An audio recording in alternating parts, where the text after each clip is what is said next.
You might have guessed it.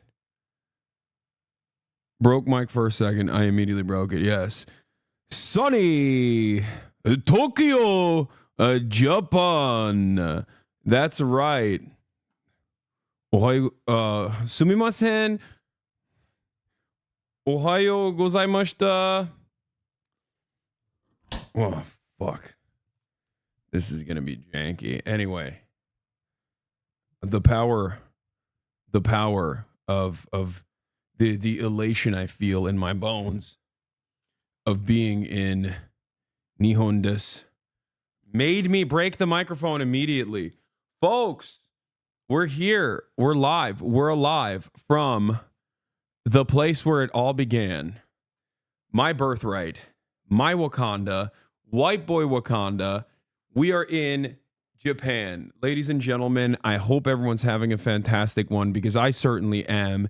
It is official. Well, it's technically 1:51 p.m. Pacific time, Thursday, January 23rd, 2025. But here in Japan, it's actually tomorrow. It's actually Friday, January 24th, 2025. And it's the local time is 6:51. It took me a long time. I thought I would be ready to rip this an hour ago. Unfortunately, I wasn't able to rip it an hour ago. But I'm in the future. Hello. I'm in the future, guys. Let me tell you, okay? And the future is not looking too bright. I mean, it's looking bright for me because I'm in Japan, which is awesome. But it's not looking too bright in general. Obviously, there's a lot to talk about, and we'll get to all of it. You already know what it is, baby. Non-stop. You might be thinking, Hasan, how do you do this? How do you do this? How does my goat do this? Yesterday, you were in Los Angeles, California. Today, you're in freaking Japan. How does that work? And honestly, that's just how we do it, baby.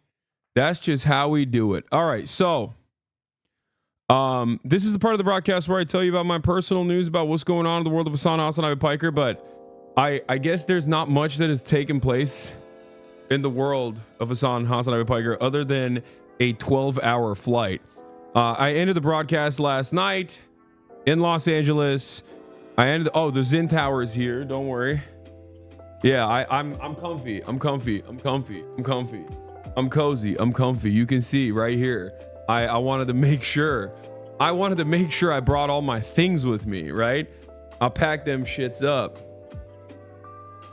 But yeah, the Zwin Towers are here. I got my creatine and all my other supplements. It's just like fish oil pills and stuff like that. But yeah, I packed all that stuff. I got in a car, got to the airport, got on a plane,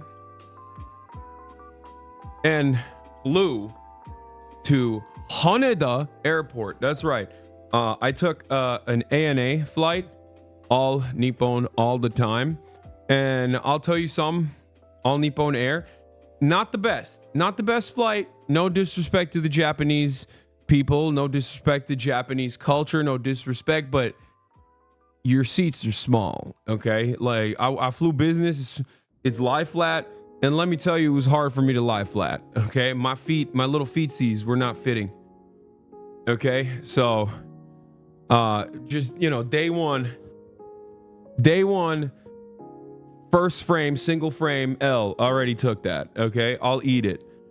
Slept for most of it regardless, even though it was hard.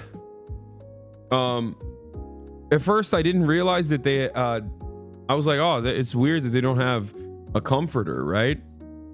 A blankie. And turns out I was just sleeping on the blankie. I was using the blankie as a pillow. But once I figured out the blankie situation, and then they also give you like a little pad that you can put on the lie flat seat. Once I was able to put that pad on the lie flat seat and get a little blankie, I was snuggled up. I was good. I was in a much better circumstance, But how many farts? I didn't fart that much this time, surprisingly enough.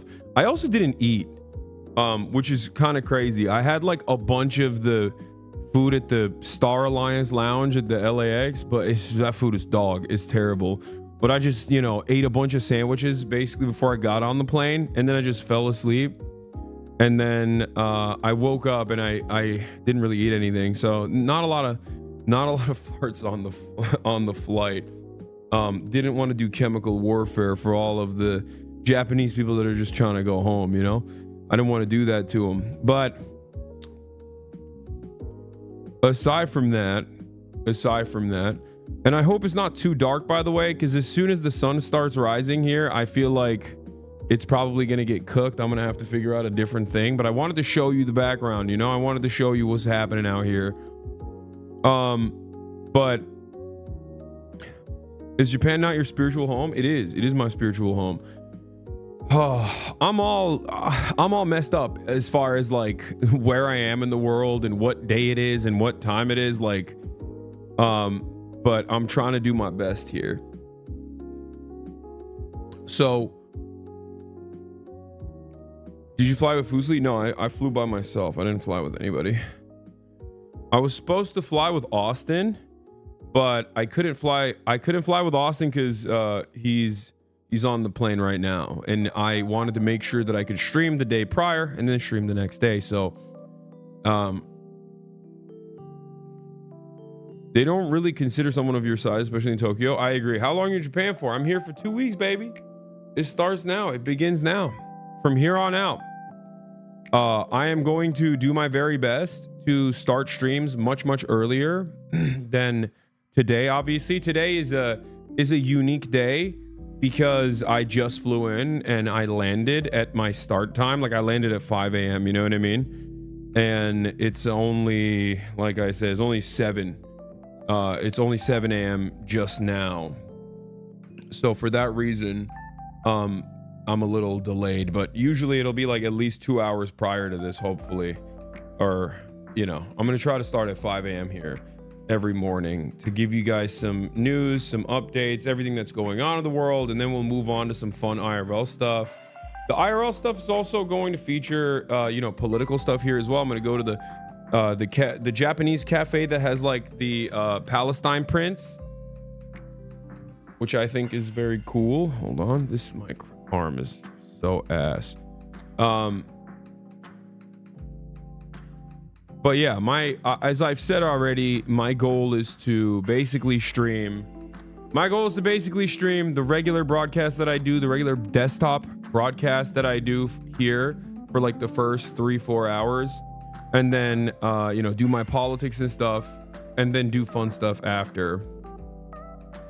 Do some IRL stuff.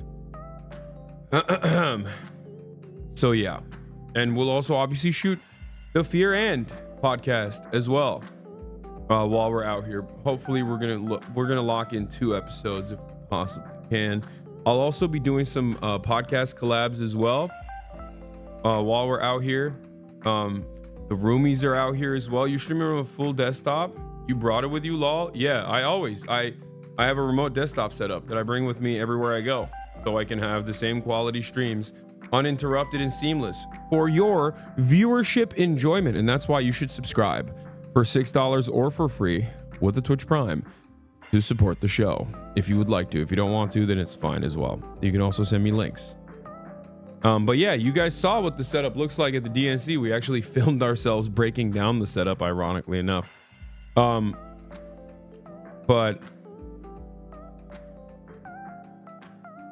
I am in Tokyo. You can literally see the Tokyo Needle bouncing off the building behind me. I think that's Tokyo Needle. What laptop is a Legion? Yeah. Who's go to the bars with Connor Dog Virginia again? That was dead as the best time. Yeah, we'll do that. Don't worry. So, yeah, top of the hour, baby. Bro, stop ducking this. Do one real quick. What is this? How do you say? Okay, this is annoying. All right.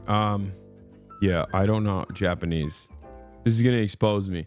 Did the Trent gun work on Cutie? No, we didn't bring Cutie. So anyway, what else was I gonna say? Oh yeah, I got into the hotel. I'm checking in. The dude goes, HasnAbi. And I was like, oh my God. Dude's Turkish. Got that Turkish hookup, baby. We're everywhere. We're everywhere all around the planet, you know? Yeah, he was a fan and also Turkish. He was stoked that I was at his hotel. So that was pretty cool. But came upstairs, woke March's ass up immediately. I was like, March, get the frick up right now. You better get the frick up right now, right this second, sir. And he was already up.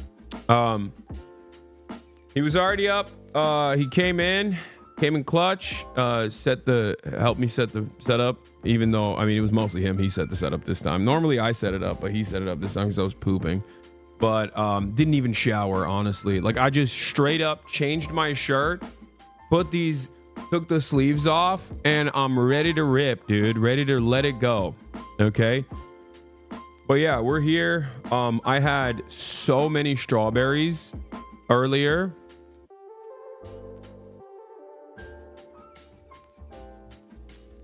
Okay. I had so many goddamn strawberries. It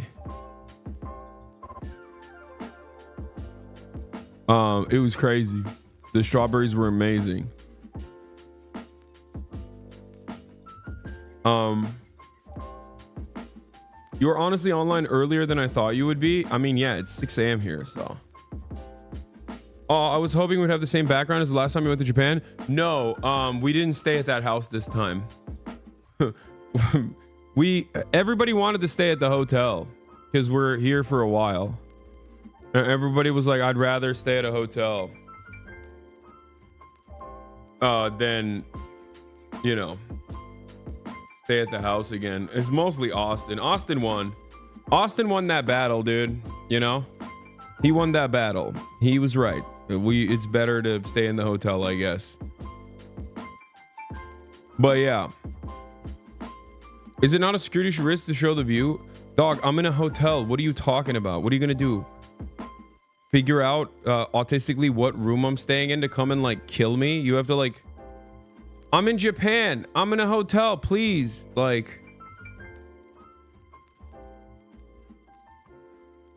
in the past we had when we did content in like a regular location, it was a little different, you know, in a stable location. But like, did you guys get that upgrade? Like Austin said, he got it for himself, that selfish bastard, but we didn't get it. Yeah, I got deported. I'm in Japan. Okay. Yeah, they deported me to Japan. It's the only positive deportation story of all time would be the case. We got 6 Japanese people watching. That's crazy. I only got 6 Japanese people. I got so much love for my Japanese audience, and there's only 6 of you. That's crazy. Anyway, I'm just imagining that everyone here is actually Japanese. On this day, we are all Japanese, myself included. But yeah, what is this? I was really upset with your cloven shoes yesterday. Those things are Creepsville, but cool, you weirdo. Okay. Bro, 7 a.m. True. Well, early bird gets the worm, dude. Early bird gets to be the most sugoi. And I don't think a lot of people in Japan are ready for that story. You know what I mean? They don't have the American enterprise mentality that we do out here. They don't got it.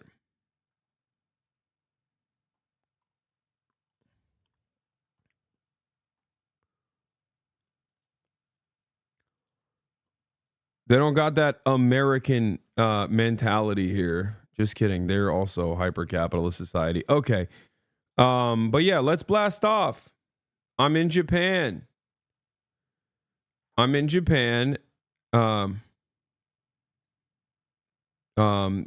of the BURGERREICH. Pete Hegseth becomes first DUI hire, and much more. Tokyo exploration later. Why do you call it the BURGERREICH? Because it is. Because it's like because America is like Adolf Hitler, but burger. That's why I'm calling it the BURGERREICH. Because imagine if it was like Adolf Hitler, but with burger. The question, has anyone recognized you yet? I mean, I got into the hotel and the first person I actually talked to recognized me. The dude at the check-in.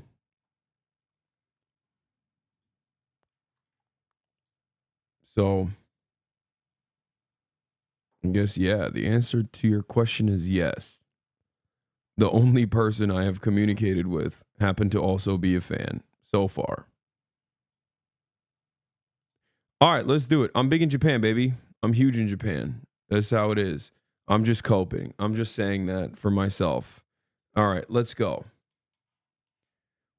Oh, by the way, if you saw this hotel room, immaculate, right? We walk in and the hotel room is beautiful. It's all set up. The light is hitting these like special strawberries that they laid out before me and some like delicacies, some little treats, right? That they set forth to welcome me. And I think I ate almost all the strawberries. Hold on, let me go. There's some left. I'm going to show you the strawberries actually because it's nuts. Japanese people love their crazy, like genetically enhanced, hand selected, insane fruits. It's a big deal, as you guys know. Hold on. I'm going to show you.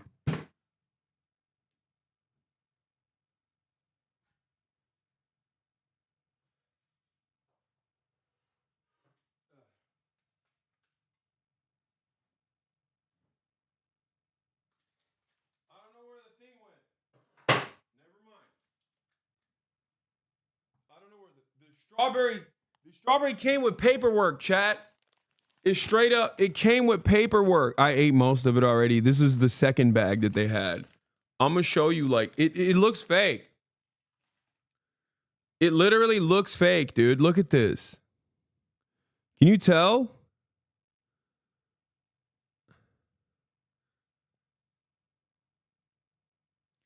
It's so goddamn sweet. And you guys know I hate fruit. Normally.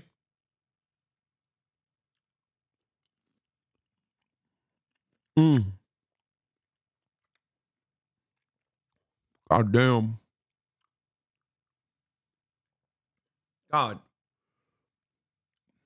damn. Did you eat the leaves? No, I pulled it off. Oh shit. Ow. No, I pulled off the leaves. Ugh. Ow. Wait, let me see if the paperwork for the strawberries is here. Oh, it is. Hold on. Comes with paperwork. These premium strawberries are carefully grown and handpicked in the Nara prefecture in central Japan. They are known as the Kotuka strawberry. Okay. A classic strawberry with a symphony of sweet and tart notes and with an average sugar content of 12 to 13 degrees. These strawberries are exceptionally sweeter than most varieties and are best consumed fresh. Bro, like they got a zip code. Like these guys are like, hey, just so you know, these strawberries are not just regular strawberries. They come with a story. I know the guy who picked it. Good guy. From the region of Nara. Basically the closest we can get to a Hamas gift basket, chat. God damn. Anyway.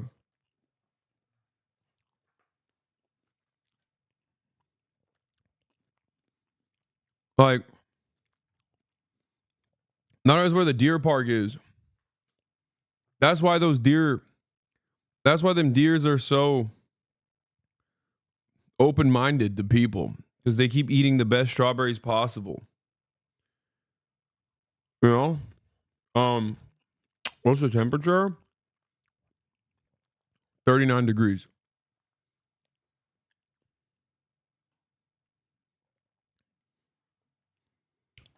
Is this why you came?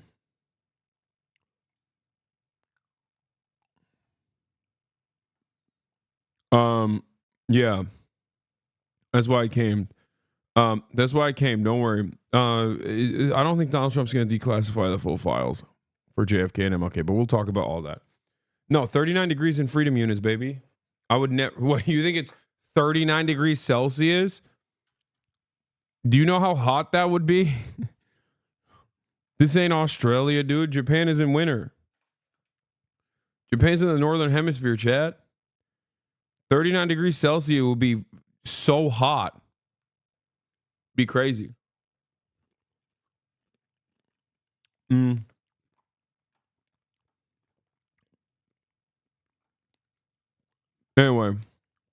yeah, that'd be like 100 degrees Fahrenheit. Okay. The leaves are sweet. Also try it. I don't believe you, and I'm not going to try it. Anyway, we've already blasted off, ladies and gentlemen. Let's get ready to rip. The Macy's, you got a playlist already for me. Goddamn. Dude, this is a well-oiled machine, all right? You understand? I wouldn't be able to do none of this without you guys, obviously, but we're going to talk about President Donald Trump signing an order declassifying the MLK and JFK files. What this means, what's going on. We're going to talk about the drama between Elon Musk and Donald Trump. Elon Musk apparently is furious, or Trump staff is furious, after Musk criticized the AI project, with one ally saying it's clear he has abused the proximity that he has to the president. And I would say that the fallout is slated to begin. Let's hit the Combini, fuck this politics shit. Oh, don't worry. We'll hit the Combini after this.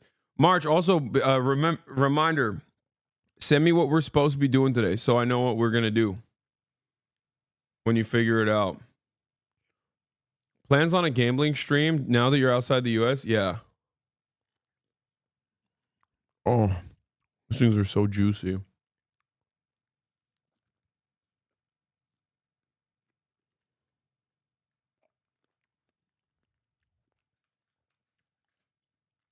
Oh, fuck. God damn it. AGI is dangerous, a seriously huge topic. Where are you going, Mike? Microphone's leaving me. Trump staff furious after Musk trashes AI project.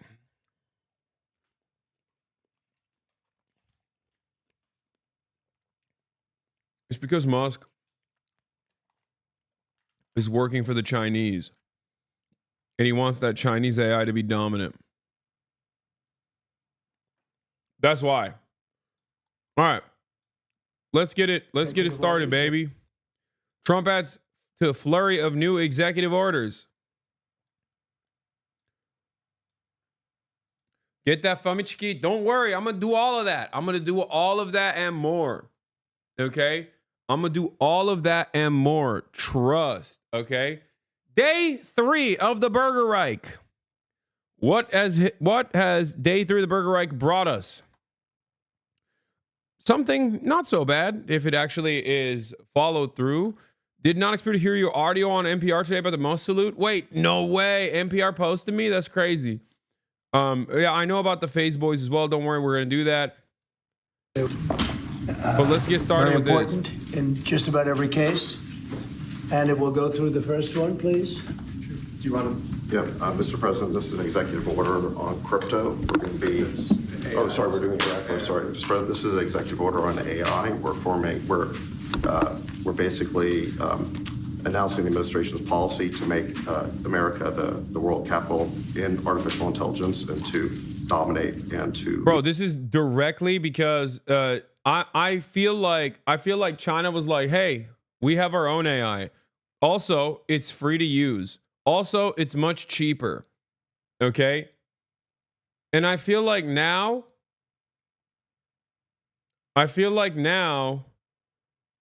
they're just like, okay, we got to dump as much money as possible. The Chinese AI is called what? DeepSeek or something, right? Isn't that what it is? R1 as opposed to the OpenAI O1 that we have here, DeepSeek. And I think it's frustrated a lot of Americans that China just kind of came in and was like, we're actually going to be dominant in this field and we're going to give it away for free so that America can't monopolize AI or the future of AI technology. And also, open sourcing AI in general. Like open sourcing AI in general is probably beneficial to improve the product because the more you use it, the more you train it. And I think that is supposed to be the future of information anyway. It's supposed to be free to use for all to use, really. And the fact that like Americans are looking for a way to put an enclosure around that sort of thing is expected. It's very BURGERREICH. And yeah, I don't know how they would even try to stop it, but we'll see. Elon is doubling, tripling down on the Nazi jokes. I know. I should probably write this in the title about what I'm going to be talking about. Elon Nazi double down. AI wars with China. Trump declassify MLK JFK files.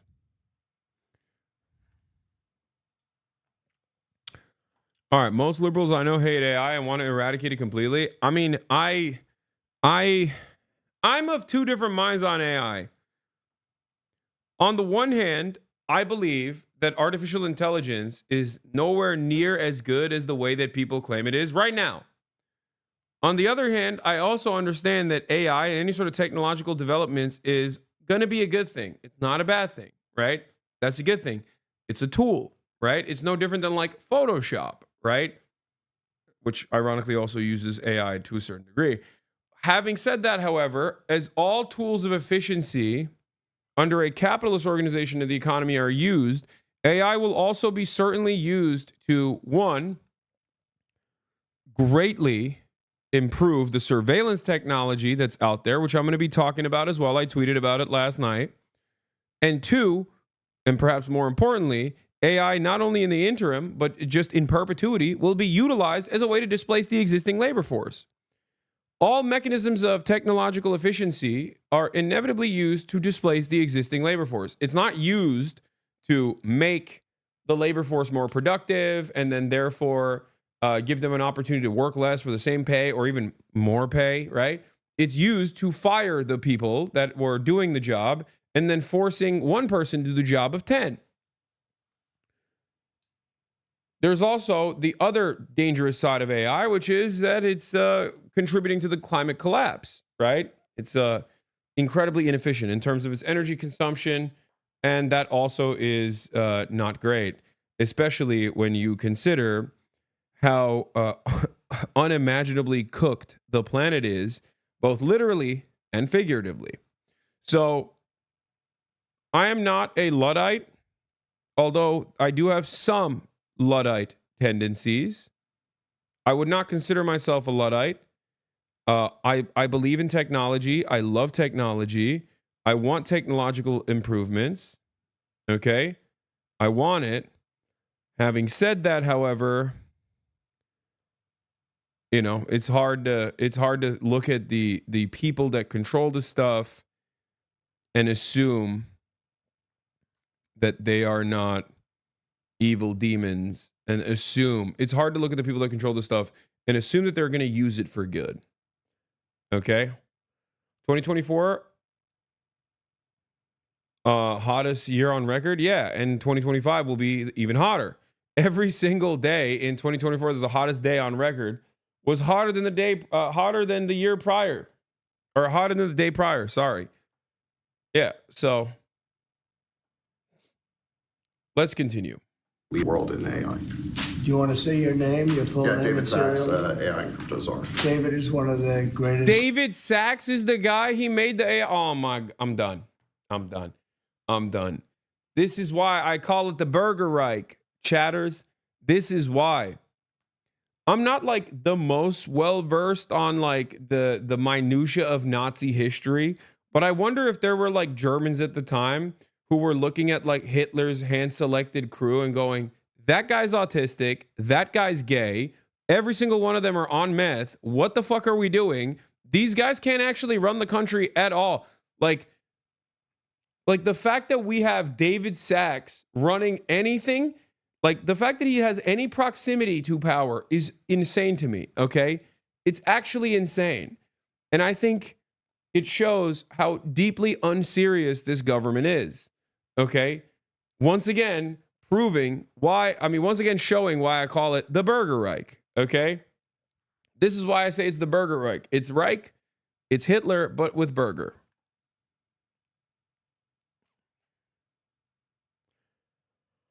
Oh my Lord. Howard Lutnick from Tether is going to be the Secretary of Commerce. Him having a podcast geek as an advisor is nothing in comparison. I mean, we also have Pete Hegseth as the Secretary of Defense officially as of today. So that's like, what am I talking about? Of course, David Sachs is going to be the crypto czar. You know what I mean? Pete Hegseth is the department. He is going to head the Department of Defense. Okay? It's... Oh... First ever DUI hire. The world at AI, most respected probably there is. Yeah, no, totally. Everyone respects David Sachs.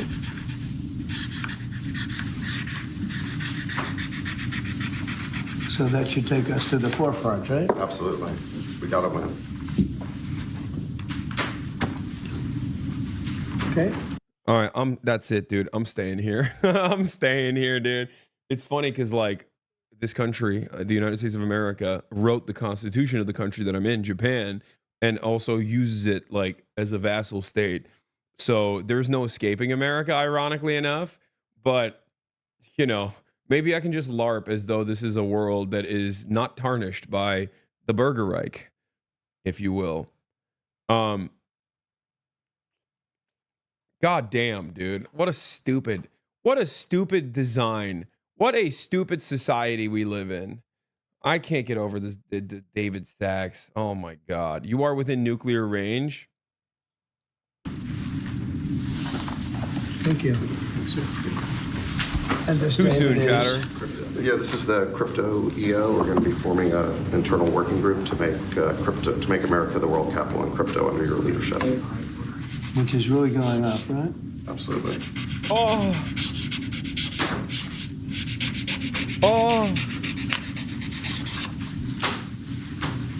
I gotta get a coffee. I gotta make a coffee. 1 second.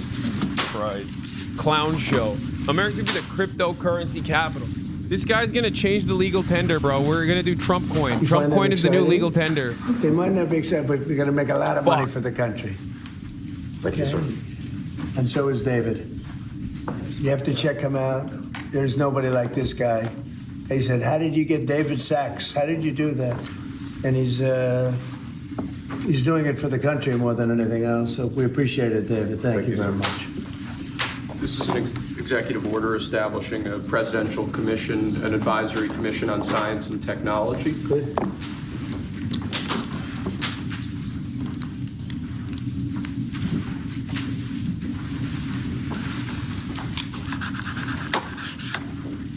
You want to explain that a little bit?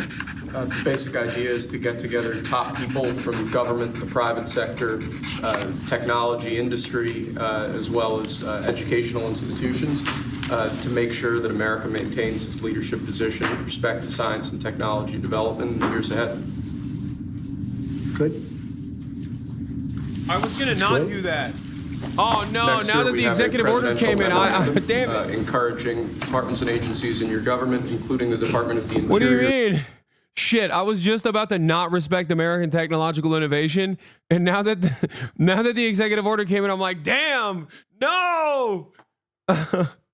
What a brilliant executive order, sir. Thank you so much. To promote federal recognition of the Lumbee tribe of North Carolina. I love the Lumbee tribe. So this is their first big step, right? This would be a huge step for them. Yeah, they were with me all the way. They were I brought my great. creatine North Carolina. and my Lumbee tribe. supplements.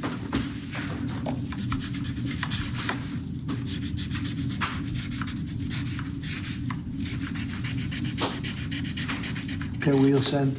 Bro loves signing, dude. He is a child. He really is a child. He gets to have his big Sharpie and sign those big ass signatures. Like, that's what he's in it for. We know he's like a kid.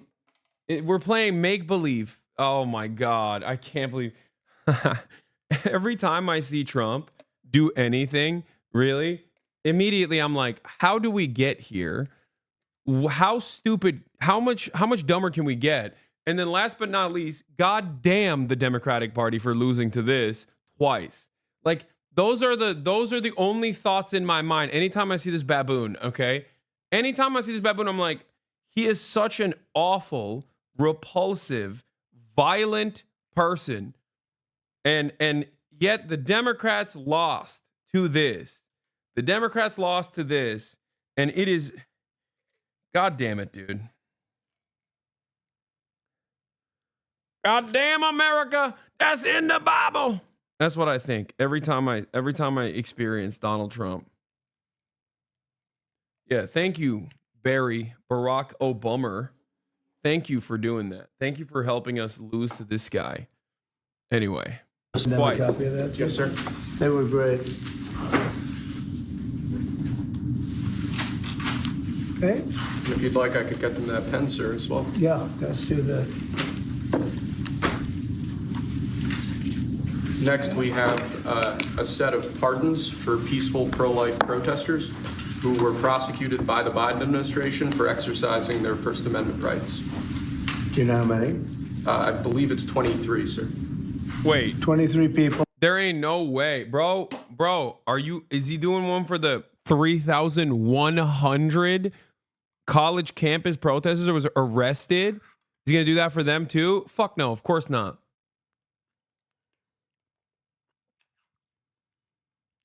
Let me tell you something, okay? If you are a pro-life protester that got arrested, there ain't no way you were being peaceful. He doesn't know what he's signing? Of course he doesn't know what he's signing. He's a moron. What makes you think this man has any kind of mental bandwidth? I don't think people understand. I think being stupid is a benefit in this situation. Okay? And you don't have to be like particularly brilliant, because the Democrats present themselves as brilliant, but they're also not very intelligent either. And they're annoying. They're annoying. They're rudderless. They have no policies that you can define them by. They just suck.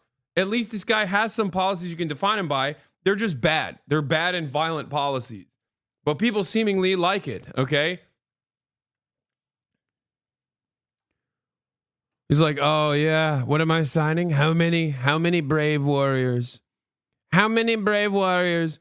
Who gives him the orders to sign? No, this is like all political. He has a team of advisors that get together and they're like, here are some of the impactful executive orders that you can sign that will trigger the libs, that will make you show what your priorities are, they'll help people understand like who you are. Okay? It's interesting because it's like, it's interesting to think because it's like, everybody knows who he is, right? But the goal here is to basically show that, if you're my guys, if you do these sorts of things, I'll free you, right? If you physically block a Planned Parenthood clinic, if you physically block, teenagers going in to get their pap smear or whatever, or teenagers trying to get an abortion, if you physically and violently block them from entering a Planned Parenthood, and get arrested for it because it's obviously illegal, I'll free you. These are the people he pardoned. Donald Trump pardoned there it is. Yeah, anti-abortion activists convicted of blockading abortion clinic entrances. Among the people pardoned were those involved in the October 2020 invasion and a blockade of a Washington clinic. Any day now, the egg prices are coming down, chat. Any day, okay? I promise. Any moment now, he's going to sign another one that says like egg prices are going down, and then pee poof, eggs are free, okay? Any day now. Oh, that's right. He ain't doing none of that shit. All he's doing is, getting backed up by the fucking corporate oligarchs in the same exact way the Democrats did as well when he railed against them, ironically enough, and do a whole bunch of phony culture war silliness in the way that he's doing right now. This is it. This is what you get. This is what happened in 2016 as well. The impactful legislation is going to come when it comes to greatly accelerating our wars, okay, and even further undermining our standing on the international stage. Even though Biden certainly pulled a number on that, didn't he? He's also going to do deregulation and tax cuts, and that's it. That's what he's here for. Were prosecuted. They should not have been prosecuted. Wait, someone said he's not going to declassify the Epstein files. Chatter, what are you talking about? America never declassified stuff while it's ongoing, okay? Why would he declassify the Epstein files? Half of his cabinet is like Epstein aligned people. Look at Elon Musk. Like, also, he is in the Epstein files. Like, why would he? Trump is like, oh, oops, accidentally declassify the Epstein files. Shows right here that Jeffrey Epstein, my friend at the time, used Mar-a-Lago as a hunting ground to find new high school victims. Oopsie. I guess I'm... That's the funniest thing is just like people, you know, people that are Trump supporters that are like, yeah, I hate Jeffrey Epstein. It's like, brother, you know, you love the guy that he was aligned with. Like, and I'll say something. I'll be fair to Trump here. Donald Trump, by my estimations, at least personally, stopped involving himself with Jeffrey Epstein far before the Democratic elite did. Okay, that's a fact. You cannot dispute that. Okay, he was linked up with Epstein back in the day, and he absolutely severed ties way before the Dems did. Okay, well, way before a lot of Republicans too. But I'm saying like some very high profile Democrats were very openly aligned with Jeffrey Epstein and Epstein associates. So something to consider there. Okay. Clinton.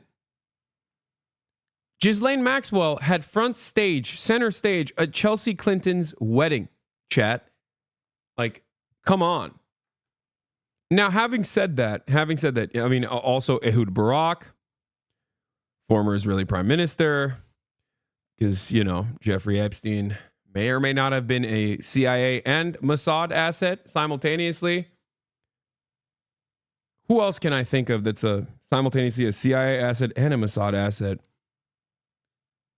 Maybe a guy from Philadelphia? Benjamin?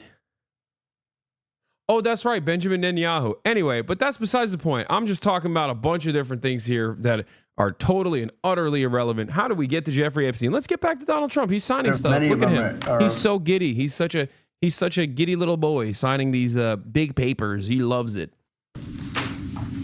Elderly people, they should not have been prosecuted. This is a great honor to sign this.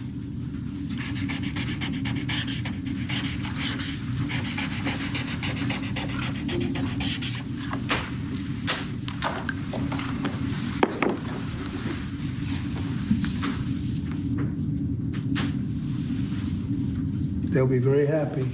So they're all in prison now. Some are out of custody. It's ridiculous. Okay?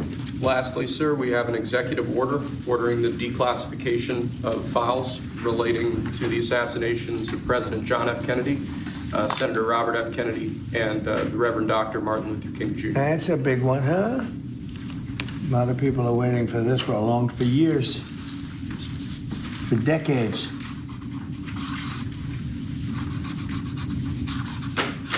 And everything will be revealed.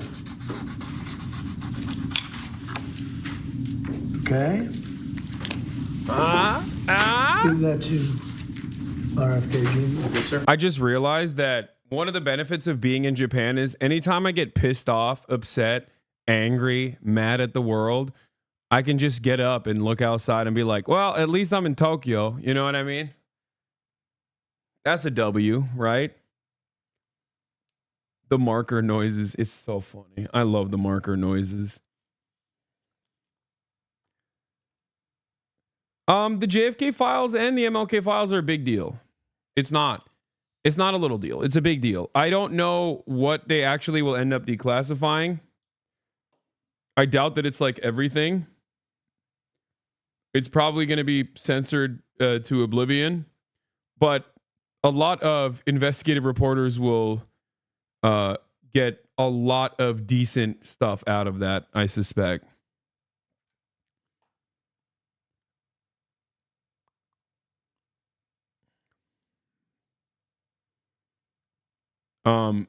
That's what I think. Like, there's no way that there's like the damning silver bullet in there. You know what I mean? They're not gonna. We revealed the JFK files. It was George H.W. Bush that assassinated him. Like, that's not gonna happen. You know what I mean?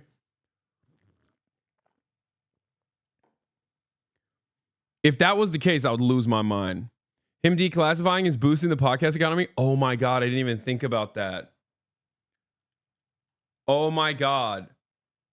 Oh my God. Donald Trump is the most podcast-focused president of all time. And you're right. He's literally doing this to help the podcast economy. Oh my God. Why didn't I think of that? He's such a podcast bro, dude. I mean, he got podcasters all over his administration. He got podcasters up and down his administration. Crazy. Okay.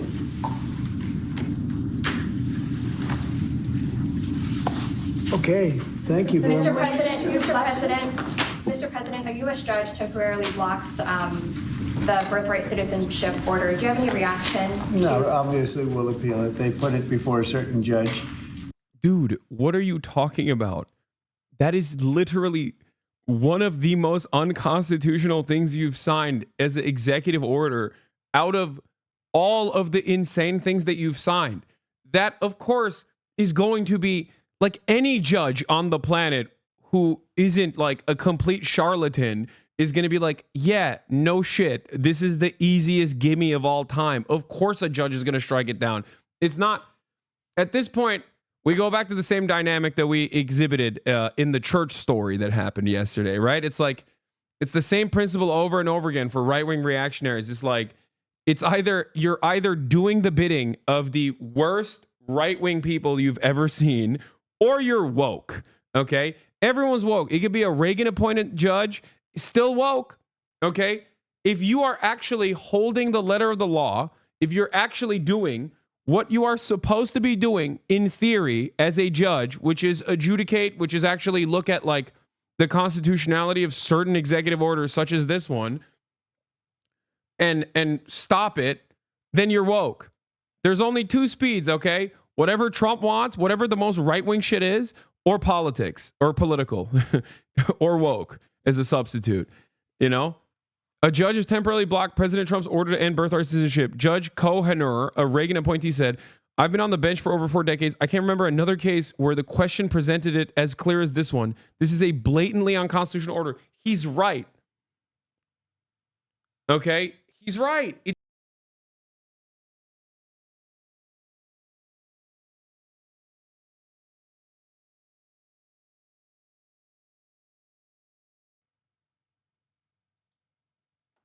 Uh-oh. We're back. In and out, baby. In and out. We're back. That was quick. They got me.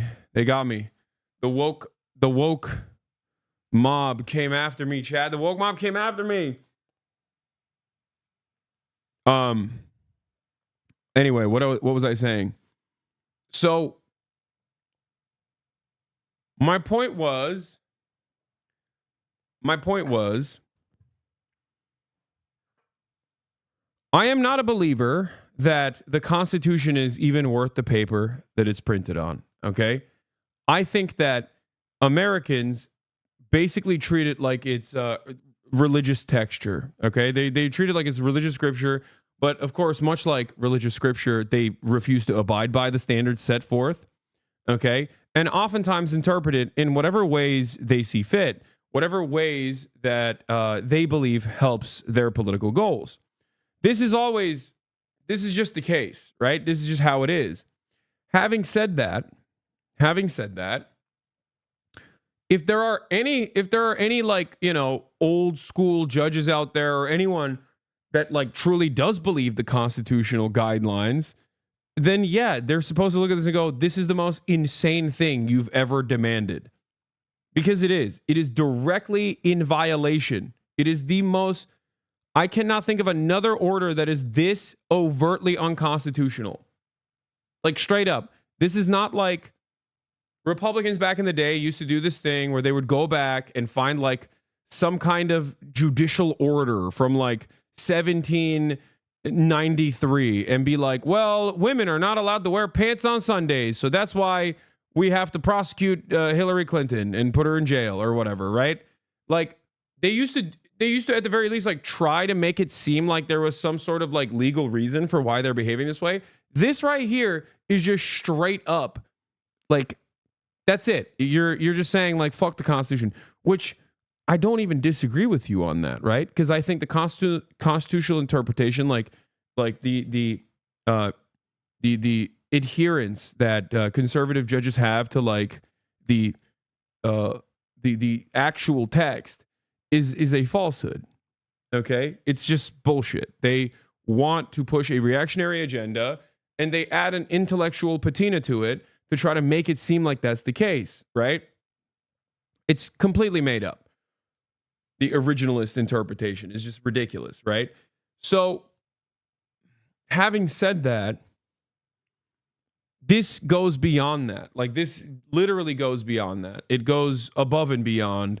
And even though, if there was, for example, no argument about, like, if the Constitution actually, the Second Amendment actually literally said, like, and it wasn't a new interpretation, if the Constitution actually said, like, every American has to have a nuclear weapon or nuclear arms, or just every American must bear arms, right? I would say that's a bad amendment. We need to change it.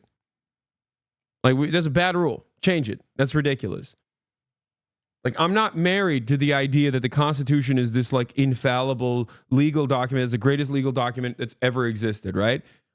But having said that, there are some good stuff in there. This would be one of those things, right? Allowing every single person born on U.S. soil immediate American citizenship is pretty solid. It's a good thing.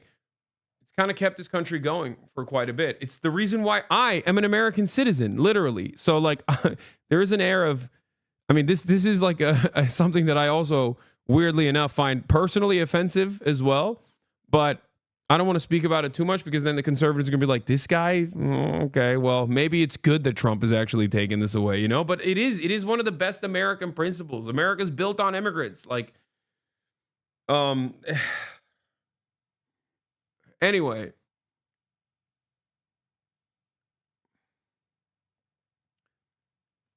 It's just very, very frustrating to see stupid stuff like this go on. I don't know how else to explain it. It's just like, it's both violent and morally repugnant, but there's also an air of stupidity surrounding everything that makes it worse, kind of.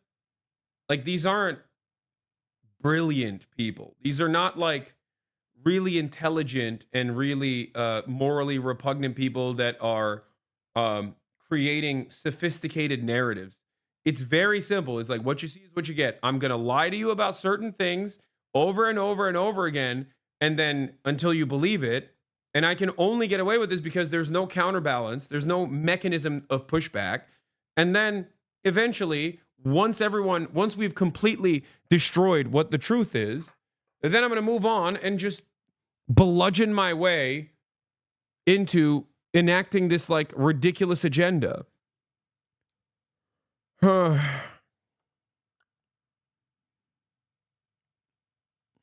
feel like perhaps this is a case of social circles and misinformation online with no real ways of combating said misinformation. Perhaps it's more complicated than that because like Americans are just getting dumber and dumber year over year. But like, we've basically gotten to a point where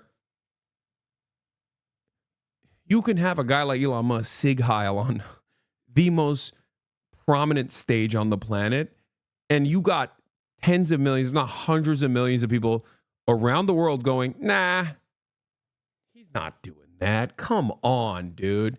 Come on. That's crazy. He's not.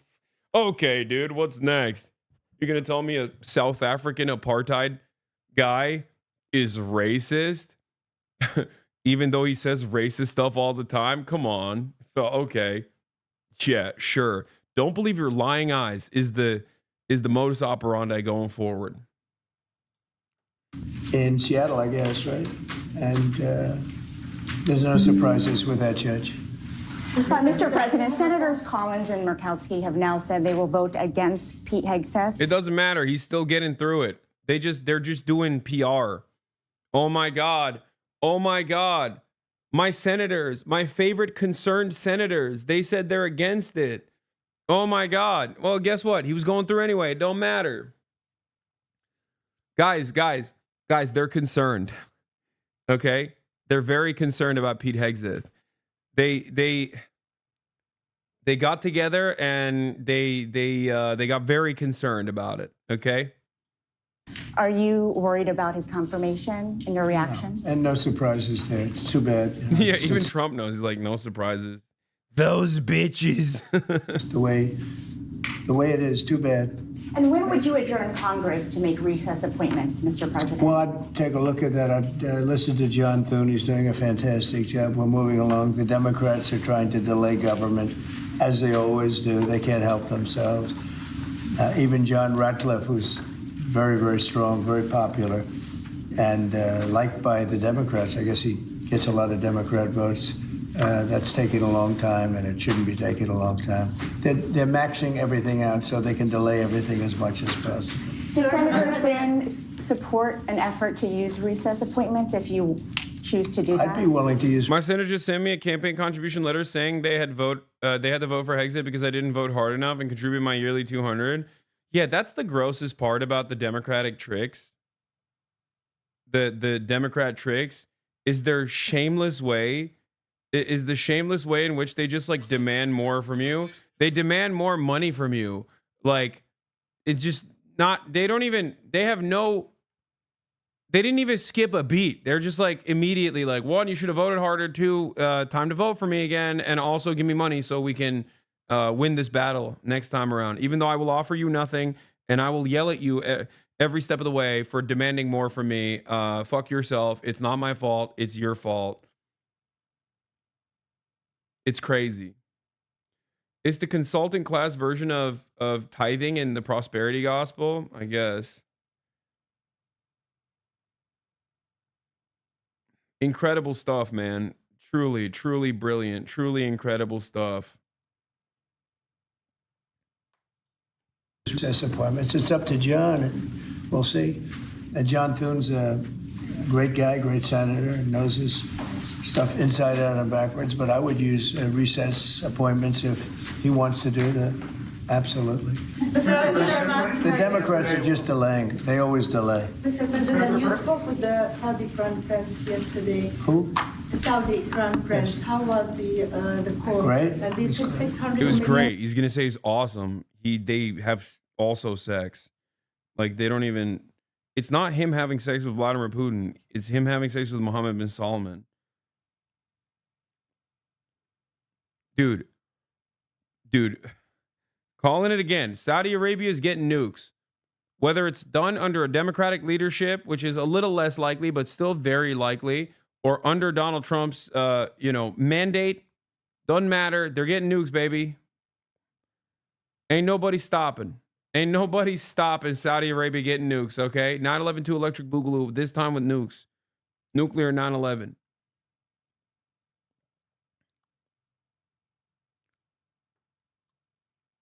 Trump is about to do more streaming hours than you do? What does that even mean? I think that it no longer matters what you think or what I think about Saudi Arabia and its like unjustifiable actions in the region or globally. I think that sports washing is the name of the game. Like, they're going to be a dominant force on the global stage. That's it. It's especially with Trump now, like, because Brandon still sucked up to the Saudis too, because, OPEC plus, obviously, but never to the same degree as like Donald Trump did. And Donald Trump is going to be far worse on this equation. I mean, he literally came into office. First thing he did was like, all right, the Ansar Allah movement is now officially a foreign sponsor of terror. Like, it's not enough that it's like a It's not enough that the Biden administration has slapped on with Operation Prosperity Guardian, the terrorism designation. He elevated that designation once more. And that designation initially came under the Trump administration because Saudi Arabia was genociding Yemen. And he wanted that they came to Trump and were like, hey, can you help us out here? And Trump was like, of course, say no more, fam. I love you. Can you give my son-in-law multiple billions more dollars? It's very open. Like the graft is so open. It's so transparent. So when people say, will you call out fellow streamers who took sponsorships? I see that in the chat. Like I'm telling you right now, literally everyone is going to do this. I won't do it, but it doesn't matter. I'm telling you, if your expectation is that like, oh, I can't believe people are doing Saudi sponsorships or whatever, it's done. There's no stop in that. Okay. Better than CCP. You are the most delusional person on the planet. If you say Japan has signs that say no tourists allowed. I hate Red Note better than CCP. What? This guy hates Japan and China. Pick one at least. You know what I mean? What do you mean? No, Saudi Arabia is not better than the Communist Party of China. What the hell are you talking about? It's also very funny to be on Twitch, a platform that is dominated by Chinese-owned video games, and being like, oh, I hate that.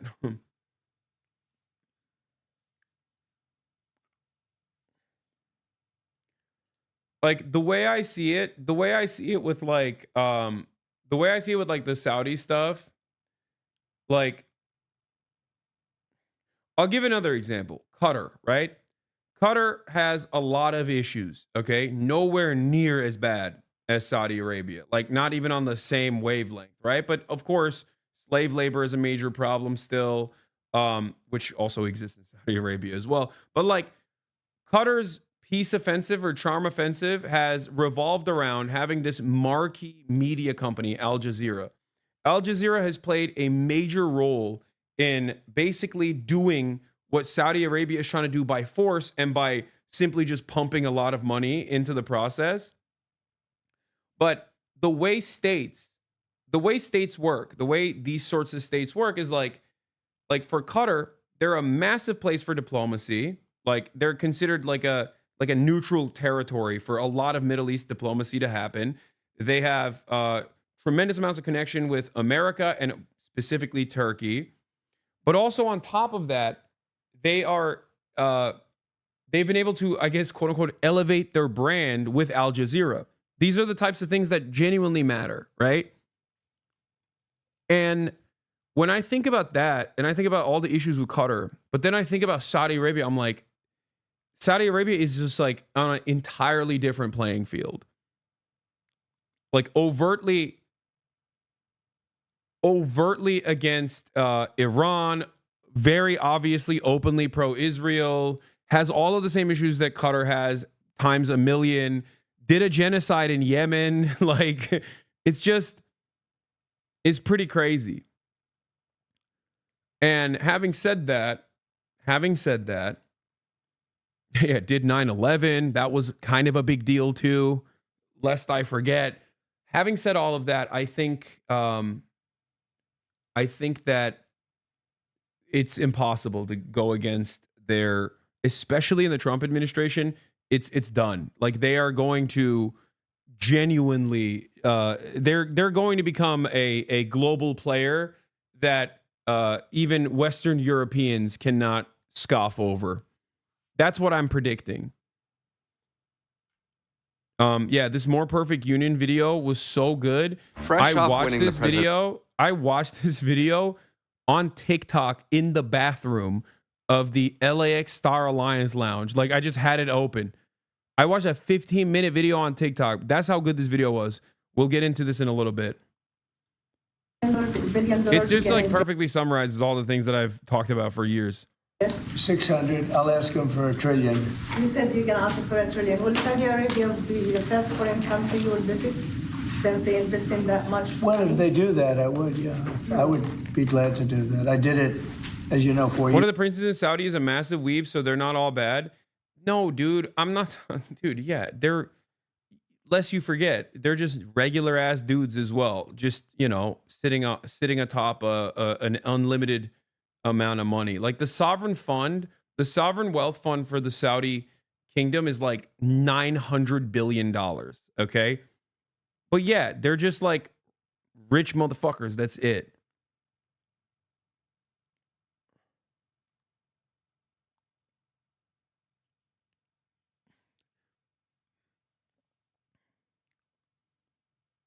They're in everything too, is what I'm saying. When you got money, you can be in everything. And the Saudis are also in everything. And they're doing a lot. They're doing a lot of investments. But they get to do it because they're a valuable ally to the United States of America. Do you understand? They're a valuable ally to the United States of America. How was Saudi worse than the CCP when it was responsible for the death of millions? Wait, first of all, that's a chatter who said that, and we all laughed at him. No one. I don't even think Saudi Arabia thinks it's worse than the fucking. Wait. Saudi Arabia doesn't even think that they're better than the Chinese Communist Party. What are you talking about? Like.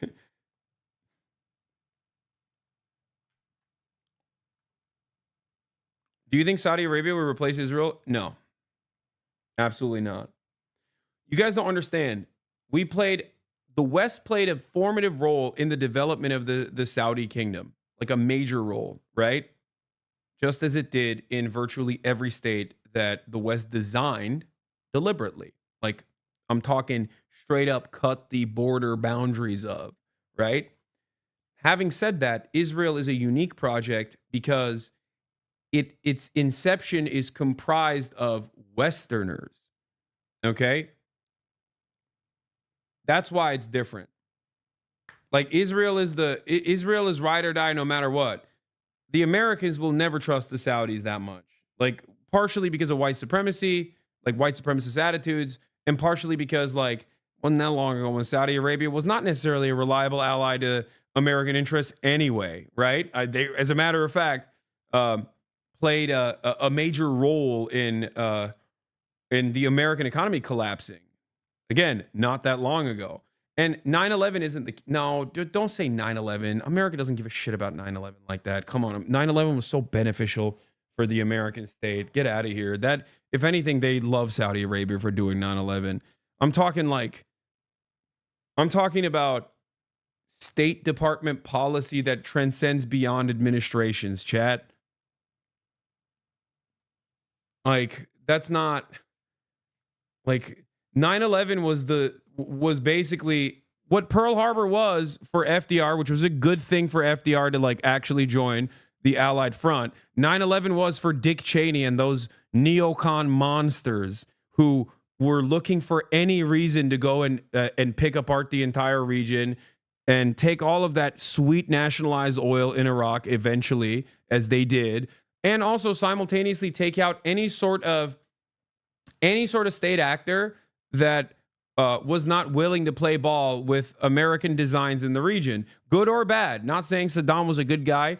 Same with Assad. You know what I mean? Good or bad, if they weren't fully invested and fully servile to American interests, then they presented a threat to Israel, and therefore, this 9/11 gave them a great opportunity to just, get in there and pack it up to the best of their ability.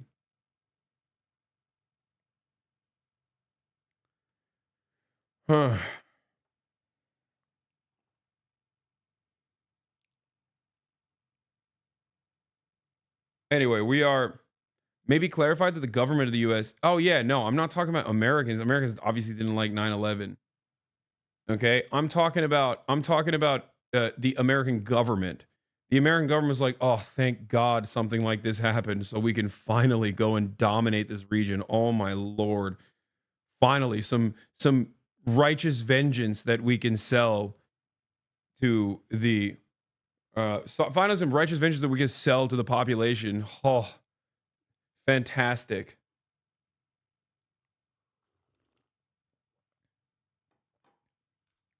Yeah. chatters be like, don't you think the American state hates that 9/11 happened? Meanwhile, like, if you ask the average American, they still think Saddam Hussein did it. Isn't that weird? We know the state that played the most formative role in 9/11, and we just ended up attacking all of that state's enemies, kind of. Like, it's just weird. We didn't touch the state that did it and then decided to go after a bunch of other people that were not a part of the alliance that that state had designed, and even added on, mind you, a nation state to the axis of evil that we were relying on for information in combating the actual groups that the state that did 9/11 had infiltrated the region with. All of those, like ISIS, Salafist style, like all the Wahhabist, all the Salafist militias, they're all a Saudi invention for the most part. Okay? Propped up by the Saudis, backed by the Saudis, logistical support by the Saudis. You know who was fighting them? Like it or not, the Shias. Okay? What do? We decided Iran is actually a part of the axis of evil. They were like, wait, hold up. What do you mean? Wait, what? I'm sorry. You said you're going to go after Al-Qaeda, so we're a part of this? North Korea and Iran in the axis of evil. You know, we did $450 billion, meaning the money all goes to American companies, and they purchase jets and they purchase computers and everything else. And we did $450 billion, and I guess we're at 650. So And I'll see if I can talk him into I don't it. think he leaves again. You showed great confidence in Steve Witkoff. Why you said that you doubt that the ceasefire in Gaza will hold, since you appraised his Well, no, I think he's efforts? great, but it's a very tricky place. It's very tricky. We'll see. And if something does happen, they will not be happy. Sir, follow up on that one. In terms of Steve Witkoff, are you going to put him in charge of Iran's strategy, and do you want him talking directly with the Iranians? No, but he's certainly somebody I would use. He's done a fantastic job. He's a great negotiator. He's a very good person, a very popular person, gets along with people. I have great negotiators. Steve Witkoff is kind of the GOAT, by the way, for some of the things that he said. I don't trust them. I don't trust the Trump administration as far as I can throw them, but I'll keep it $150 here. Steve Witkoff came out and was like, one, the Qataris are incredible. I work with them. I love working with them. They played a great job. Two, I want to talk directly to Hamas, bring them to me. I think that must happen. And now literally everyone that's pro-Israel are losing their minds, okay? They're like, you have to fire this guy. You have to fire this guy. You have to fire this guy. I never thought that Donald Trump's golfing partner, okay? Donald Trump's golfing partner, who's a real estate developer shark, would be the sane guy in American foreign policy. And in many respects, it does make sense. Why does it make sense? Because the bar is placed that low by incompetent assholes who have no interest in actually stopping the bloodshed. Not to say that like Trump wants to stop the bloodshed either. I do think that he at least wants to, limit the Gaza impact so that, they can move on to lighting the West Bank on fire, which they're already doing. Like all it took was for someone to be like, oh, you want me to stop this Gaza stuff? Like everyone's yelling about it. It seems like a popular thing to stop it. Yeah, okay. It makes sense. I have the full authority of the American government. All right. I'm just going to go and just be like, stop it. Like it doesn't require a brilliant mind. It doesn't require a particularly brilliant mind to just say, hey, I hold all the cards here. Shut the fuck up. You're done. You're done with Gaza. Forget about Gaza. You know what I mean? Like, that's it. That's all it took. So all of the back and forth for the past 15, 16 months of like, oh, Biden is trying to do it, but it's so complex, you see. There's nuance to it. All this stuff was nonsense. And I told you it was nonsense. It was nonsense. Either you have to believe that all of the Harvard-educated State Department cronies are just awful at doing foreign policy, and Steve Witkoff, a fucking golf partner of Donald Trump from Mar-a-Lago, who's a real estate developer, is this brilliant mind, okay?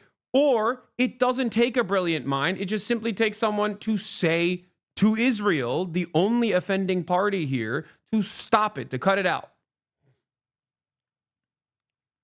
That's it. Having said that, I still think that their grand design will probably look nearly identical to what the Biden administration was trying to do, but in the wishy-washy way. What is this? He's talking about Palestine like it's some sort of future vacation land. For Trump, yeah, he thinks it's real estate opportunities. But that Kirby podcast told me you're pro-Trump and that Biden actually fought hard for the Palestine. I have no idea what you're talking about. But no, I am not pro-Trump.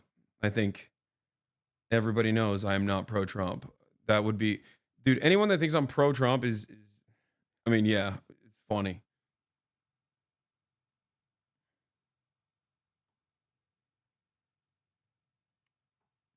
Damn, dude, 8 minutes. 8 minutes of Donald Trump going off, rambling, and I've talked about it for an hour and 30 minutes. We haven't even gotten through the first video yet. This was supposed to be about him declassifying the MLK and JFK files. Welcome back, big dog. This is how it is. This is how it is going forward. Trump just says some erroneous, ridiculous, nonsensical bullshit, and then I have to sit here and explain it for 8.5 hours about how that's stupid, it's wrong, how the Democrats also did awful things, but here's why Trump is even worse, yada, yada, yada. Great stuff, man. We're so back. It's going to take away my life force, my remaining life force. They have no personality whatsoever, and then they have some that do. Steve has a wonderful way about him, and people like him, and even in this case, both sides like him. And he was able to make a deal. That deal would have never been made without Steve. The Biden people couldn't make the deal. They were working on it for a year and a half. They couldn't make a deal. We got it done prior to the inauguration. We said it has to be before the inauguration. I mean, the deal should hold, but if it doesn't hold, there'll be a lot of problems. Related to your AI, EO, just hours after you made that big Stargate announcement, Elon Musk tweeted that they don't actually have the money. Is that true? I don't know if they do, but, you know, they're putting up the money. The government's not putting up anything. They're putting up money. They're very rich people, so I hope they do. And, I mean, Elon doesn't like one of those people. So, Elon and Sam, the girls are fighting. They're both gay. American jobs. No. It's going to create tremendous numbers of jobs. It's going to also create a lot of benefits medically for cancer research and other things. It's going to have a huge positive impact. And, you know, we want to be ahead of China. We're right now way ahead of China. David Sachs is one of the all-time experts. You know, that people are amazed that you just met him. I don't know if he's still here. There he is. But one of the most respected people in that world. It's a world. It's a whole different world. And we're ahead of China now because of what I'm doing. And I think it's going to be very successful. Mr. President, please, you just asked the Davos Forum again that NATO countries should spend 5% of GDP on defense. Yeah. The United States don't spend 5%. Well, Do you think it I don't should also think so. apply to the United States? We're protecting them, you know. They're not protecting us. We're protecting them. So I don't think we should be spending. I'm not sure we should be spending anything, but we should certainly be helping them. But they should up their 2% to 5%. Yeah. Mr. President, you said earlier during your speech at Davos that you would like to see interest rates come down. How much would you like to see them come down? A lot. And will you talk I'd like to see them come down a lot, and oil prices will come down. And when oil prices come down, everything's going to be cheaper for the American people and actually for the world, but for the American people. So I'd like to see oil prices come down. And when the energy comes down, that's going to knock out a lot of the inflation. That's going to automatically bring the interest rates down. Are you worried that there's too much going on? You said that you would demand. Are you worried that there's too much going on at once if you're trying to bring interest rates down, get the economy back going? No, it just works that way. I mean, it's just economically works that way. When the oil comes down, it'll bring down prices. Then you won't have inflation, and then the interest rates will come down. You said that you would demand that the interest rates come down. Well, I would. I would put in a strong statement. Do you expect the Fed to listen to you? Yeah. Are you going to talk to Powell about this and bring the links down? At the right time, I would. Sir, yeah. Pardoned that were participating in the January 6, 2021 attack. Do you plan to meet with any of them or meet with them at the White House? I don't know. I'm sure that they probably would like to. I did them something important, but what they did is they were protesting a crooked election. And, you know, I mean, people understand that also. And they were treated very badly. Nobody's been treated like that. So I'd be open to it, certainly. I don't know of anything like that, but I think they're going to meet in some of the congressmen, women want to meet. But I'd certainly be open to it. Have you spoken to them since you issued the pardons? I haven't spoken to any of them yet, but I know they're very happy. Mr. President, I gave them their life back. Their life was taken away from them unnecessarily and unfairly. I gave them their life back, so I can imagine they probably would like to. Mr. President, what did you mean when you said that Biden took bad advice and not pardoning himself yesterday? Well, he did. I think he did, because he pardoned all these people that are crooked as hell. Look, the congressmen, they're crooked. What they did is they destroyed evidence. When you destroy evidence, especially criminally like that, they did it criminally. And the reason they destroyed the evidence is because it proved that I was right. They didn't destroy evidence for no reason. They destroyed it because they found many documents saying that I offered 10,000 soldiers. If they had 500 soldiers or National Guard, there would have been no problem. If they had 200, that would have been. I offered 10,000 if they needed them. There would have been no problem. That's been now totally disproven. And it's also been disproven by Nancy Pelosi's daughter, who has her on tape saying it was her fault, that she has full responsibility for this. And they have all that stuff. They destroyed everything. And they go through a year and a half, 2 years of nonsense. They come up with tremendous evidence, and they destroyed evidence. And Schiff knew about it. That's why he's on there. He knew all about the destruction of evidence. A lot of people said he's the one that got him to do it. And he's a crooked guy, you know, totally crooked politician. And so he's pardoned, and some other people are pardoned. And these are crooked politicians, every one of them. Benny Johnson, what he did is incredible. I mean, he was the leader of the committee, and he did it. Cheney, crying Adam Kinzinger, all of them. They destroyed evidence and deleted everything. There's nothing. There's no evidence now.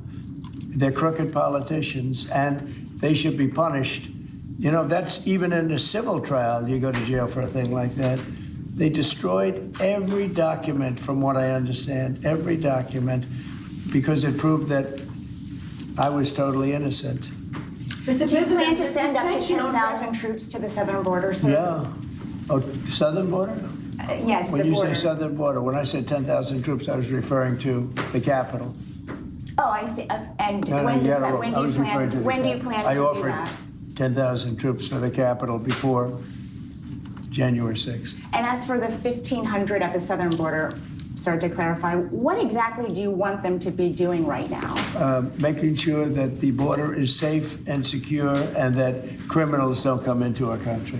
Mr. President, do you think that sanctions on Russia will force President Putin to negotiate? I don't know, but I think he should make a deal. Mr. President, does it bother you that Elon Musk criticized a deal that you made publicly, that he said that he tweeted that? No, it doesn't. He hates one of the people in the deals. Have you spoken to him since then? No, I've spoken to Elon, but I've spoken to all of them, actually. No, the people in the deal are very, very smart people. But Elon, one of the people he happens to hate, but I have certain hatreds of people, too. Sir, You know? sir, on China, what do you think Xi Jinping can do on the Ukraine-Russia war? Which one? The Ukraine-Russia war, what can Xi Jinping do about that? China? Yeah. They have a lot of power over Russia. They supply energy to Russia. And Russia supplies energy to them. They supply other things to, you know, it's really a very big trade. It's a very big trading partner. But Russia supplies a lot of energy to China. China pays them a lot of money for that. And I think they have a lot of power over Russia. So He's literally right about this, Russia by the way. should- He's not, I mean, he is right. Like, this paired up with the fact that he keeps saying that he wants to talk to the Russian side as well, once again, is like the unique moments where Donald Trump, albeit still invested heavily in the machinations of American empire will maybe stray away a little bit from the way that the Democrats operate. If that makes sense. Like, it's almost identical to the Gaza situation. I still don't think that he's going to shut down the Ukraine operation in its entirety, or push like the Russia to stop somehow, or convince Russia to stop somehow. Because, like I said, there's too much money to be made for the military-industrial complex. Ow, fuck. But even in the way that he communicates on this stuff, like he's able to do it in a very common sense. He's able to do it in a way where it's just like the average person kind of understands as well. He was wrong. Russia supplies China with energy. Yeah, but if you think that China doesn't have tremendous influence over Russia, I mean, you're crazy. China does have tremendous influence over Russia. China has consistently told Vladimir Putin to, dial it back, scale it back. There are reports from Western press that say that Xi might have been partially responsible for Russia stopping the usage of nukes even. Okay? So, like, these are the kinds of things that in the interim, I think Donald Trump will get aesthetic W's over. And he also is very good at communicating in the right way. And in a way where, like, I think if the liberal media automatically is anti whatever he's doing, okay, they're going to come across more like warmongers, and Trump is going to come across, in the eyes of the American public at least, as the guy who does definitely want to stop the wars when he doesn't. Right? Do you see what I'm saying? I don't believe that Donald Trump is a peaceful dove. I mean, that much is clear. It's clear from his first term. He was never a peaceful dove. He never actually he never actually operated in that way at all. That was a complete lie, right?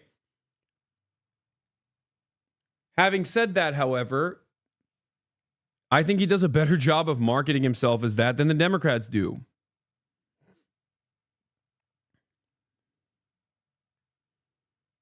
Hey, Hasan, there's a protest for Palestine tonight in Tokyo. Why don't you pull up? Maybe. That sounds dope. Anyway, will Trump get the Nobel Peace Prize if he stops Russia? Because Obama also got that and doesn't deserve it. Maybe.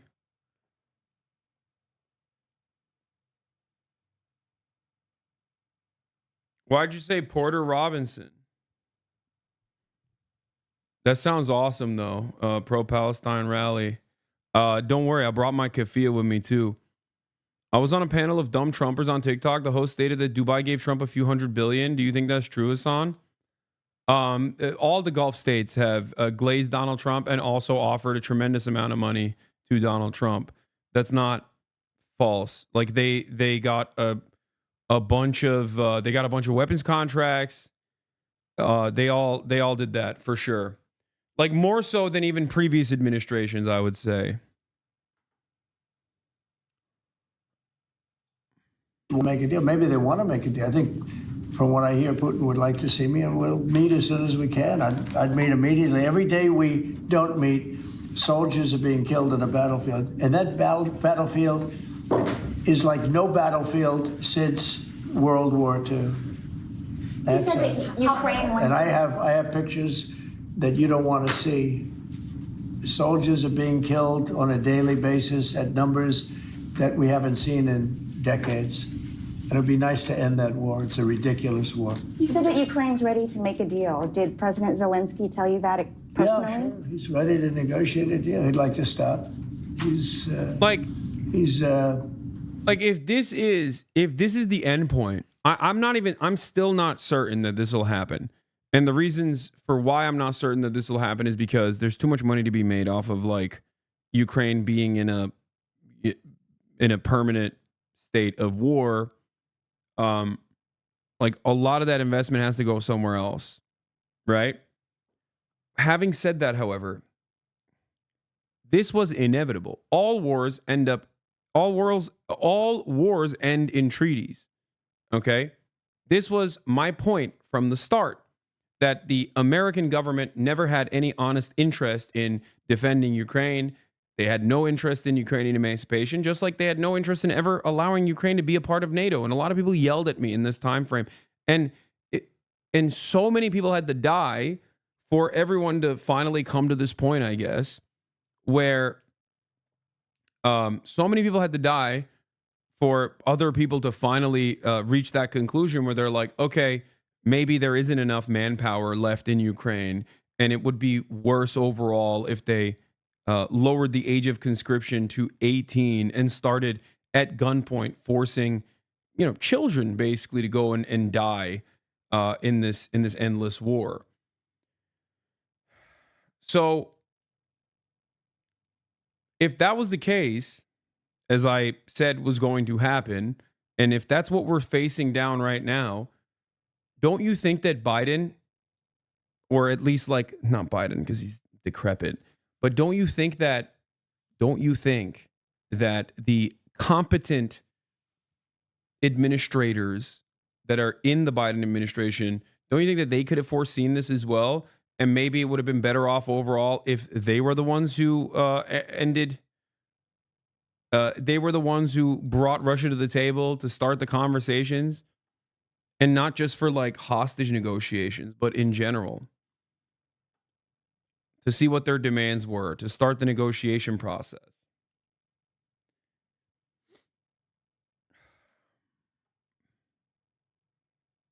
Are you nervous that you might be shut down by Trump? I mean, a little bit, for sure.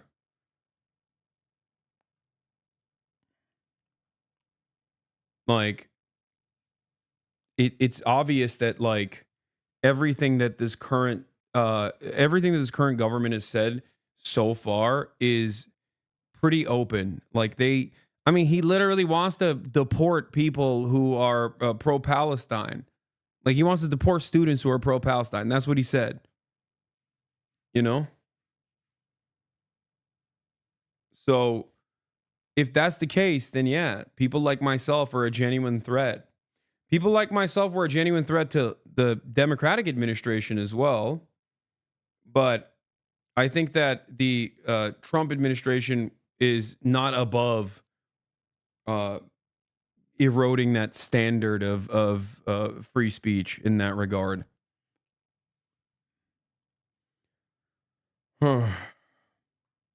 That's what I think.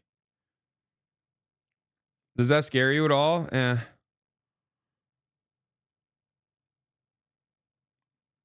Don't you have birthright citizenship? Yes, I do. I'm not talking about me being deported. I'm just using that as an example. Also, he's talked about denaturalization as well. So that's another side of the story. But that's not what I'm talking about. I'm not saying I'm going to get deported. I'm saying an administration that openly says they want to deport foreign students for being for suspected of being pro-Palestine is obviously going to do a bunch of stuff before they get there in terms of censorship for American citizens who are pro-Palestine as well. That's what I meant. I wasn't trying to say that he's going to deport me. I mean, just flat out lying law. Wait, what? Not pro-Palestine, pro-Hamas, just lying law. Okay, chatter. Let's say it's pro-Hamas, okay, which is the governing party of Gaza right now. But even then, you think that's appropriate to deport someone? Also, what do you think people get mad at me over? You think people get mad at me because they're like, Hasan is pro-Palestine? No, they say I'm pro-Hamas, dumbass. They say I'm pro-Hamas and pro the Ayatollah. The fuck are you talking about? That is what it is. Being pro-Palestine in the eyes of the American government is being pro-Hamas. They're not going to say, we're going to start deporting students for wanting Palestinian emancipation. It's called marketing. Why can't people ever understand this? Why is this so difficult to understand? Every American with three operating fucking processors inside of their minds understand that all politicians lie, okay? They lie all the time. But when it comes to their favorite politician, those cells erode, okay? All of a sudden, they go, nah, this is actually valid. This is real. It is actually about, deporting people who are pro-Hamas. Even then, that's ridiculous, okay? Even then, it's ridiculous to be like, oh, you're pro-Hamas, so we're deporting you. But that's not a standard that you can apply to begin with. But having said that, they're not going to apply that rigid standard to people who are pro-Hamas. They're just going to say everyone who's pro-Palestine is pro-Hamas because that's what they say anyway. Why are you so stupid?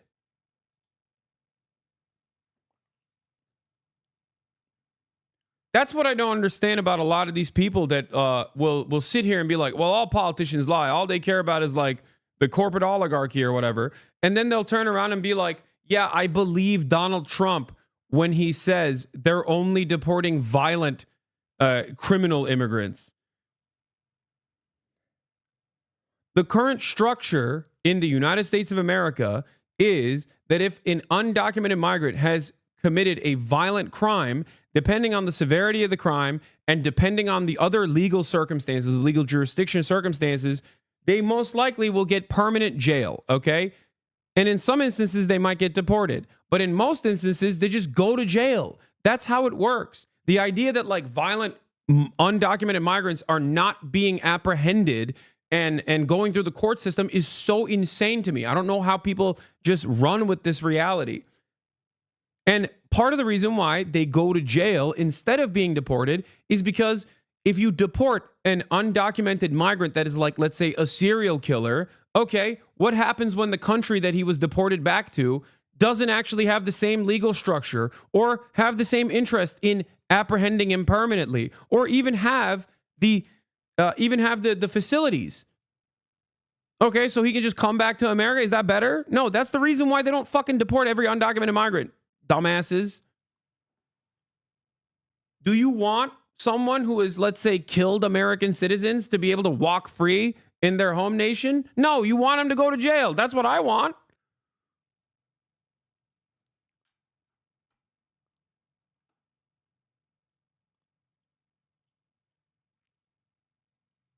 That's why it's so stupid when people say, oh, dude, I can't believe they're not deporting these undocumented migrants that did crimes. It's like, yeah, dog, of course. If they've murdered a bunch of people, yeah, they should go to jail. What are you talking about?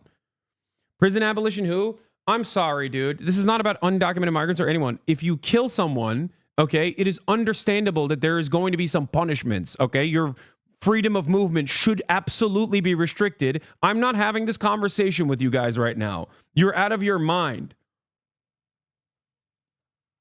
The point is, they don't actually apprehend in the new protocols. That's literally, yes, that's the other part. Exactly. That's literally how MS-13 was created. Gang members that were in American prisons were deported back from the United States to El Salvador without literally telling the El Salvadoran government that they were sending back gang members. Okay? And yeah, American gang members that had a connection with the United States of America all of a sudden were able to basically capture the entirety of the government. That's literally how MS-13 became the gang that it is. And initially, it started because, lo and behold, guess what? Shocker, that the El Salvadoran people were getting fucked over with no access to government initiatives. Like, they had to resort to black market means. Then they went to prison, became more violent in that process, because when you go to prison, you become a worse criminal, or rather a better criminal, I guess, but a worse person overall.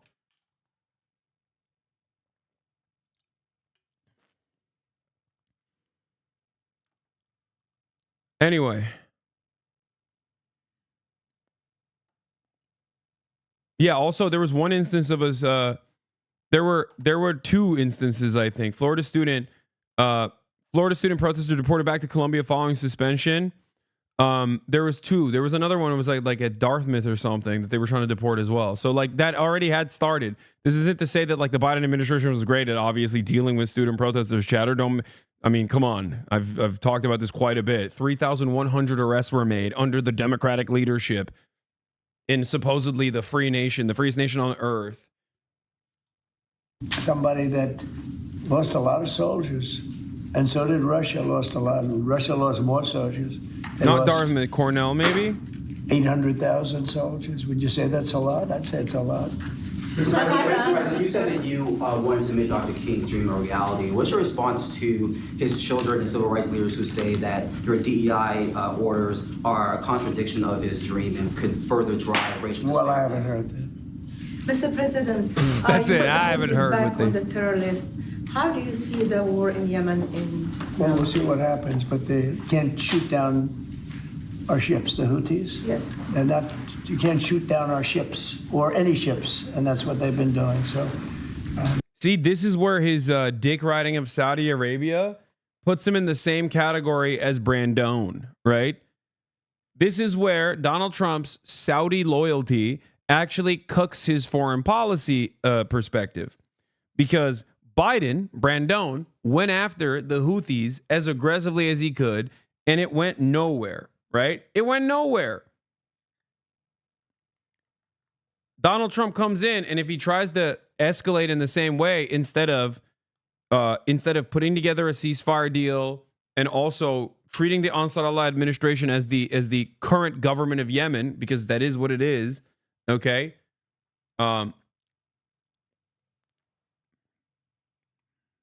That's a much better way to deal with the process rather than trying to dominate them, because it doesn't work.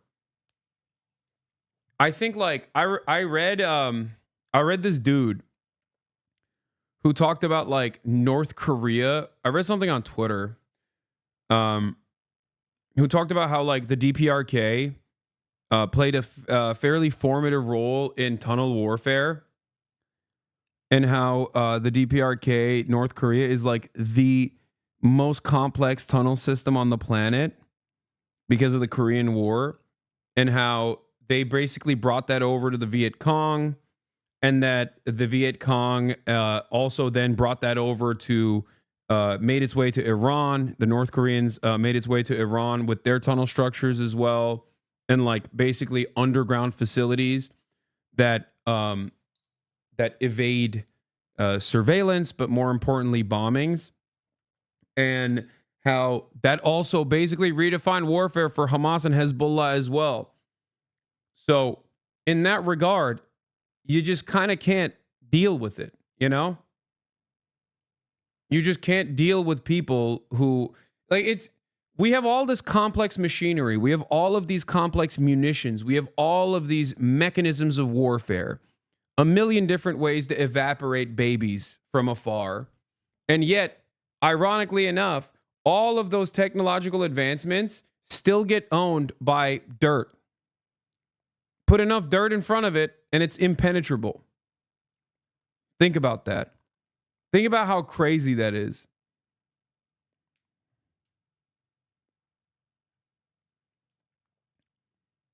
Like, you got dirt, ingenuity, engineering, a shovel, and the results are clear. I mean, look at Gaza. Look at Gaza. Look at North Gaza. Like 3-4 days before the ceasefire finally was implemented, they walked back in. The Israeli occupying force walked back into one of the most destroyed parts of North Gaza and got their shit blown. Okay, five troops now post-mortem general troops that were 17, 19, 18 years old got their shit blown up. It's crazy. In North Gaza, they tried to ethnically cleanse that entire territory, and they still have not dealt with Hamas there. The reason why I'm bringing this up is because a similar thing happens with, oh, it was 15 troops, not 5, sorry. A similar thing is happening with Yemen, okay? As long as people are willing to fight back, as long as they are willing, unless you break the people's will, and seemingly enough, you can't break these people's will at all, especially the Yemeni people, holy moly. Like, there is just no way to deal with it unless you, like, nuke Yemen, I guess.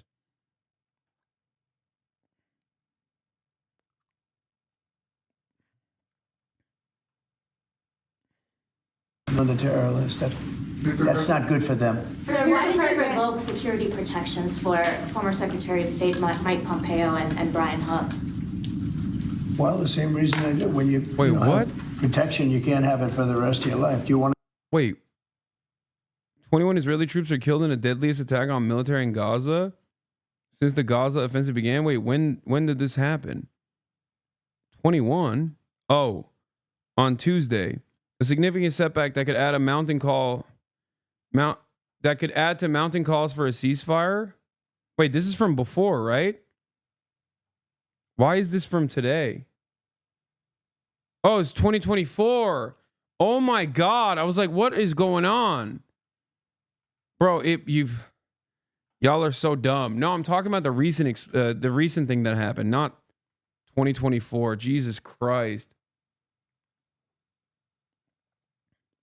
Gaza is clear surface. Yemen is mostly mountains, which makes it even harder to deal with.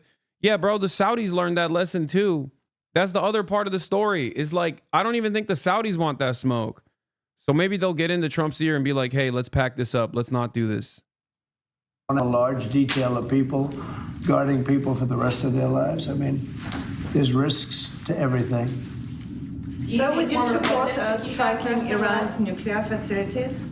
Say it. Would you support Israel, for example, striking nuclear facilities? Well, I'm or not do you going to believe answer in that. Not that question. We'll have to see. I'm going to be meeting with various people over the next couple of days. We'll see. But hopefully that could be worked out without having to worry about it. It would be nice. It would really be nice if that could be worked out without having to go that further step. And who are you going to meet? A mini F. It's fine. It happens sometimes. Okay.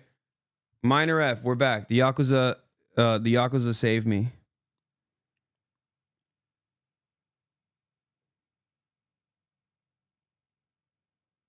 Okay.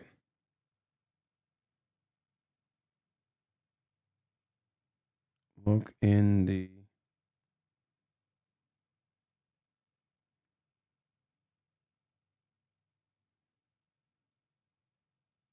Hold on. I have to text Will. He woke up. The man who erased his ISB. Where can I get a shirt like that? Oh, great question. It's called ideology.shop. This is too blown out in the back, right? You guys can't see anything.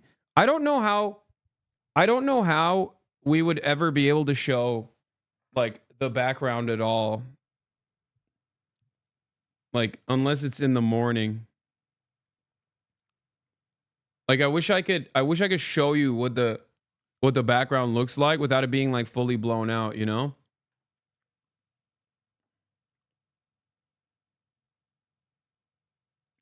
It's also easier to trap the fuck out of destroyed buildings. I got 17 occupation soldiers in the north in 6 days before the ceasefire. Truly unshakable resistance for people interested in pro-Palestine. Okay, dude. Use center metering on your camera. I don't know how to do any of that nerd stuff. I'm sorry. Cutie Hasanrella. Thank you for the 25 gifted subs. Thank you. Did you play any games on the flight? Nah. I didn't even watch. I downloaded so many animes that I was going to watch, and I didn't even watch a single one.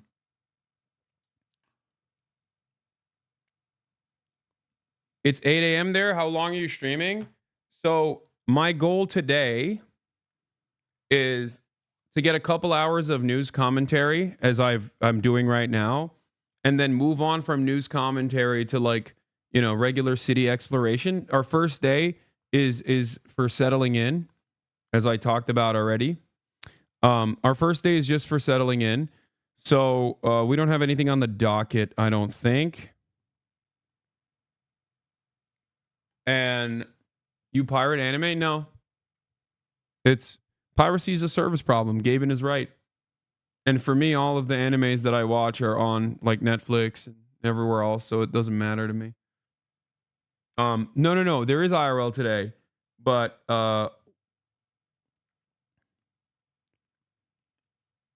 there is IRL today. I just haven't figured out what we're gonna do. And I'm here for 2 weeks. And no, we didn't kidnap Cutie and bring her to Japan. To the Japans. Hit the court in Shinjuku? How did you cut your shirt? What do you mean? With scissors? Are there basketball courts out here? Because the weather is not too bad. The weather is not so bad that it's like impossible to play basketball outdoors, I think. Am I crazy? But you guys don't like basketball anyway. You hate when I stream basketball. Why are you suggesting that? You know?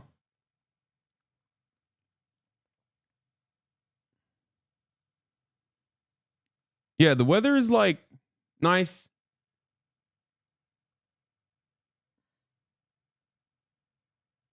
As a gaffer, I'm flying out to Japan to fix the lighting issue. Big dog, don't worry about it. Thanks, man. Hey, bud, when are you going to visit Uncle Ho, your true uncle? Oh, don't worry. I want to go to Vietnam real bad. Who's all on the trip with you? We are, I mean, the trip is massive. Like, we are just Fear End. So it's me, Austin, Will, Caroline's here as well. March is here. And outside of us, like the roomies are here, I think, like all of them. Nice Wig is here. They're all not Cutie. Cutie's not here, of course. So like there's so many people here.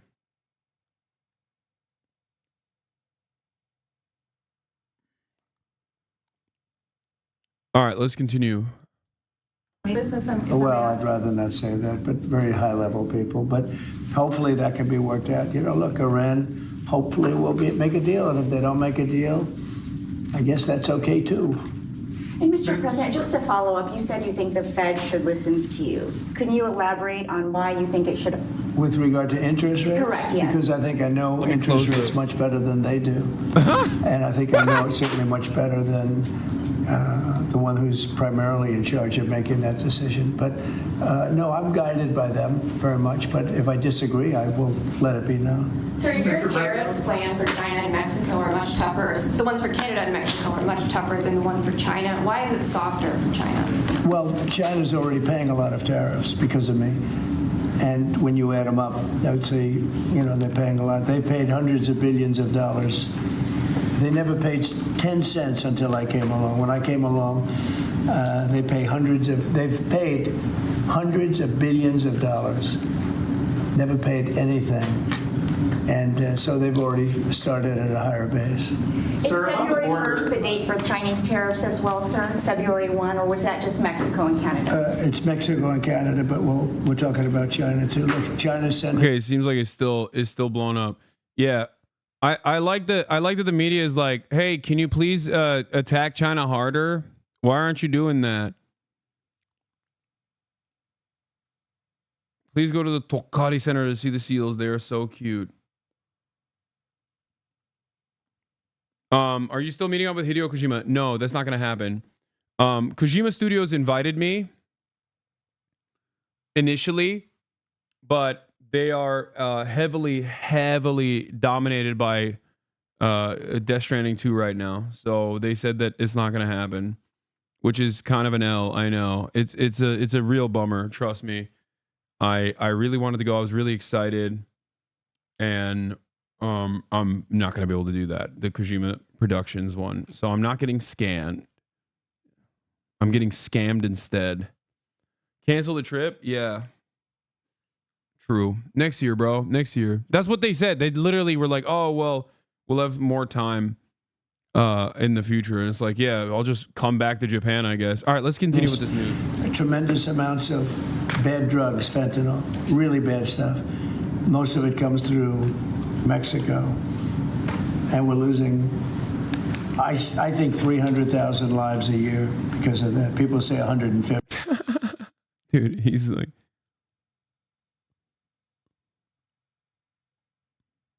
dude, it's like, I love the connection that it's actually, you know, it's the fentanyl deaths are directly because of the migrants, and it's all coming in from Mexico, and it's Mexico's fault. And yeah, they're killing 300. Bro, it's easy to balance the light. All you need is a reflector to balance out the light. I don't know what you mean. I don't know how to do that. Anyway, I'm not going to do that right now. Don't worry about it. Let's just keep going. 100, 120. I think 300,000 lives a year. Those are old numbers. The lower number is a low number. And we can't have that. They've got to stop sending it. I had a deal with President Xi, but it was a deal that wasn't followed up by Biden, of course, where they were going to issue the death penalty to people that make fentanyl, and that would have stopped it. But we'll have to stop it with tariffs. Okay, thank you very much, everybody. White towels on desk or hanging, bouncing in the sun. Guys, stop throwing ideas at me. I know. I'm going to do all of them. Okay. Yeah, we have warp speed. ICE is making hundreds of arrests in sanctuary cities. But before we get to that, a couple different things happened with Steve. Our boy Steve Witkoff. Let's talk about it. So Stevie boy came in hot. And he had a lot to say. And apparently it was quite controversial for many people. President Trump's special envoy to the Middle East, Steve Witkoff, he was certainly a key player in the negotiations and the deal between Israel and Hamas. Thank you for being on our show, and thank you for being willing to serve the country as well. Wanted to ask you about Hamas. Apparently, they told the New York Times, we are prepared for a dialogue with America and achieving understandings on everything. How do you see that? Well, I think it's good if it's accurate. I think we were able to demonstrate that President Trump's policies, peace through strength, they work. Everybody listens. And getting those 3 people out, that was a big deal. We've got 4 more coming out, I believe, this weekend. And it's a testament to how the world perceives President Trump's presidency. When you met with these leaders, whether it was in Qatar or in Jerusalem, how did you deliver that message that convinced them that you mean business and so does Trump? Well, Bill, I said you've got to look at the tweet, look at the truth, look at what he said. The words speak for itself. He expects a hostage release. Remember, we were working. We had nothing to do with the mathematics behind the prisoner release and the hostage release. That was set probably, I don't know, 11, 12 months ago in the so-called May 27th protocol that was agreed to by Hamas, by the Israelis, and monitored by the United States under the Biden administration. So that set the mathematics around how many Palestinians in Israeli jails would be released for each hostage who was coming out. Our job was to speed up the process because it felt like it had bogged down. And so that was the job, and we were able to get it done. And it doesn't happen without the president. It's on track for the moment, and we'll see what happens next, phase 2, and on and on and on. I was watching you at the end of the inauguration in the rotunda on Capitol Hill, and when now the former president was walking out, you stopped, grabbed his hand, and had some words with him. What did you say that you want our audience to understand about your message that moment? I said, thank you. I said, thank you for allowing me to work on this peace deal because it was important, and I wanted to thank him for that. And what did he say? He said, thank you. Simple enough. Sir, could you project? Jared Kushner could never. I mean, dude, anyone could do this. I want to stress this. Okay? This man is not a particularly brilliant man. And the only reason why he comes across like a breath of fresh air, I guess, is because the tools that he has at his disposal are endless. Okay? Anyone could do it. Okay? Anyone could do it. A fucking real estate developer that is just a normie otherwise who plays golf with Donald Trump can do it. Why? Because he is the physical manifestation of Donald Trump in that room. And Donald Trump has said, get this deal done. That's it. Every moment that Steve Witkoff speaks about the successes of this ceasefire is yet another moment where you should realize that the Democratic Party, with the endless amount of pedigree that they had in terms of foreign policy, just truly did not want to do this. That's it. That's it. It's that simple. All of the other stuff was just lies. It was lies to keep up this veneer of interest in maintaining the international rule-based order or whatever. Like they had a goal. They wanted Israel to be let loose in the region, and they let it happen. And then they acted like, oh man, we're just really trying to stop it. It's not that complicated. Okay? Why Bibi supported Trump then? He got played or more to come? I think there's more to come. I think that's what it is. I think Benjamin Netanyahu also believes that Donald Trump will protect him from additional legal scrutiny where he didn't feel like the liberals would do that for him, maybe. Okay? But you have to understand, this is not about Benjamin Netanyahu's wants, his political future, his goals. He is not an autonomous party, okay? He's not. He's not an autonomous party. He's not a party that has any agency in this. He is merely a vessel of American empire. He's just the guy that you can yell at, okay? He's the punching bag. And no, he's no longer insanely unpopular. All the bloodshed made him very popular in Israel again. Don't worry. Yeah, I said time and time again that all Biden needed to do was make a phone call, the right phone call. Okay, a phone call where he says it's done. And he never made that phone call. That's it.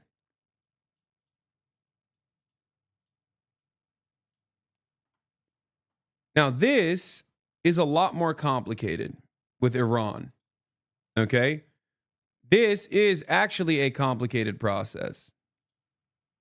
It's a complicated process because it requires not American interests, but it requires like the American design in the region to be tweaked potentially. Okay?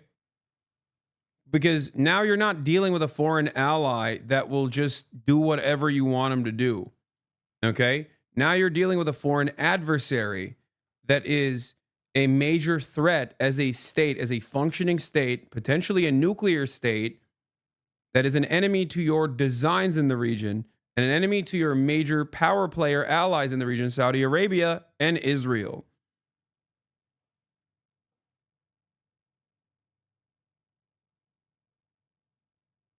Okay?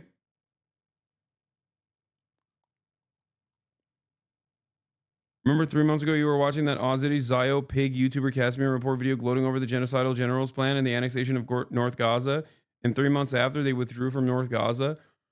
Look, I'm not saying their designs for Gaza is over, okay? I'm not saying Israel's interest in Gaza is done, it's diminished. I think that there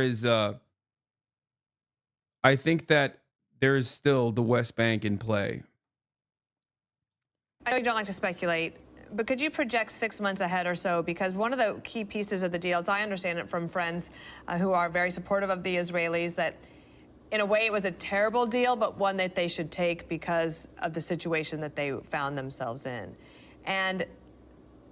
But the key was Israel did not have to declare an end to the war. President Trump, if you could play this is call for number one. He says he's not confident it will hold. Watch.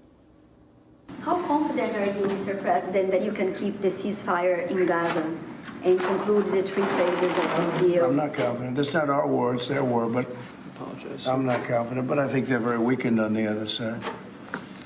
Do you support the 2-state? Gaza, boy, I looked at a picture of Gaza. Gaza is like a massive demolition site. That place it's really got to be rebuilt in a different way. How do you characterize whether the ceasefire will hold?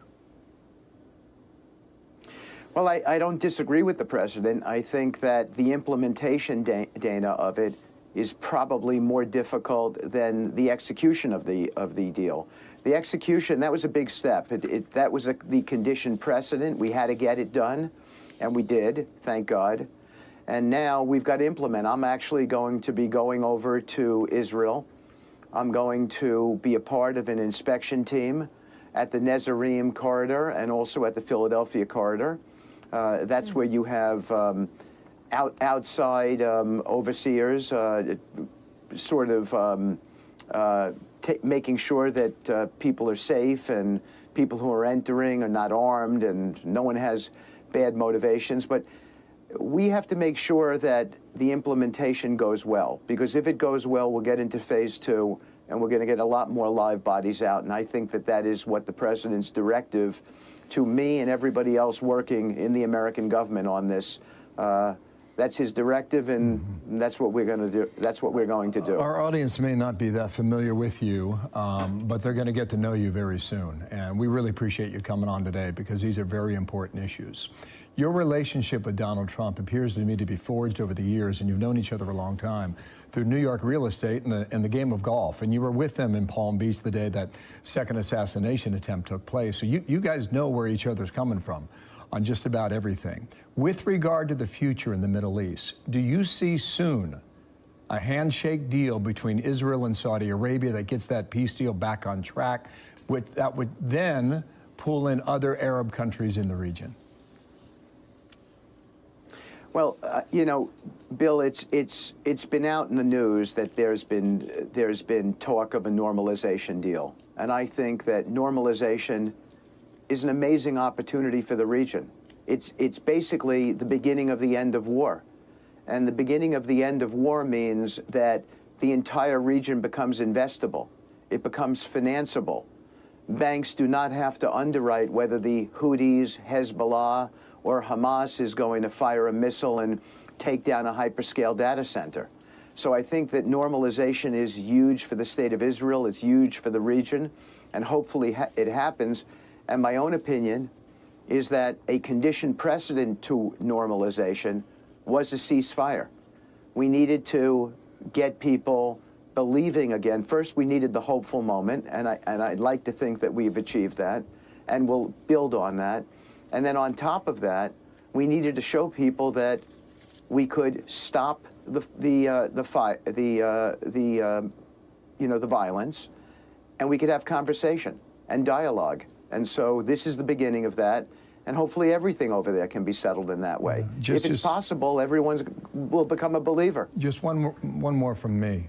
How many countries do you think could be on board? I think you could get everybody on board in that region. I really do. I think there's everybody? A new sense of leadership over there. Oh my gosh! I mean, Qatar. Look at what, you know. Qatar was enormously helpful in this. Sheikh Mohammed, he did plenty of, you know, his communication skills with Hamas were indispensable here. So I think the UAE is already a part of it. Egypt was very, very helpful to us in these endeavors. I think we have the opportunity to get everybody bought in to a better future for the region. More opportunity, more hope. I think we have this is an inflection point. Wow. Steve Witkoff, thank you so much for joining us today. We appreciate it and hope to see you again. Good luck. My pleasure. Thank you. Yes. Yeah.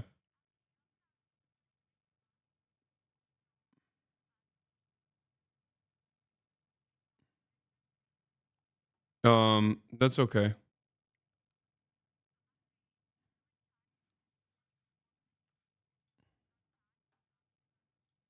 Okay, thank you. Bye.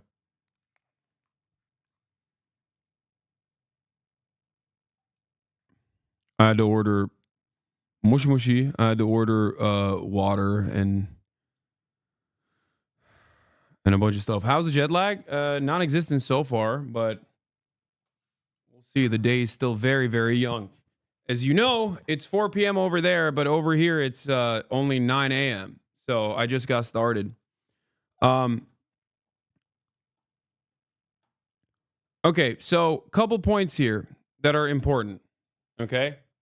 Number one, Drop Site is covering this. It says, in an interview with Fox News, Witkoff also announced he would travel to Gaza to be a part of the inspection team to ensure compliance with the deal.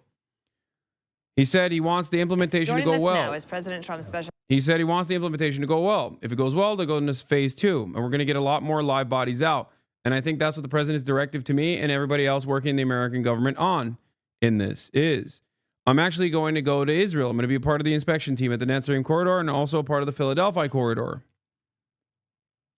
Said senior Hamas official Musa Abu Marzouk's recent statement to the New York Times that Hamas is prepared to enter a dialogue with the new Trump administration would be good if true. Emphasize Qatar's leadership in the broader normalization process and its crucial role in the peace efforts. Witkoff said he believed a long, elusive normalization deal with Saudi Arabia could be reached. He went further, saying he believed every country in the region could get on board with such a deal. Normalization means the beginning of the end of the war. It means the entire region becomes investable, becomes financeable. Classic real estate guy, classic real estate speak. My own opinion is that the conditional precedent to normalization was a ceasefire. We need to get people believing again. And this was not met with a lot of positive opinions in the minds of a lot of pro-Israeli speakers in the United States of America. A lot of people were very, very frustrated, especially because he said that he was interested in talking to Hamas directly. Okay, not through shuttle diplomacy, but directly potentially. That was a big deal. They got very mad at that. Now they're calling him a Qatari agent, especially because he once again glazed the emir, and also I think he's like done dealings with Qatar in the past as well. So people are very, very upset about this. Yeah, Mr. Anti-Zionist over here. Okay. Yeah, Trump is Hamas now, chat. Pro-Israel Republicans are alarmed over Trump's Defense Department appointee, Michael Domino. We talked about this before. I covered this before. He said, Michael Domino, tapped as Deputy Assistant Secretary of Defense for the Middle East, has said that the U.S. has minimal to non-existent vital interests in the region. And, of course, people are very upset about this. And I thought it was really funny. It's like, I mean, you can't have one guy. Like, every other guy doesn't think this. You can't just have one freaking guy that thinks this. No room for division here, okay? Like 500 guys already think this. Okay? 501 is unacceptable, okay? The 501st guy can't think the opposite. Okay? Nope. Not allowed.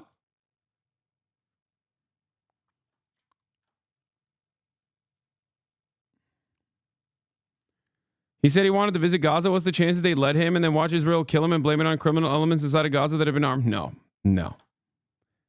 Steve Witkoff is Trump, okay?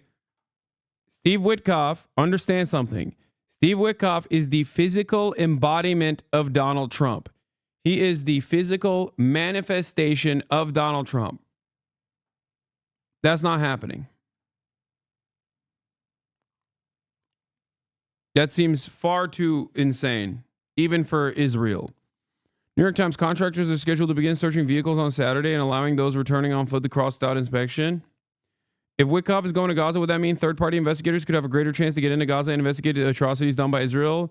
Eventually. It depends. I don't know what they're going to do with the Philadelphia corridor. Okay? I don't know what this means for the Philadelphia corridor, but if they open it up and if the Rafah border is no longer controlled by Israel, then yes, third-party investigators will have an easier time getting in. Why are you always being negative and biased about one side thing? Open up and rethink sometimes? What do you mean? I don't even know what you mean by this.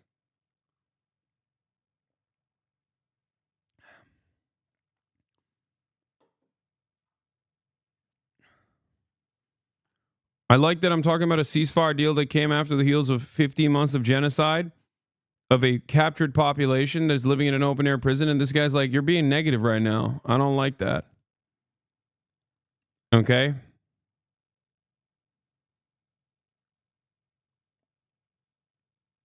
It's crazy. I hope you're not. Trump appointee for Pentagon Middle East advisor is called to pressure Israel. We're really there to counter Iran, and that's really at the behest of Israelis and the Saudis. Michael Domino said, oh my God. Okay. I get why. I get why they hate him. He ain't wrong, but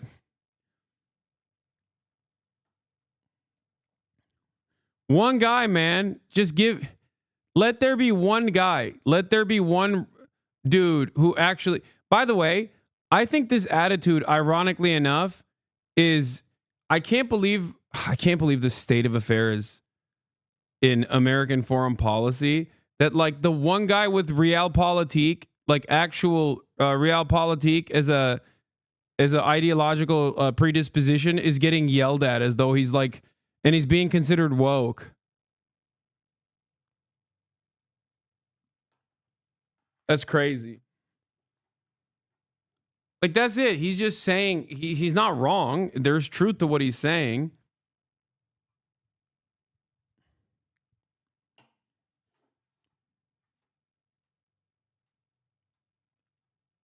He's the one former CIA guy that hates the Israelis. No, there's many such cases.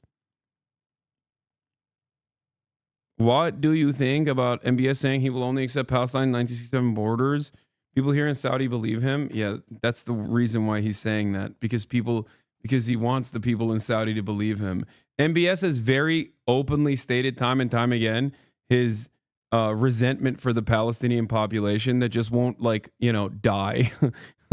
He thinks the Palestinians are simply a nuisance and annoying because he would rather get weapons contracts and not have to deal with his population feeling sympathetic towards the plight of people that are being dominated by a country that he wants to align with, Israel.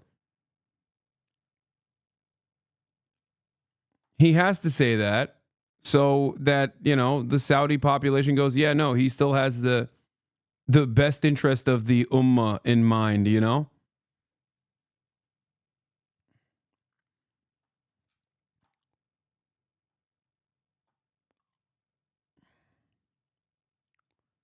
First report of ICE questioning legitimacy of U.S. veteran citizenship and no warrant or raid. Oh, God. There we go. Bro, watch out. You are out of state. If the Saudi kingdom wanted to kill me, they could kill me in America. What are you talking about?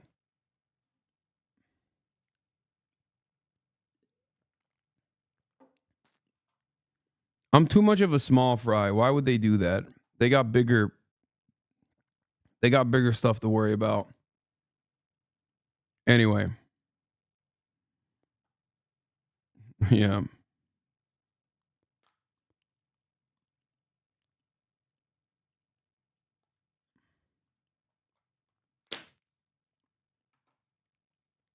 Anyway. Let's continue. I don't know, man. CNN and NPR have been referencing you lately. You're actually him now. I'm not him. I promise. I'm not. Just don't go to a Turkish embassy anytime soon. True. I am humbly telling you, I am only the second largest political commentator on this platform. Number one slot has been overtaken by Asmongold and the brilliant right-wing commentary that was desperately needed on this platform. Finally, some diversity of opinion. Finally.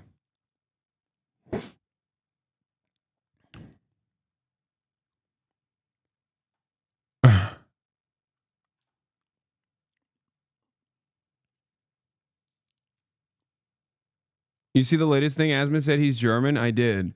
When asked by, I suspect, random 4chaners whether he was like secretly Jewish or not, he responded with, "I'm German. It's the opposite," which is kind of funny because, like, no, that's not the opposite.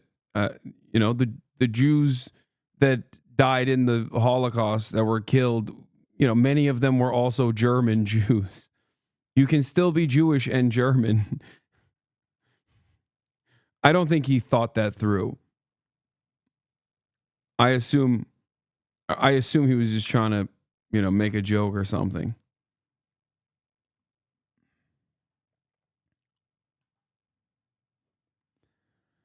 All right. What else do we got on the docket? We'll talk about warp speed, but I really do want to watch this. This is a very good video.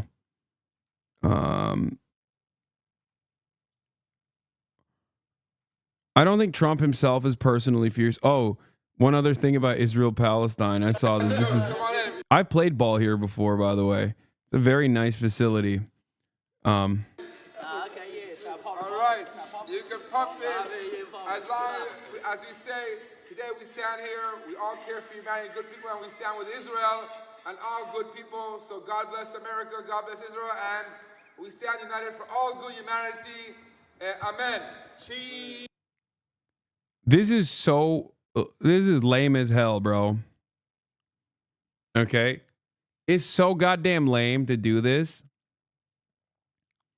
Like, you don't got to do this, my man. You don't got to do this. I'm gonna keep it $150, brother. You are doing damage to your cause, okay? When you do stuff like this.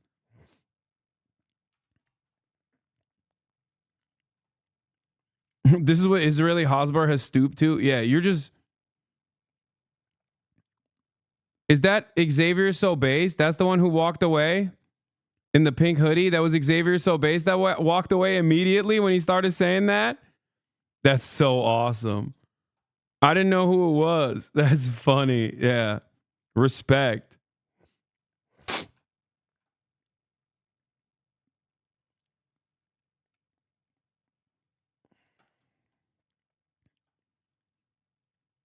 Respect. The youth are all right, dude. I'm invested now. Like, how do you not recognize that when you do this stuff, you're just like coming across as a clown? You're coming across like a loser. You're coming across like an annoying nuisance, and you're probably harming the pro-Israeli project more than you are saving it, you know? It's like, oh, I'm glad.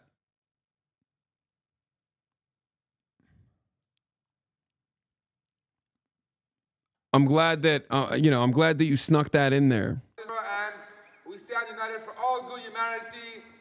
Amen. Cheers. Shalom, shalom. Am Yisrael Achai. Chazak. Thank you guys. Round of applause. Hold on, did he just set us up? No. What the fuck? I don't even know what he said. That's what did you say? Nah, man. Free Palestine, bro. My goat. That's right. I just got set up, man. I thought that's right. Said picture, bro.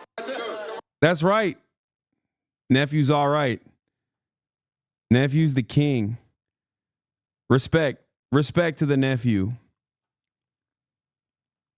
That's just again, it's such a lame ass thing to do, bro. Like, what are you doing? You just got all these kids there, like they're young. Like, you're just locking them into this. Like, what a ridiculous thing to say. What a ridiculous thing to do. You're a whole ass adult.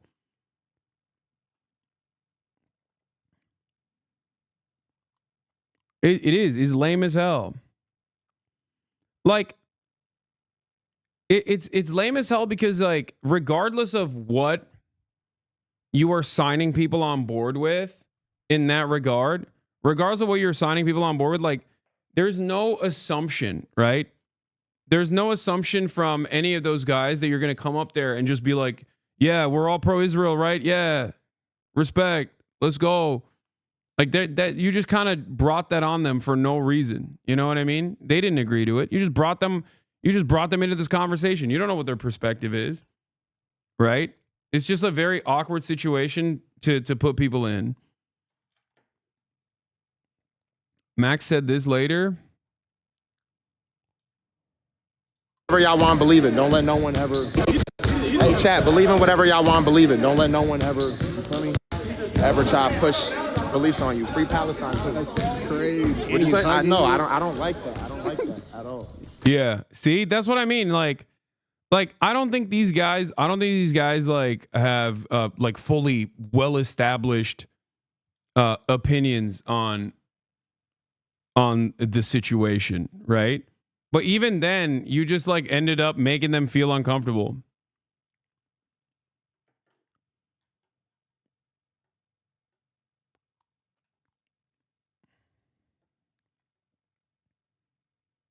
Some more of their comments immediately after the end of this clip. All right. And all good people. So God bless America, God bless Israel, and we stand united for all good humanity. Amen. Cheers. Bro, everyone's calling him a weirdo. El Zionist forcing opinions. Free Palestine. That's so a weird ass owner. That's not what he said, Shalom, Matt. shalom. Am Yisrael Achai. He said shout it out. He hit the Thank you Amazon 52. Hold on, let me just everybody. Yo, what would Kanye do? I mean, nothing. I didn't. You don't got to say nothing. Yeah. Okay. I don't know about what would Kanye do. You can come in. Hold on, I gotta open the door. Oh. What would Kanye do is crazy.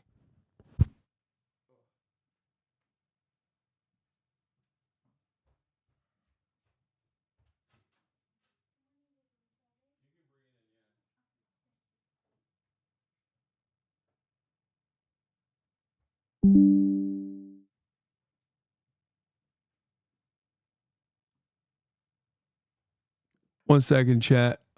I got my sodas and stuff.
It's not tea, it's coffee. He wanted us to say it. You don't gotta say that. I booked the gym. Imagine, nigga, the gym doors Nah, are shut. I don't like when people put like that shit on you. Either. Once I start, what you start saying, Like, you feel me? Love to everybody, but like, you feel me? Yo, imagine the doors just shut. It's like you want to play a game, nigga. This shit is giving me the chills, nigga. Hold on, watch this. I don't know. They're not gonna kill you, dude. That is funny though. Dude, Israel's PR is so in the pooper is crazy. Israel's PR is so in the dumps, dude. That's crazy.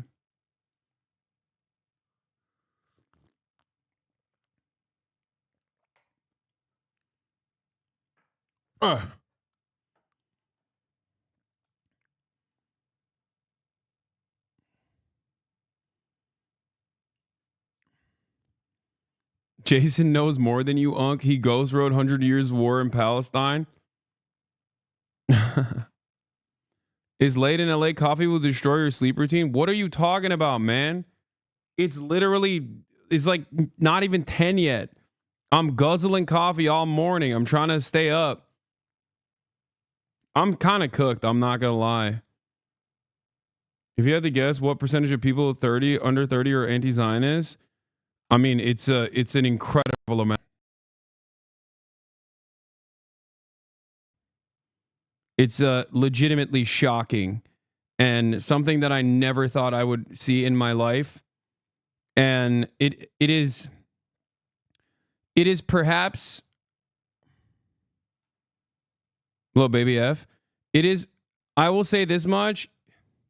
It's one of the few things that has given me some semblance of hope about things changing around the world in general. Like, straight up. It sucks that so much death and destruction. Your viewers are weird, Jesus. Wait, why? It sucks that so much death and destruction happened in this process. It's unimaginable amounts of cruelty, but I think that I'm basically matching this off of what I know, like what I have seen in my lifetime. And I never, ever in a million years would have ever thought that there would be this much public support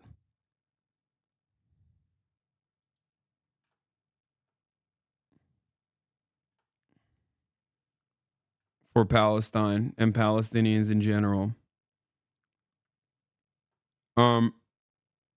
Anyway, let's get to some funny drama. Elon Musk is lashing out. Trump's staff is furious, but I don't think Trump himself is furious about it. But At first I thought it was Trump that was mad, but then I heard Trump's response. He doesn't care that much. But obviously, AI. Trump is making big waves for a lot of these AI initiatives. They want to be the dominant force for AI around the globe. There's some very scary precedent. There's a very scary precedent there, I think, or there's a very scary reason for it, I think. Before people call me a Luddite, I already covered this. I believe the technological advancements are ultimately good. It's just that technological advancements in this vein are oftentimes created to displace the existing labor force. And I think that's what they're trying to make AI do. The problem is, of course, they really can't, because the AI tools that we have at our disposal so far are nowhere near as complex, or nowhere near as they're just nowhere near as good as the way people think they are, or the way that every AI evangelist claims it is. It's nowhere near the level of intelligence yet that it would necessitate to be able to actually displace wide swaths of the labor force. It also used a tremendous amount of power, obviously, and I've talked about that too. But it's kind of funny that everyone is yelling at Sam Altman for all of his previous lib posting on the platform. They're unearthing all of his older tweets. And I believe even Elon Musk got in on the fun a little bit too, which is crazy because Elon Musk himself was more actively anti-Trump more recently than Sam Altman. A lot of people, I think, forgot because of the shift, but Elon Musk literally wanted Ron DeSantis to be president. Okay? Elon Musk wanted Ron DeSantis to be president. He actually hyped him up, and he said Donald Trump's too old. He's too incompetent to be president. He sucks. And so the girls are fighting, but overall, I think AI as a tool is not necessarily a bad thing. But of course, all technological innovation under capitalism is going to be used to displace the existing labor force. One other note on the surveillance technology. One of the people that obviously one of the people that was formative in this AI investment launch that Donald Trump did was this guy, Larry Ellison of Oracle. And here's what Larry Ellison thinks is wonderful to use AI for. Police will be on their best behavior because we're constantly watching and recording everything that's going on. Citizens will be on their best behavior. Citizens will be on their best behavior because we're constantly watching and recording what's going on. Because we're constantly recording and reporting everything that's going on. And it's unimpeachable. The cars have cameras on them. I think we have a squad car here someplace. But those kind of applications using AI, if we can use AI, and we're using AI to monitor the video. So if that altercation that occurred in Memphis, the chief of police would be immediately notified. It's not people that are looking at those cameras. It's AI that's looking at the camera. No. You can't do this. It would be like a shooting. That's going to be immediately, that's going to be an event that's immediately, an alarm is going to go off. It's going to be, and we're going to have supervision. In other words, every police officer is going to be supervised at all times. And the supervision will, and if there's a problem, AI will report the problem and report it to the appropriate authority. Dude, I'm sorry. This is the most insane thing to say out loud. He's just admitting it. This is what I say. I'm supposed to say this, and then there's supposed to be Vox.com articles written about how hysterical people like me are for the surveillance, the future of surveillance tech with artificial intelligence, right? Liberals are supposed to turn around and be like, no, it's not like that. Here are the many benefits, yada, yada, yada. Meanwhile, this guy openly is like, we are your masters. We are going to constantly surveil you. You are going to be on your best behavior because of this constant surveillance. And we're going to immediately alert the authorities if you do something that we don't like. And that's the future you should look forward to. And he's just outwardly saying it. Like he's not. What is going on? It's kind of shocking that billionaires that are aligned with Donald Trump feel so comfortable to just openly admit that this is their intention.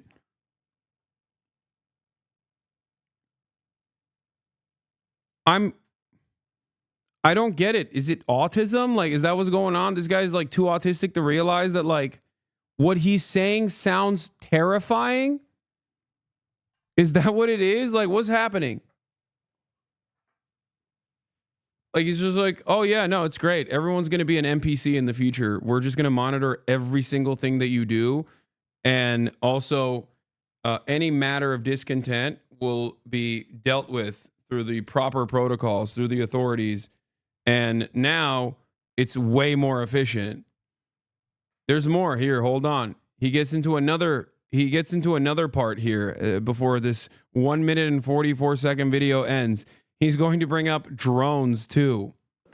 Whether it's the sheriff or the chief or whomever, we need to take control of the situation. We have, same thing. We have drones. We just, if there's something going on in a shopping center, and I'll stop. A drone goes out there, get there way faster than a police car. There's no reason for, by the way, high-speed chases. You shouldn't have high-speed chases between cars. You just have a drone follow the car. I mean, it's very, very simple.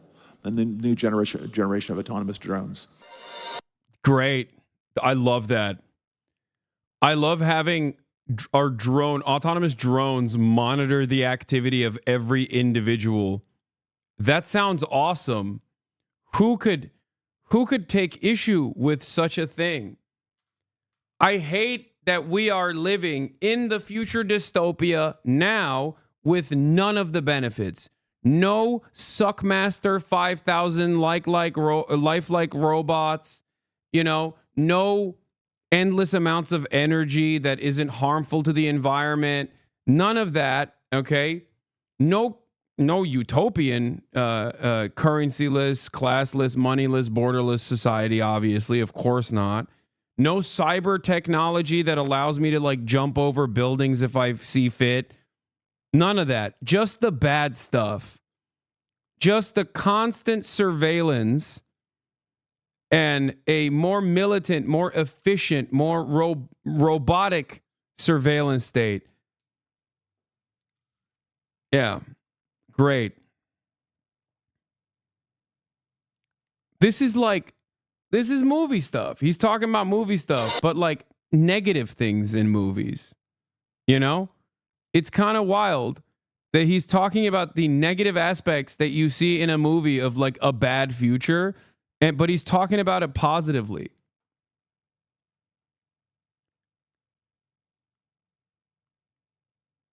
He's saying this, and in the same breath, we'll say that the cameras in China are too much or whatever. Yeah, this like implementation of programs like this also begin in places like Gaza and in places like West Bank. Speaking of China, China does have a system similar to this, okay? They do have constant surveillance, and they do also have AI implementation of constant surveillance. They utilize that in Xinjiang. Speaking of China, you know where else they utilize this technology? This Chinese technology? In the West Bank, of course. That's right. Just remember, before people say, Hasan, you never criticize China or whatever, okay? This technology, or a similar version, a more primitive version of this technology, is currently being implemented in the West Bank. And it's actually, the origination is Chinese, for the record. And they literally are, they sold it. They sold this tech to Israel. China did.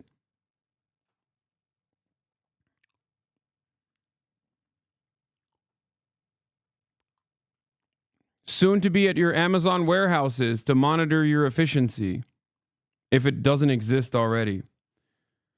Oh. It's insane, you know? It's just like,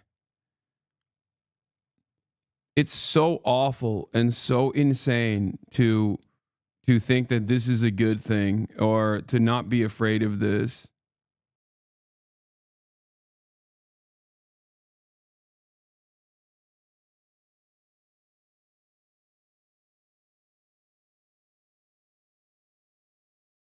Constantly effing me having mini Fs over and over again. What's happening, Japan? You're supposed to be better than this, Japan. It's not a major F, chat. Calm down. It's a mini F. Why do people say it's a major F when it's not? It literally goes in and out for a second.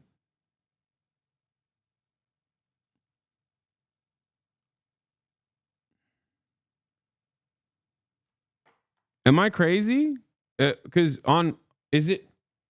it just goes completely black for like 1 second, maximum 2.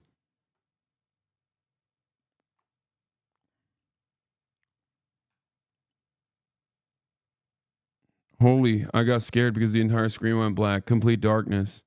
I'm sorry, I left you alone. You are being gaslit, bro. 1 second without you is too long, King. True.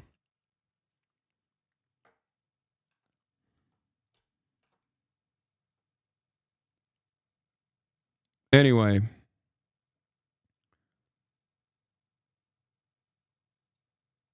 You lied on China?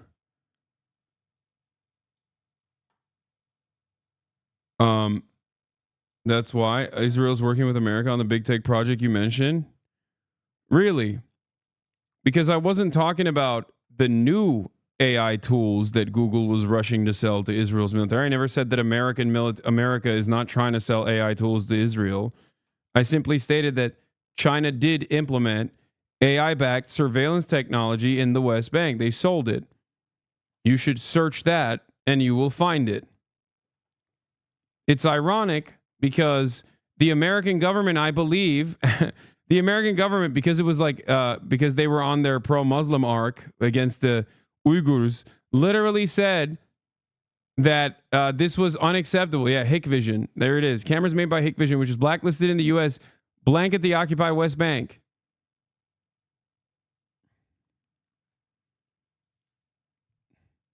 What? Like, you think, dude, you think I'm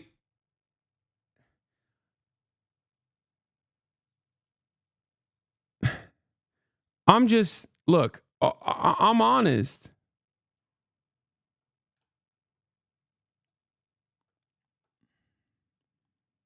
I'm not going to lie to you.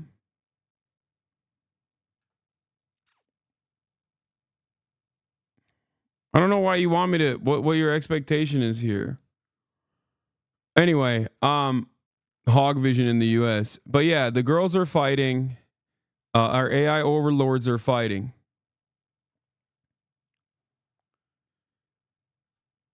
Also, we're going to talk about Elon Musk's Costco double down moment.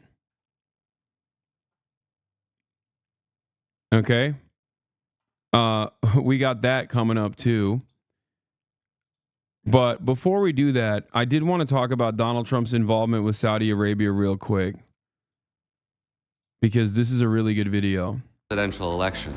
Donald Trump appeared at a UFC event, flanked by bullet-headed UFC CEO Dana White. Bullet-headed. And Elon Musk, who had just spent $270 million electing Trump. But there was another person there who wielded as much influence and wealth as pretty much anyone alive. Yasser al-Rumayyan, the head of the Public Investment Fund, the Saudi state-run sovereign wealth fund, which controls about $930 billion. Al-Rumayyan could claim some degree of ownership of practically everyone and everything around him that November night. From UFC, which was planning some splashy events for Saudi Arabia, to Elon Musk, whose companies had long been recipients of Saudi investment capital, and Trump himself, a stalwart Saudi ally whose political, economic, and family interests had come to depend on Saudi largesse. It's clear that Saudi Arabia has been investing in Trump and Trump world for a long time. I love the Saudis. Many are in this building. Lobbyists representing the Saudi government paid for an estimated 500 rooms at President Trump's D.C. hotel. The Live Golf Invitational. The Saudi-backed golf tour. At the Trump National Doral. Have a good time, everybody. They buy apartments from me. They spend $40 million, $50 million. Trump Tower, Jeddah. Am I supposed to dislike them? I like them very much. And foreign governments, they understand. They're dealing with the transactional president. Crown Prince, thank you very much. Thank you for being here. And now, as we head into a second Trump administration, the question is, what more do they want? How would you describe the relationship between the United States and Saudi Arabia? I think it's fine, but with me, it will be G-R-E-A-T, great. The host of the FIFA World Cup 2034 will be Saudi Arabia. What we're seeing with Saudi Arabia is unprecedented because of the sheer amount of money that they put in. Kareem Zidane is an investigative sports journalist. They're investing in absolutely everything. Al Ramayan's appearance at the UFC fight wasn't just about Trump. Sports have become a key part of Saudi Arabia's investment and influence peddling strategy. Kareem and his colleagues at... I think this is a lot better. Right? In terms of the background, I feel like this looks a lot better, right? Yeah, it's just like it was just too blasted. But I'll keep it on and when it's, you know, dark out in the mornings because I think it's a cool background. But this is like, you know, it was too blown up. So turn it around, the sun in your face. No, the background, I wanted the background to look cool. But just join. Why are you streaming from an undisclosed location? I'm hiding from the authorities. Play the game mapped over 910 sponsorships from Saudi entities in 2024 across the globe. There's the ownership of the Premier League's Newcastle United, the creation of Live Golf, a competitor to the PGA Tour, sponsorship for the Women's Tennis Association, backing Formula One's Aston Martin. There's MMA, esports, equestrianism, wrestling, cycling, billiards, and a potential new venture into boxing.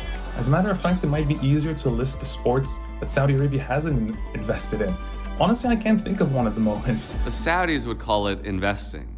Others call it sports washing. Sports washing is the deployment of sports as a means of reputation laundering. When countries use sports and major sports events, for example, to distract from human rights abuses.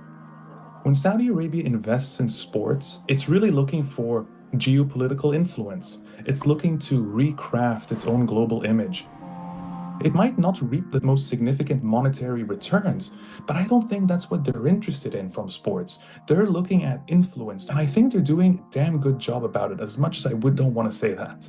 And this is happening with other Saudi investments too. What's your take on the unabashed expansion of the Saudi investment fund into Silicon Valley? In 2016, then Deputy Crown Prince Mohammed bin Salman, or MBS, made a well-publicized trip to Silicon Valley. The charm offensive. One of the things that he did also was get glazed up by The Atlantic. The editor-in-chief of The Atlantic, of course, is a former Israeli prison guard and was totally on board with the peace offensive, the charm offensive, as they called it. By 2018, Saudi Arabia was the single largest investor in U.S. startups. But where was that money going, and what was it doing? Let me give you an example. Twitter. When Twitter was a public firm, the Saudi Kingdom Holding Company was its largest outside shareholder, owning a bigger part than even co-founder and longtime CEO Jack Dorsey. But it wasn't just a financial relationship, as I've covered in my reporting. Twitter has long been an important place for the Saudi government to propagandize on behalf of MBS's economic program, flood Saudi-related discussions with posts from pro-regime trolls, and track and harass dissidents, some of whom have been doxxed, arrested, and tortured. In 2014, Twitter's leadership learned that a key MBS advisor was running a spy ring inside Twitter's San Francisco headquarters. Twitter never publicly... Under liberal control, by the way. Don't forget. Under liberal control, by the way. Make no mistake. Okay? Under a liberal administration, under liberal control, all of this was happening. So that's why you have to remember when I say why I say American foreign policy is uniparty, okay? accounted for its role in fostering the Saudi spy ring. Jack Dorsey enjoyed a chummy meeting with MBS just 6 months after the Twitter CEO had been told by the FBI that his company had an espionage problem. They weaponized their investment. By the way, dude, I mean, okay, brief moment here. Even the Pepsi is cooler in Japan. Normal thing in Japan, Pog. Doesn't taste too bad either. Used it to spy on, target, and harass critics. And they did it all without any consequences. And their investment continues today. Let's fight. So back to the fight. And another... BDS? It's not BDS, man. Shut up. God damn, won't even let me drink my freaking awful version that you got.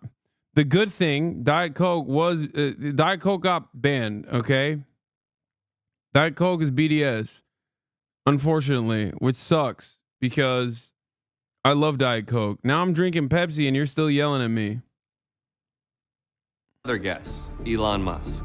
When Twitter went private under Musk, Kingdom Holding Company rolled its shares into the new private entity and became its second largest investor after Musk. But Twitter wasn't the only tech giant receiving backing from the Saudis. In April 2023, HasnAbi, the venture capital arm of the Saudi Public Investment Fund, did something surprising. It published a list of dozens of American venture capital and private equity firms it had partnered with, showing just how widely the kingdom's money was being spread around. Tech, AI, surveillance, media. But the influence purchasing campaign doesn't end in Silicon Valley. I would like to bring up the CEO of Affinity Partners and former senior advisor to the White House, Jared Kushner. That's Jared Kushner, the husband of Trump's daughter, Ivanka. He served as a senior advisor in the first Trump administration and was everywhere. And by all accounts, he had a lot of influence on his father-in-law. But he's known for one thing above all else. It seemed as if from the get-go that Jared Kushner... He's a brilliant mind, one of the top minds of statecraft here, okay? So good. Did you get billions of dollars from the Saudis? Yeah, I didn't think so. Was charged with cultivating the relationship with the Saudis. Virginia Cantor is Chief Ethics Counsel at Citizens for Responsibility and Ethics in Washington. It appears to be that at the end of the administration, the payoff was a $2 billion investment in this investment fund. Just months after leaving the White House in 2021, Kushner's newly minted investment group, Affinity Partners, secured a $2 billion commitment from the Saudi Public Investment Fund, or PIF. The news raised a lot of eyebrows. Some next level sleaze and grift going on right in front of our eyes. This is just putting a price tag on American foreign policy. I've been in this business 40 years. This is Jake is just Islamophobic. That's why he's saying it. Make no mistake. Jake Tapper, the one time Jake Tapper is going to be against American interests is because one, it's Trump doing it, and two, because he's anti-Trump, and two, more importantly, it's because he's doing business deals with Muslims. He can't have that. Extraordinary, unprecedented. I've never seen anything like it. The reason it was so egregious. Jake Tapper's not even pro-Israel. He just hates Muslims. He just comes across like he's pro-Israel because he's just genuinely hates Muslims so much. That's what it is. He had no experience in that field. The panel responsible for screening potential PIF investments reportedly voiced serious concerns about Kushner's lack of experience. But the board was overridden by MBS, the de facto leader of Saudi Arabia. That news raised even more eyebrows. Isn't that a nice story of friendship? Things you do for your bros? MBS proved to be a close ally to Kushner in the first Trump administration, working closely with him on various Middle East diplomatic negotiations. They worked so closely, in fact, that MBS reportedly told others he had Kushner in his pocket. It appears to be a payoff based on Mr. Kushner's dealings with the Saudi government and particularly MBS during the Trump administration. A Senate investigation found that Kushner's fund raked in $157 million in management fees, all while generating no return on investment for his clients. Jared, of course, sees no problems with the $2 billion transaction. For my critics, what I say is point to a single decision we made that wasn't in the interest. To my critics, I say, do you have $2 billion? No, I didn't think so. That's right. To my critics, I say, get your money up, not your funny up, okay? Sorry, shouldn't have been at the Istanbul embassy, okay? Wrong place, wrong time. Sometimes you get chopped up. Of America. Okay, I'll point to one. How about letting an ally kill a Washington Post columnist, Jared? What was really troubling about the assassination of Jamal Khashoggi, there was every indication. Oh, whatever, dude. $2 billion again. Again, $2 billion. Just saying, $2 billion. That it was carried out by the Saudis. Also, fake news. He was doing fake news. Who cares? Washington Post. This is ironic. This is funny because, like, this is also part of the reason why, you know, the Jeff Bezos MBS fallout happened too. Like, this is part of the reason why the Jeff Bezos MBS fallout happened. They were buddies. they were homies. And then MBS hacked his phone. MBS killed Jamal Khashoggi. Jeff Bezos was like, "What are you doing? That's a journalist that you just killed from my newspaper. You can't do that." And then MBS was like, "Hey, check this out. Boom. Pegasus software in your phone. All of a sudden, now the entire world's got your news, Jeffrey. Now your entire world's got the news, Jeffrey. Oh, you were trying to fuck on ladies. You were trying to cheat on your wife. Guess what? Now everybody knows. Okay? Now everybody knows. That leads to one of the most expensive divorces of all time, obviously, between Jeffrey Jebediah Bezos and his wife. It's just like a very funny chain of events that took place from the Jamal Khashoggi assassination. That, like, two homies, you hate to see two homies fall apart like this. You know what I mean? Over one critical assassination of an American journalist. Like, what? He's Saudi too, you know? Wait, that's why he was divorced? Yes. You want to know why you don't know about this? Even though it was, like, kind of mentioned in the media? Because Jeff Bezos literally did everything in its power to stamp it out. Okay? Every like newspaper, Daily Mail style newspaper that wrote about it had private investigators. Jeff Bezos was like, "Oh yeah, you're going to write about this story about, you know, all of this, all this embarrassing details. Guess what, dude? Have fun." He hired a private security contractor and literally monitored every single journalist and editorial staff member that dared to write about the story, which is part of the reason why there wasn't a lot of coverage on the story. I mean, it obviously got out there. It was a big deal. It's Jeff Bezos getting a fucking divorce after having a fallout with MBS and possibly having MBS, like, you know, literally hack his phone. But that's the reason why many of you are probably shocked and you're hearing about this for the first time ever. What a crazy story. Pegasus, of course, is the Israeli surveillance software that MBS used against Jeff Bezos, an American billionaire. And yeah, but since then, Jeff Bezos also got hit with the Dominican Ray, just like Mark Zuckerberg, and he's fine now. He's brolic. He trains. He's got his hot young thing, his age-appropriate wife, or not age-appropriate wife, age-appropriate girlfriend, you know? That's my goat, my king. What's NBS? MBS, Mohammed bin Salman. That guy right there. That guy who killed this guy right here. Basically, Kushner and President Trump gave MBS a pass by virtue of not, calling them out. Why are you siding with the Saudis over your own intelligence? Because it's America first for me. That definitely set the tone for how they were going to deal with human rights violations by the Saudis. And it wasn't just that, there were other incidents. And the list is a long one. There is the use of his second presidential veto, a resolution putting an end to the U.S. military involvement in Yemen, allowing continued U.S. support to the Saudi-backed war in Yemen. There's his abandonment of the Iran nuclear deal.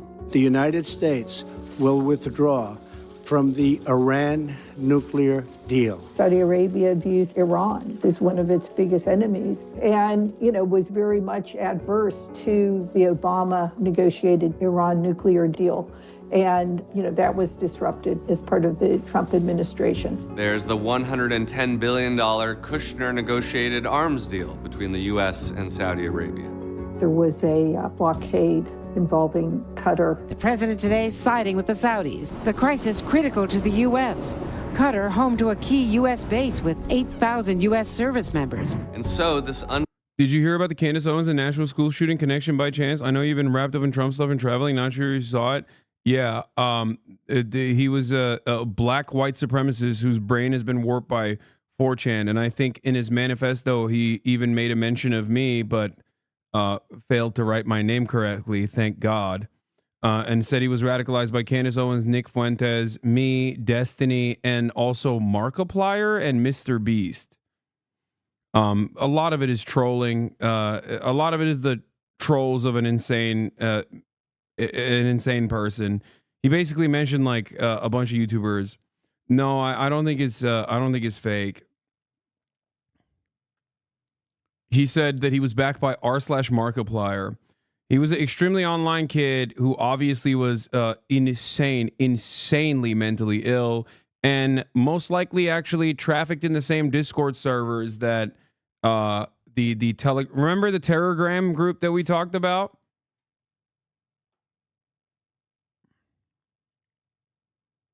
The Telegram group that we talked about, I think he was also part of that orbit a little bit. But yeah, he was out of his mind and also very much like a insane 4chan groiper.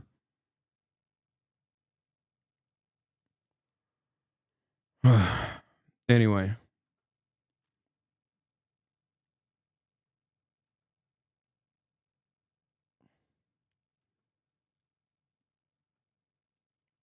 A black white supremacist. What is a groiper for us older viewers? It's just a term for extremely online Nazis, as they call themselves. It's kind of like the Pepe the Frog, but a different version of it, a modified version of it.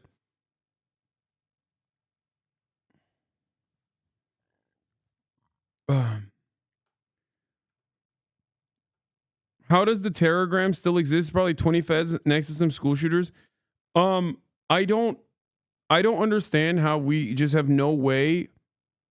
And he also live streamed the incident on Kick. I just don't understand how we have no way of dealing with like this level of like very obvious grooming happening by insane Nazis. And it's like international too. It is an international Telegram group called Telegram that straight up just grooms mentally ill people into doing like terror attacks like this. And meanwhile, the government is like invested in, I don't know, deporting students who are saying they're pro-Palestine. It's so psychotic to me that like you if you're a Nazi, you could just do whatever the fuck you want, dude. I swear to God. Like, it is actually insane that white nationalist neo-Nazis have done so many mass shootings now. So many. Nonstop. Like, at what point will the government go, hey, maybe we should, like, clamp down on this a little bit?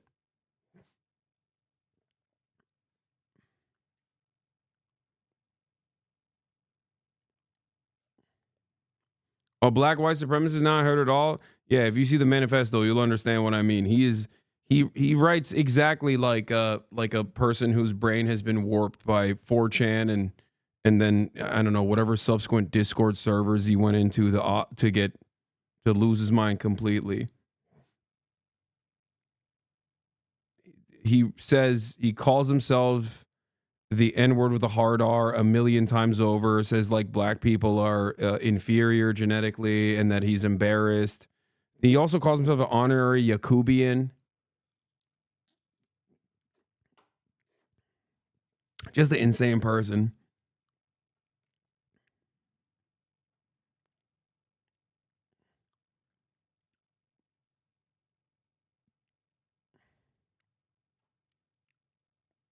Let's continue. Unprecedented closeness is being interpreted in a new light since the 2021 investment from the Saudis to the one person who always has Trump's ear.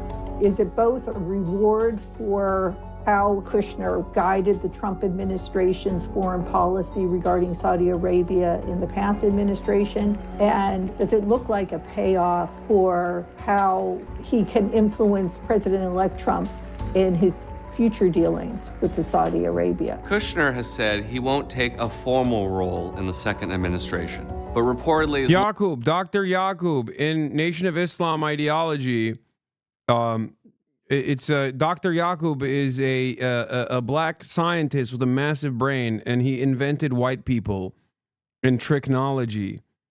It's ridiculous. Okay, come on. And that person is not being serious when they mention Yaqub. They're memeing, which is kind of crazy to say. It's trolling. Everything is trolling.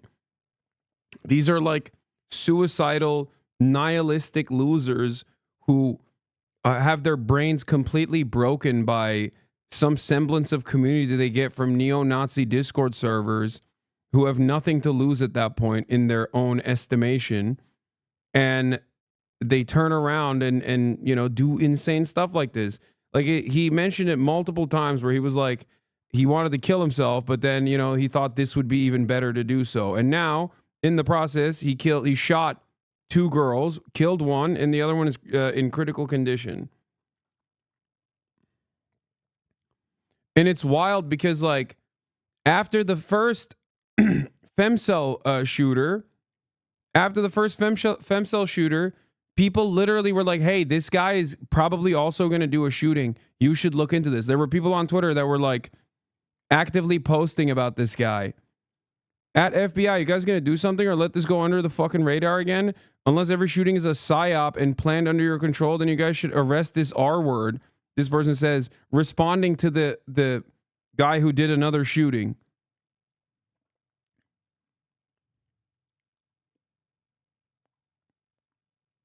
He's also Mercanius. Holy moly. Thank you for the 50 bomb. Jesus Christ. Let's finish this video and I'll get into it. Looking to be an informal advisor on Middle East matters, and the investments in Trump world haven't stopped. And the primary financial backer of Leave Gulf is the Sovereign Wealth Fund. And they engaged in deals with the various Trump golf courses. And it's pretty clear, you know, when you have his sons going overseas in this transition period to lock down deals, it's a way of signaling that Trump is open for business. And if you want to be favored, you better be first in line. When you have someone like Trump, he tends to take the existing corruption in Washington Cutie and just turns it up to 11. Matt Duss is executive vice president at the Center for International Policy. Mohammed bin Salman, when he visited the Oval Office, Thank and you Trump for the pulled out 50 that big famous ones. poster with all the different weapons that were on sale as if it was, you know, the side of a good humor truck. Here are all the various ice cream and delicious treats that are on sale. $3 billion, $533 million, $525 million. That's peanuts for you. And that was funny, but it was also, I think, a great demonstration of how Trump... Someone actually brought up a really interesting point.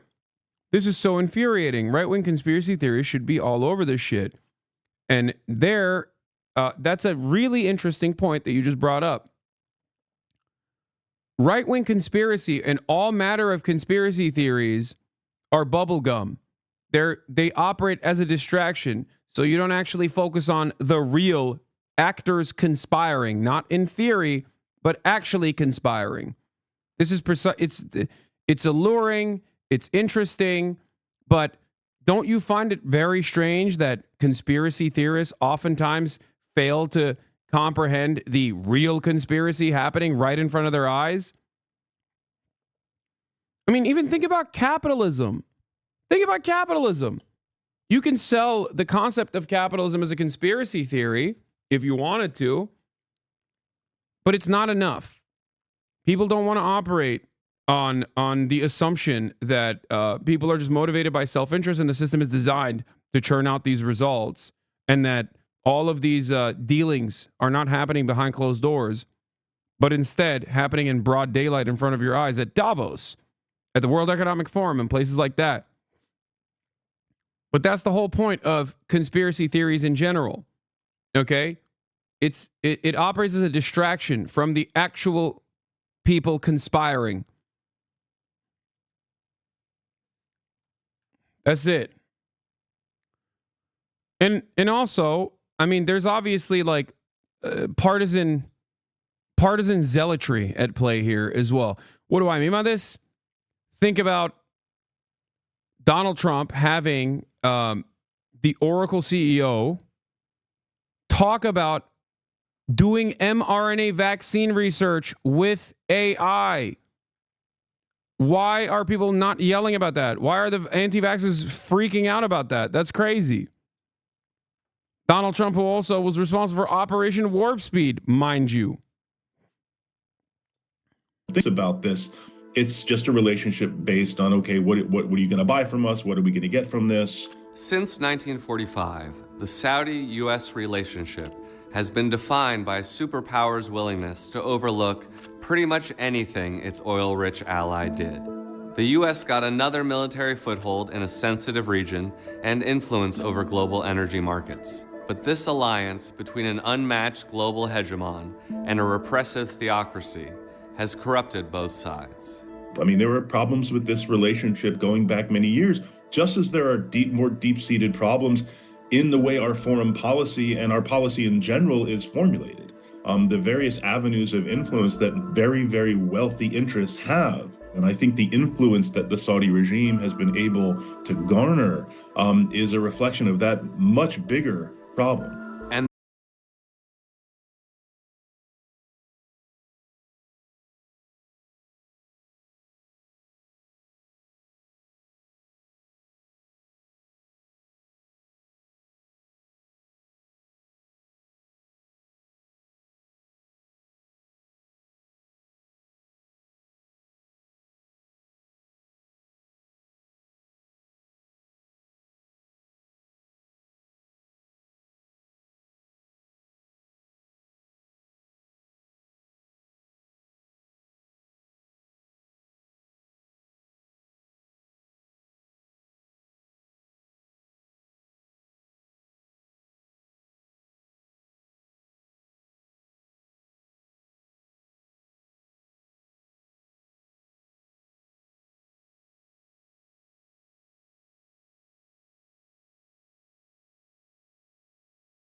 Not enough orb photos, but other than that, fantastic coverage.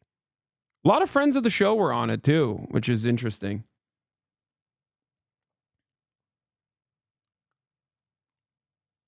Anyway, the orb photo.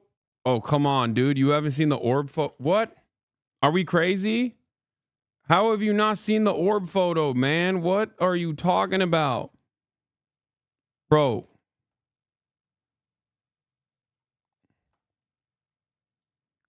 You've never seen this? This is the first time you're seeing this? This is from the first administration, the first time Trump was president. It's so awesome, dude. It quite literally is like,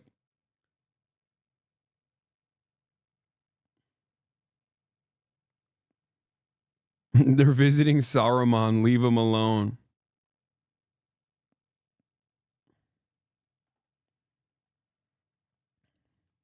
I love this. It's so villainous. The aura. The aura is so villainous. Oh, speaking of which, by the way, in the process of Elon Musk doubling down, tripling down, a lot of funny things have occurred. Here, we're going to talk about that. As you guys know, the ADL, Apartheid Defense League, immediately defended the apartheid. No matter who's a defender of apartheid, the ADL is there to do PR for you.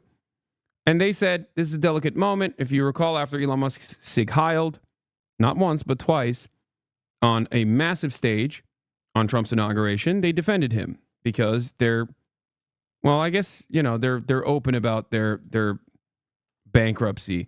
Another person that ran to Elon Musk's defense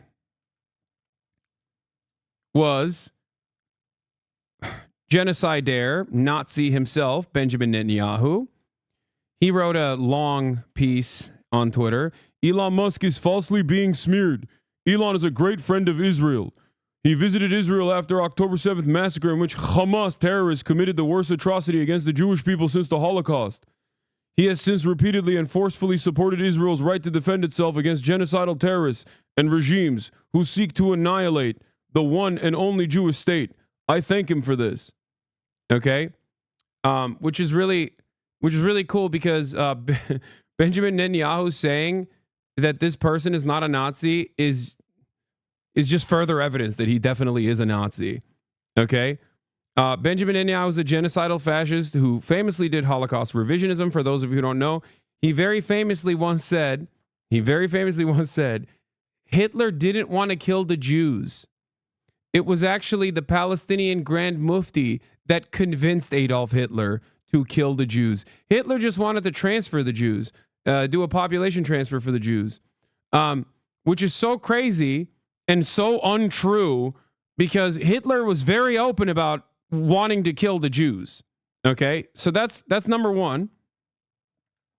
But yeah, you got Satan Yahoo over here, wanted by the International Criminal Court for doing a genocide, being like, yeah, no, this guy's not a Nazi. But what's really funny, what's additionally funny is that Benjamin Netanyahu is also very famously aligned himself with out and about right-wing reactionary nationalist and anti-Semitic figures all over Europe. So that's why this doesn't, like, this post from Benjamin Netanyahu proves the exact opposite of what he was trying to do. If you are even remotely familiar with Benjamin Netanyahu's game, then you should immediately go, oh, this is further evidence that this motherfucker might be a Nazi. Okay? Anyway, so that's funny. But hey, guess what? Elon Musk, being the troll that he is, has been nonstop doubling down, tripling down. But before we get to that, there was one person, Sam Kuffel, a meteorologist for a local news station, that actually criticized Elon Musk's sig heiling on her social media account, on her personal social media account. She got fired for that, which is really interesting to think because here's Elon Musk. If you are unfairly treated by your employer due to posting or liking something on this platform, we will fund your legal bill. No limit. Please let us know. I wonder if Elon Musk will fund her legal bill. Probably not.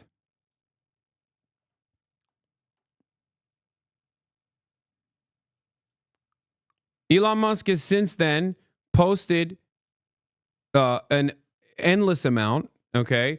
The recommendation algorithm on this platform sucks. I want to talk to the manager right now. He's trolling. If I see one more damn Nazi salute in my feed, I'm going to lose my mind. This algorithm sucks. Okay. Oh, I don't even care. I don't even care about you guys constantly posting me Sig Heiling. I don't care at all. Except he also, once again, like I said, doubled down, tripled down, did the quintuple down. Okay. KFC double down style. All right. Let's take a look at what, I mean, he posts so much. But here, let's take a look at what some of the things he posted about him not being a Nazi, definitely. Okay. He's Austrian too, talking about Arnold Schwarzenegger, which is really gross for him to say that about, especially Arnold, who has openly talked about his father or his grandfather, I believe, or was it his father, and his ideology and how disgusted he was by it. He posted this 9 minutes ago. If I see one more damn Nazi salute in my feed, I'm going to lose my mind. 22 minutes ago. Did anyone accuse President Macron of being a Nazi? He said, seriously? Okay. Where is it? Oh, in between, he posted about South African farmers are in grave danger now that the expropriation bill has been signed into law. Land can now be confiscated with no compensation. He's talking about, he's defending the white South African farmers in between. The allegations that he's not a Nazi. Okay.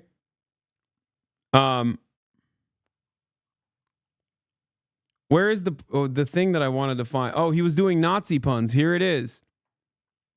Don't say Hess to Nazi accusations. Some people will Goebbels anything down. Stop gurring your enemies. His pronouns would have been he/Himmler. Bet you did not see that coming.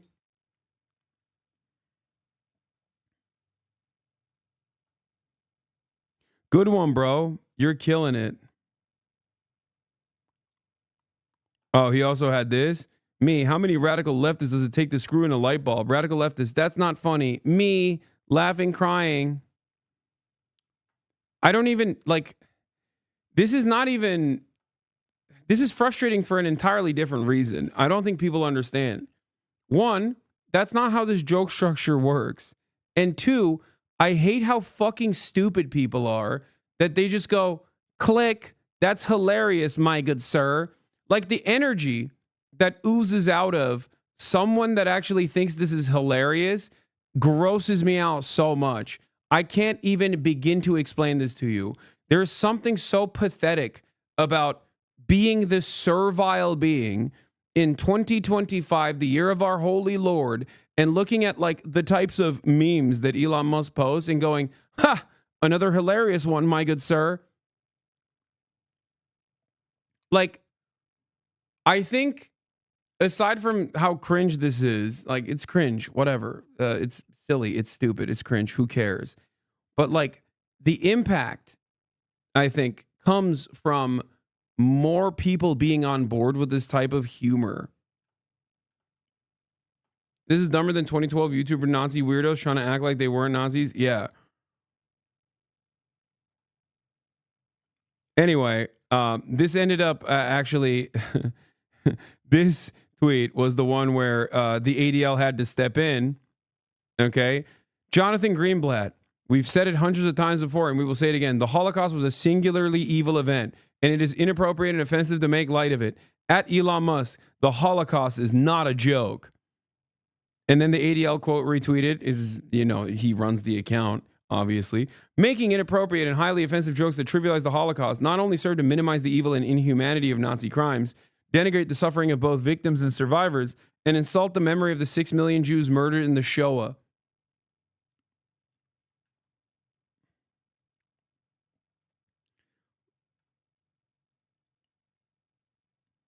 How are you going to defend him Sig Heiling publicly and then turn around and be like, well, this was a bridge too far?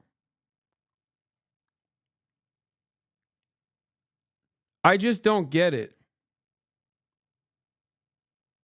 Yeah, I know. When I saw this when he first tweeted it out, it 100%. It 100% is because he saw the tweet going viral.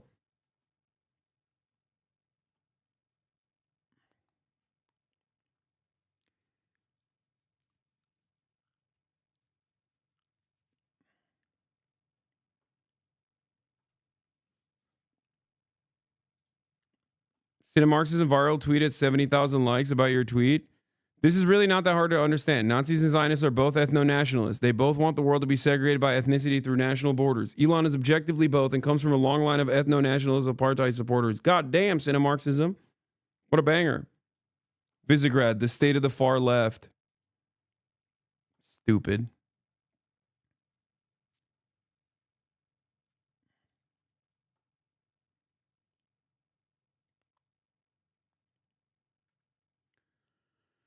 I, for one, personally think being an actual Nazi and doing unlimited Nazi propaganda on the platform that you bought after unbanning every Nazi and continuously doing discourse with Nazis and hyping them up and giving them higher visibility is perhaps infinitely more offensive than doing Holocaust puns.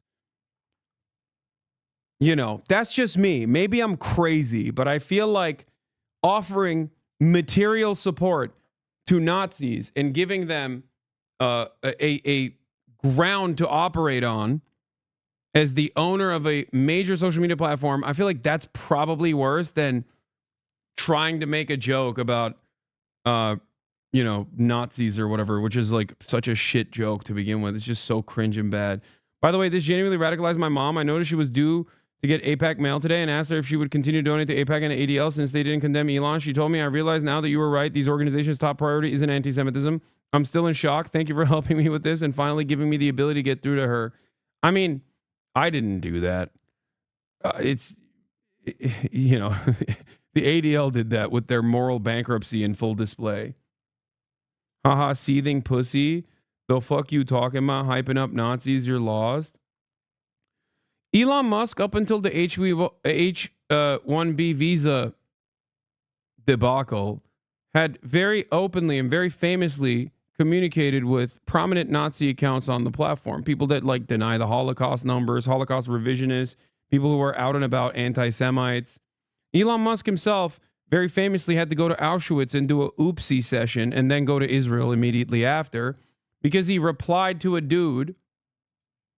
He replied to a dude who had said, oh my God, he's back. Oh, he's doing it again. The majority of young people in Germany have migrant backgrounds and no major city has a native majority under 16 anymore, but pointing it out is hate speech. Elon Musk responded to him saying, wow, that account, by the way, has said stuff like this. Why do they always have to migrate to white countries, though? Let neighboring countries take them in. Access to our country is not a human right.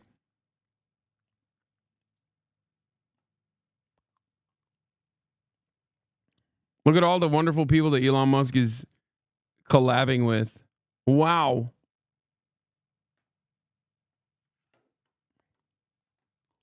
Asmongold doing race science again in defense now. Make clips sub only, so it's through Quinn. So 4chan is right. You are a Jew. Well, we'll get to that. My Jew brother. My Jew brother. I do want to make one thing abundantly clear. Is Quinn Jewish? You will not find that on my early life Wikipedia part, okay? I'm German. Oh, what the hell? The opposite. Oh, fuck. Oh, no, what the hell? Oh, what the hell? He's the enemy. He's the enemy. He's the enemy. Not shalom, my brother. Get that out of your fucking head. Oh, what the hell? Get that That's out of not your... true. Get the idea that I'm Jewish out of your fucking head. Dude, listen. So here's the thing.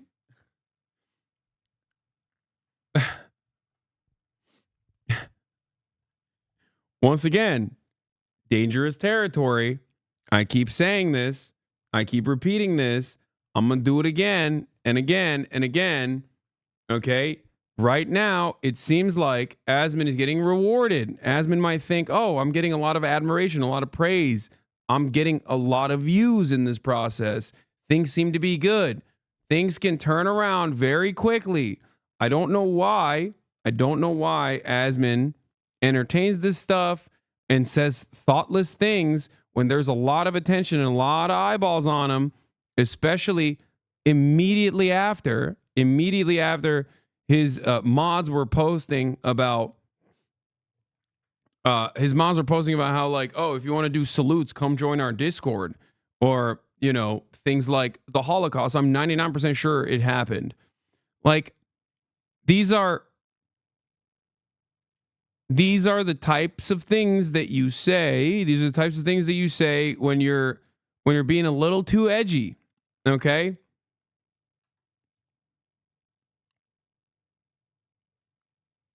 When you might think like, oh, I'm untouchable or I'm being edgy, but you're going to get in trouble. And even if you don't, your entire community is going to turn into fucking Nazis. It's going to be infested if it hasn't been already. This is, it's just ridiculous. Bro, Asman could do a Nazi salute and you say, guys, I don't think he's a Nazi though.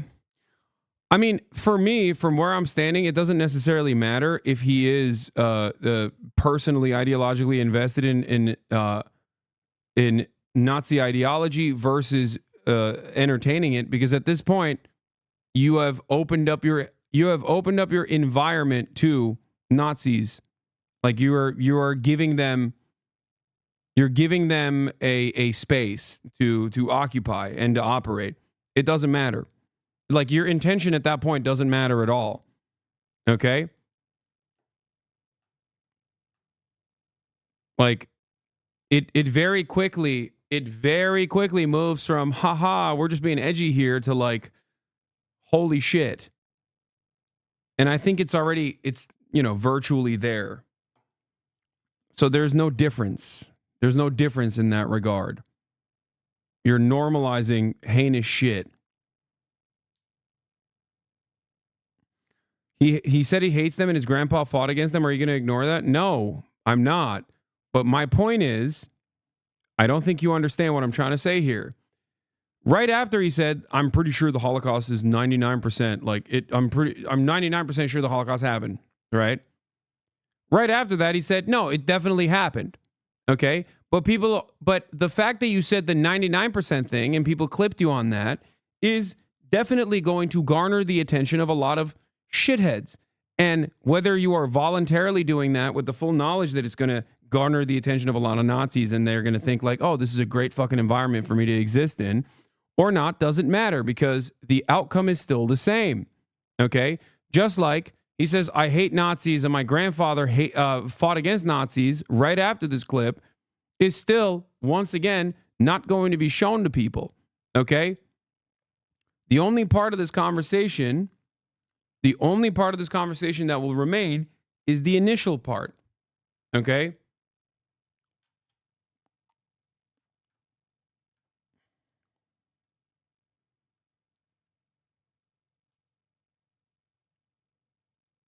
Like, you're courting Nazis at that point. That's what you're doing.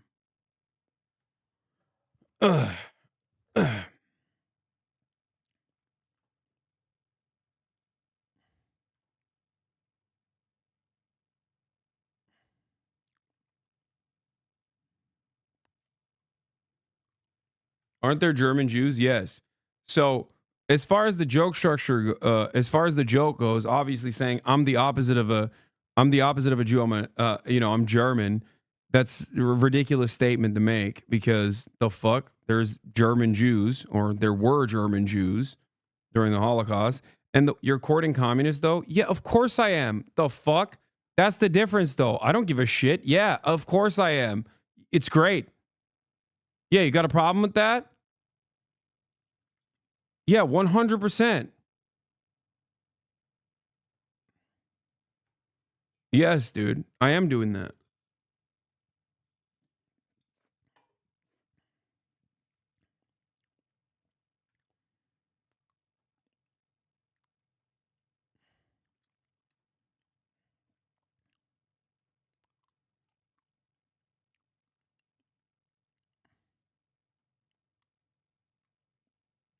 Anyway, the irony of the statement saying I'm not, from an American's perspective, an American might think it's like a funny joke, right? In that moment, like, I'm the opposite of a Jew, I'm German, right? But the irony is, that's what the Nazis thought as well. They were like, oh, the Jews, they're not German. That's like kind of the underlying principle of the whole endeavor. You know? Being German and Jewish is not antithetical to one another.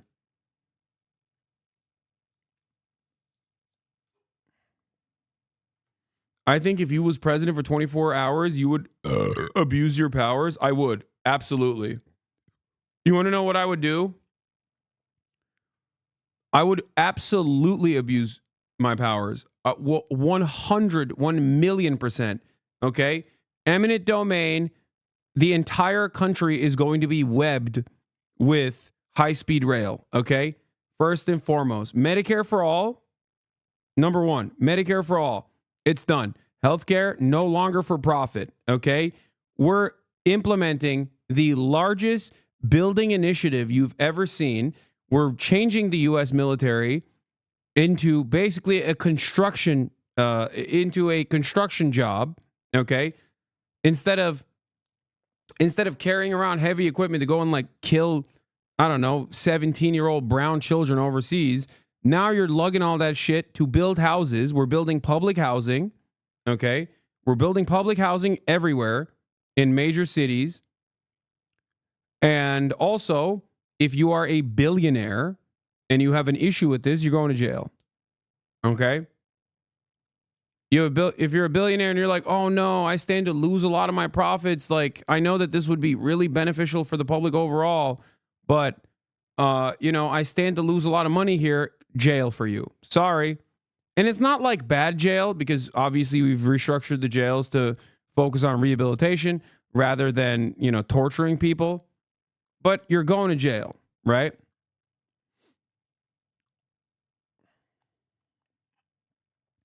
Network of high-speed rail. Healthcare is for profit. Healthcare is no longer for profit, but for free. Okay? And public housing instantly.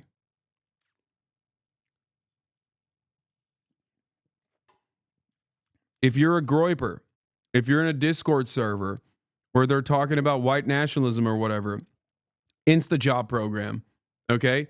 You're going to the countryside. You have to work the land. You have to make ends.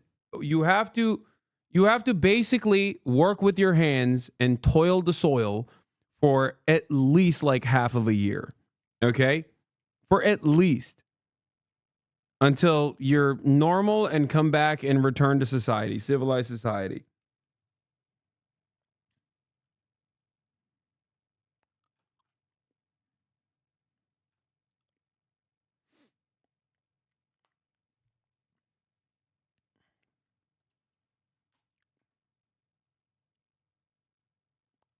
Student loans, I don't even know what that is. It's gone.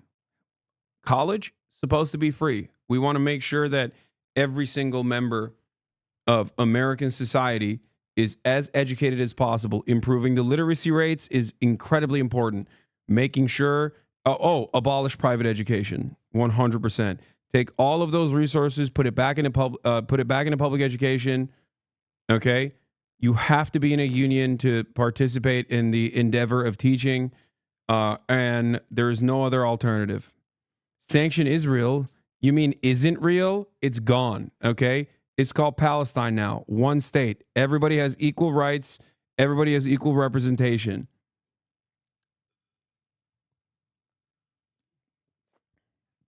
It's secular. I would get assassinated so fast, dude. Even I would be killed literally 3 seconds in.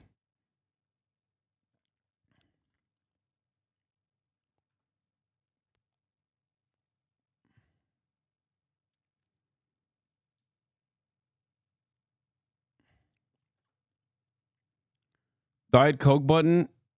Well, since it's no longer a problem, obviously BDS no longer has to exist. So yes, I can have a Diet Coke button again.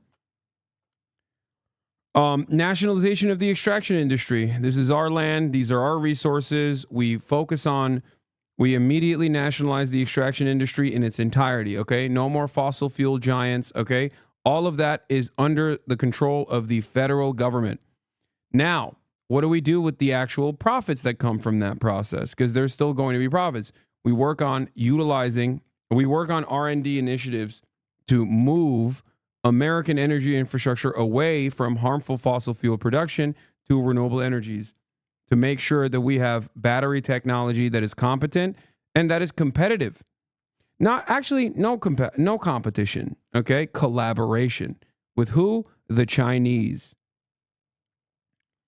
Weapons manufacturers gone. No more weapons manufacturing.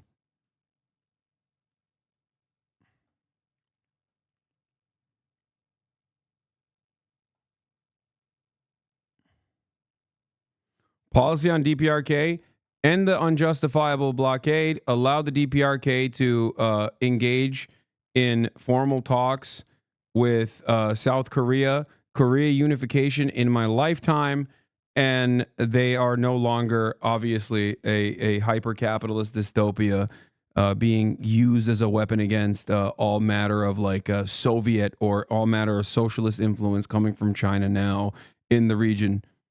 And all of a sudden, they're actually a socialist utopia as well.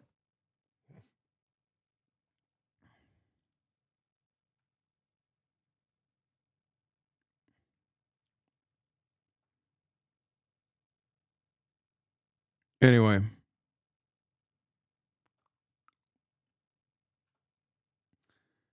All right, let's do this.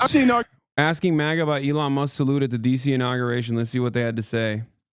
Elon Musk just gave the Sig Heil, and MAGA hasn't been told what to think about it yet. So I'm going to just ask them what they think about it. Let's get an honest reaction. Hey, look at this. Did you see this? Did you see that?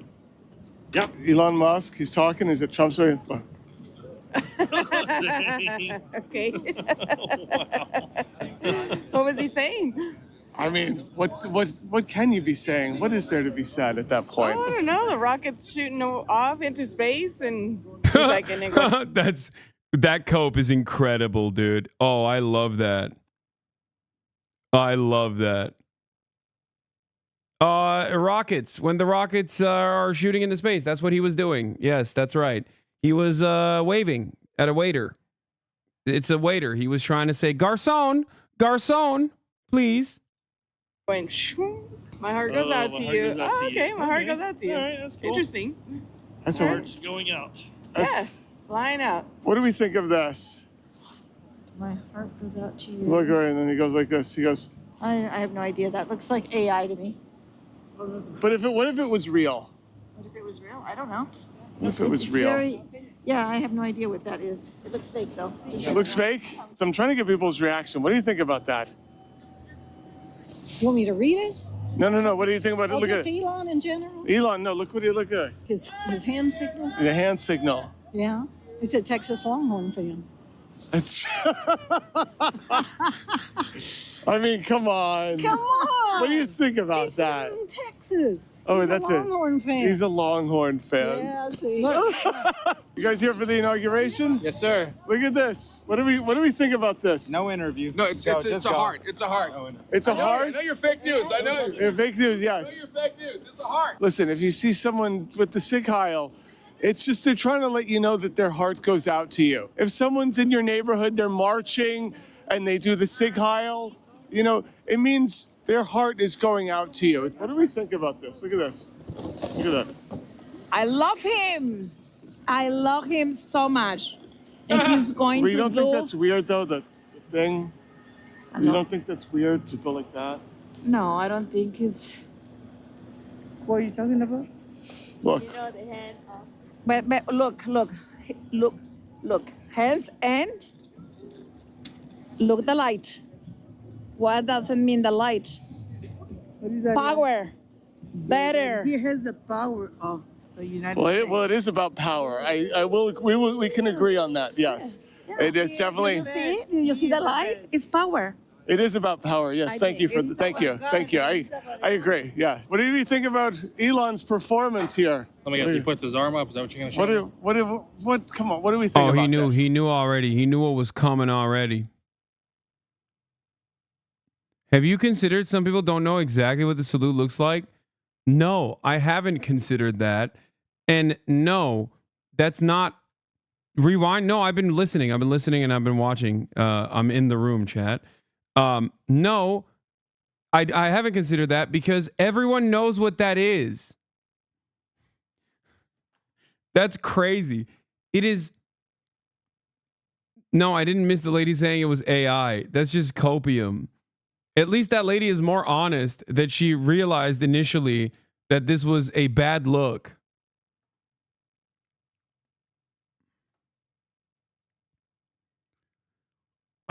From the people that brought you, everyone is a socialist, including Nancy Pelosi and Jeff Bezos. Is no from the people that brought you, everyone's a socialist. Comes no one is a Nazi, even people who Sig Heil, who were simply not Sig Heiling.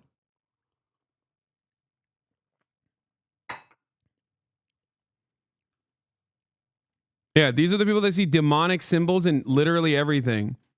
But God forbid, it's so many of those people probably saw the LeBron James doing like hand gestures and went, that's satanic. He's a demon of Satan, which I understand because he balls so freaking hard. Like, I get it. He's 40 years old and he's still dunking on motherfuckers. Like, I would think that there's like something afoot as well. But like, these are the people that think everything is satanic. But when Elon is doing a Sig Heil, they're like, I don't know about that. I don't know about that. Calm down now. What? New Japan collab? Kanye West and Kai Cenat in Japan? Listen, I'm very good motherfucking dude, okay? And listen, I think he'll be open on the stream. Listen. I think he'll be open for the stream. Okay? Like, it's like if I had to say a percentage, is that probably like 90%, my nigga.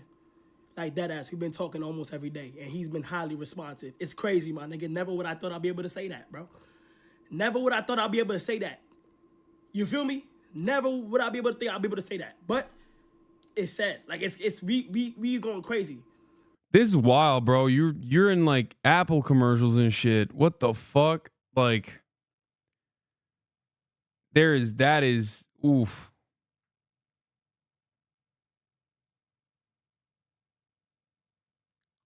That is dangerous, I think.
The ceasefire in Gaza has just begun, but the Israeli occupation of Palestine continues. This is not the end of the violence, nor the systemic oppression by Palestinians. What?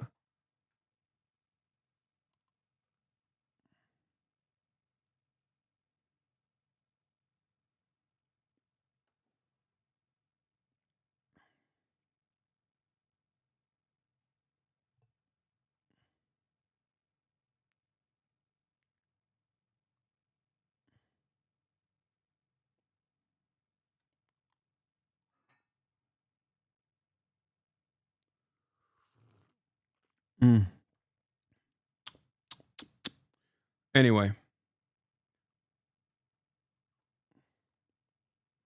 Yeah, I'm going to link up with Kanye so I can win the Anti-Semite of the Year award this time and not lose it to Candace Owens. Anyway, let's get back to this.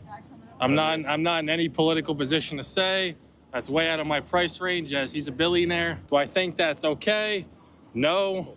Do I think he'll make an apology about it? Yes, as that context will definitely get taken. Nope. Nope, he did not. He doubled, tripled, quadrupled down, actually. So, no, you were wrong about that. That's the opposite of what he's doing. Out of the wrong way. So as a human being, we can agree that that is weird. Correct. I can agree with that. Okay. Thank you so much for just saying that is weird. You're the first person I spoke to that's saying that's weird. Like I said, I'm a conservative, but I can honestly say what's right and what's wrong. That I don't necessarily agree with, as that could be very offensive to people. Yeah, it's messed up. I mean, I think he meant it as a joke. Thank you. Thank you. 10 other people are like, wow. I'm from New York, and that wouldn't even be allowed there. My state is very blue. It shouldn't be allowed anywhere. Shouldn't be allowed anywhere. I'm from New York too. I'm Brooklyn. I'm Brooklyn. Oh, you're like... I'm Coney Island. Yeah. That's the heart of Brooklyn. You're in the Brooklyn part of Brooklyn. My man's from Coney Island wearing a Trump cowboy hat at the DC inauguration. Like, what has happened on this planet? I'm Brooklyn part of Brooklyn. That's not. Are you born and raised? I'm born and raised. I'm here from Friday to tomorrow, but that would not be okay. Yeah. What do you think of Elon here? Spectacular. You thought, no, this, have you seen this thing? Well, I'm just getting people's reaction to whether or not this is weird. No, he's touching his heart. He's all right. Did we see this video yet? He's doing a little see Kyle. Is that what it was? The see Kyle. I mean, I think honestly he's like a little bit, maybe he's got Asperger's. So I don't think he knows what he's doing. And I'm part Jewish. I would be very critical if he was doing the see Kyle. Oh my God. Coupling that with his support of the AFD. Yeah. And then, all right, we're in weird territory. I don't know too much about the AFD since I saw it back in 2015 or whatever. I used to live in Germany. Yeah. And I don't know. Yeah. They seem like good guys. Is like, you know Marine Le Pen? Yeah. Marine Le Pen thinks they're too extreme for her. And I think she's very extreme, very xenophobic. And even she's just like, yeah. You're saying AFD is too extreme? AFD is too extreme for Marine Le Pen. AFD, look them up. They're weird. Alternative für Deutschland. Right? Yeah, Alternative für Deutschland. Yeah, it's going in a direction that Germany should not be going. I don't want to say anti-Semitism is on the rise because that makes the assumption that anti-Semitism went down at some point. It's never went anywhere. Elon Musk, he's about to be a trillionaire. That should be illegal. He's close to being a trillionaire. That's like a cartoon. If you can bring us to the moon, bring us to Mars, I think it's... No one can live on Mars. Like, he's gonna... No, I think if anyone's gonna go live on Mars, he's gonna go live on Mars. Yeah. Elon's gonna go live on Mars. How about we... I love this, like, oh, we're gonna live on Mars one day attitude. How about we make Phoenix more livable? Phoenix, Arizona. How about that? You know? Like, what do you mean Mars, bro? Fix America first. You know what I mean? Like... It's getting to 120 degrees in the summer over there. What are we talking about? Mars.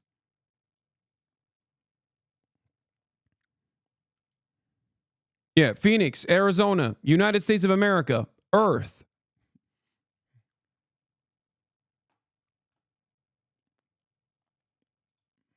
He's going to be like, Like, bye. I'd be right there with him. I'd go to Mars with him. But he's not taking you to Mars. He's not. He's taking himself to Mars. He's not going to take you. That's the thing. He's taking none of us to Mars. Do you have $1 billion? I do not. You're not going to Mars. That's all right. I mean, I'll be here. Maybe my children will go to Mars. What do you think of Elon Musk doing the Sig Heil? You see that? I'm not really sure, yeah. You know what a Sig Heil looks like? It looks like he's just holding his heart. He's just holding his heart. The Third Reich was just trying to give out hugs. The Axis powers were just trying to give out a hug. And these evil allied powers were like, no, we can't give out hugs and no free love. What does this look like to you? Honest reaction. It seems like a... Let me see. Hard with you.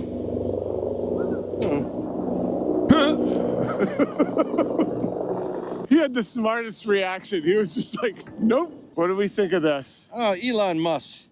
He's a great guy. He's going to take us to Mars. He's taking himself to Mars. He wants to take humans. What is that? He's a good honest guy. reaction. He wants to put a flag on the right side and a flag on the left side and up on Mars. That's what he said today. He wants to shoot a rocket to Mars. If you couple that action with his support of AfD in Germany, yeah, it's a little weird. Weird. Yeah. An honest reaction of, hey, you saw anyone do that. Excited. He's excited. Yeah, he said he's excited. It's weird. It's weird. Yeah. Can you say it's weird? Can you just agree that that's just weird? I'm weird. You're weird. If Trump invited you to the presidential inauguration, you had to give a speech. Be excited. You think, I don't know what. Who amongst us wouldn't get so excited that they would just like Sig Heil a little bit? You know what I mean? Come on now. I'm a weird guy, just like Elon. I love to Sig Heil a little bit every now and then when I get invested. I'm going to say, but I don't think I'm going to go like that. But if he sent you a check in the mail for $500,000, would you think it's weird? If Elon Musk sent you a check in the mail for $50,000. For $50,000. Would you still think it's weird? If Elon paid me to not think it's weird. Yes, sir. He's on track to be the world's first trillionaire. Correct. So he could pay most of America to not think it's weird. He could like buy Twitter and be like, that's not weird. Correct. Yeah. Correct. He's doing that right now. Yes, absolutely. Yes. He is buying the global Times Square. So we don't think all of this is weird. No. So anyway, I'm going to go warm up. This is insane. Strap in for 4 years of insanity. Good. Well, what a way to start this process. I gotta say, I have a pretty high radar for Nazism. Do you? Possibly even weirder moment from the Afrikaner heiling Hitler. Fresh. What kind of husband goes grocery shopping with his wife? Bro, there is no way, dude. There's so much going on. Do a victory lap. How are you doing this?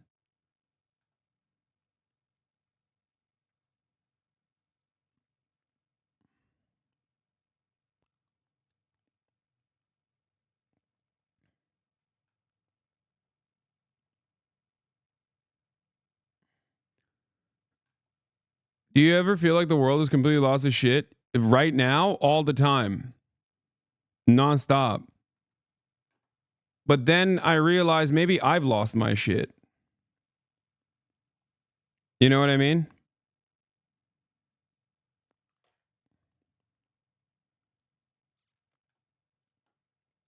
If everyone else is insane, then you might as well be insane yourself, right?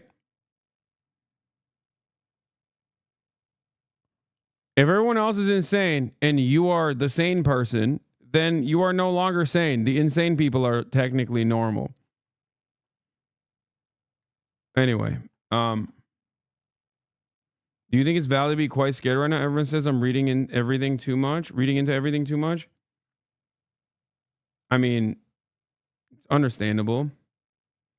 To be honest, I like some of your opinions, but I've seen you spread a lot of misinformation late. What do you mean? Like what?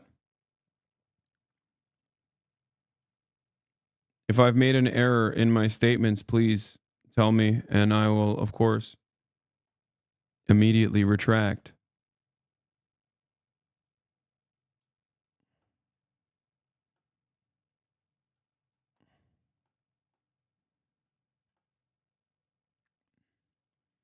Misinformation on how AI is just hype and hoax. Also the H1B stuff. What? I didn't say the AI is just hype and hoax.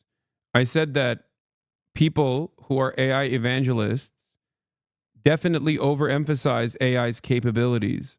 That's number one. And I also am not like a anti-AI person at all. I believe that AI is a valuable tool, can be quite useful and advance civilization. As far as the H1B stuff, what do you mean I was wrong about the H1B stuff?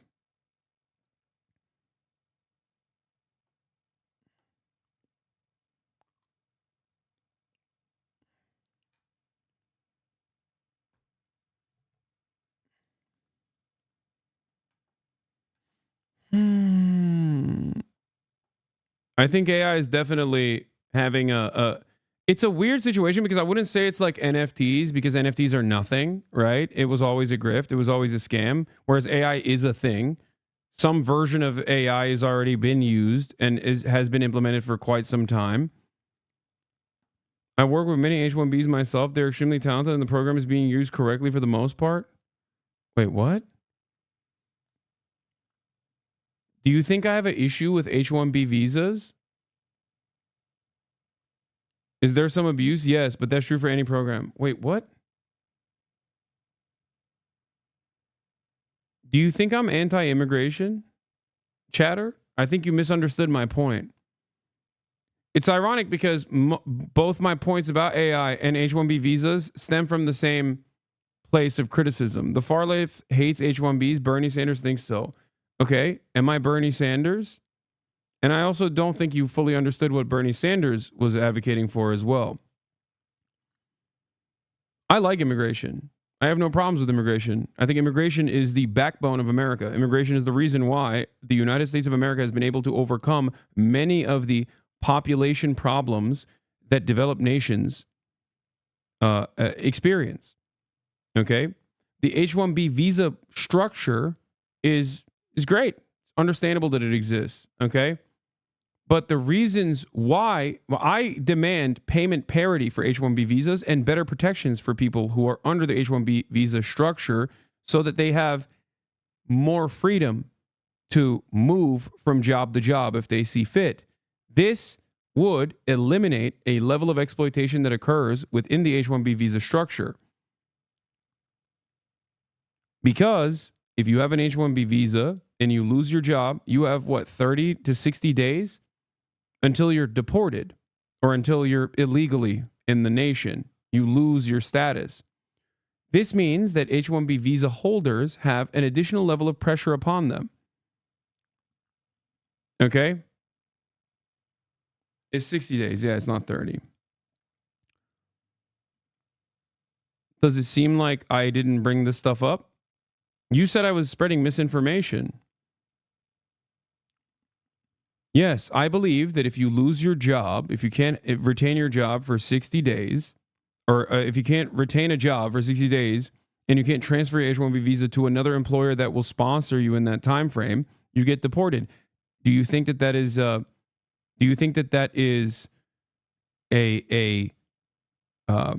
additional pressure upon the H-1B visa recipients to maintain their jobs no matter what the cost is, which creates a negative incentivization structure, which corporate overlords certainly abuse? Okay.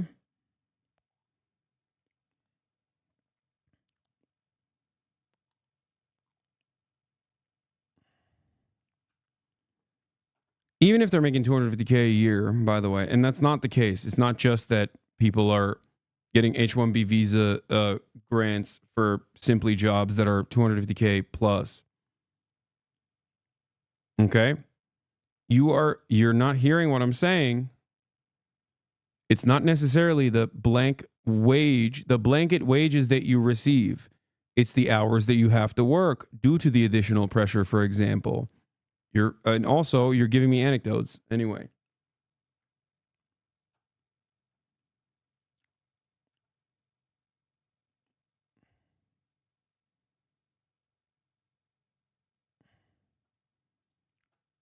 But it doesn't seem like we have that much of a disagreement here, because everything that you mentioned, that you said I actually misinform people about, I have actually talked about. But if you have H-1Bs, the same level of rights as citizens, then people would complain. Wait, what do you mean? I don't care. So what? Fuck those people. What do you mean people would complain? Well, oh, so we have to keep them servile. Got it. Okay, never mind. Not you, the general public. Yeah, I understand. Oh, no. Oh, no. Don't you think that offering more freedom to H-1B visa recipients from deportation would actually play a fairly decent role in companies not abusing these employees and therefore not feeling like they can fill these roles with simply H-1B visa recipients that they can exploit? Because the additional hours of work that you can get out of an H-1B visa recipient actually ends up displacing the existing labor force. That much is true.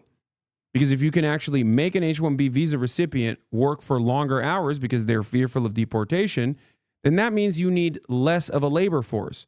You're not directly hiring an H-1B visa worker to work in the place of an American, okay, with similar qualifications. Although I'm sure that some companies do that, okay?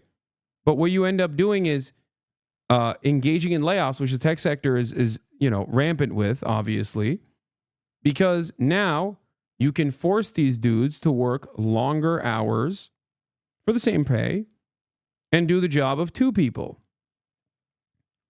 Because if they lose their job, they get deported.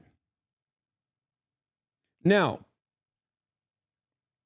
that is the reason why you can make a convincing argument to lower these restrictions.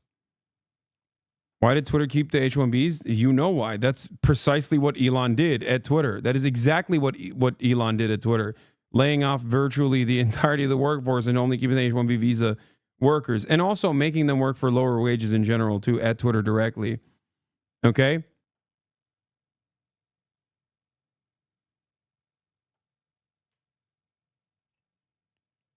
That is what happened. So that's something to remember, and that's something to consider in this process. The Twitter part is false. Twitter employees are paid very handsomely and commensurate with the rest of the tech sector. So Elon Musk didn't engage in mass layoffs on Twitter and retained virtually all the H-1B visa people. There's another story I want to talk about with respect to H-1B visas, by the way. Okay?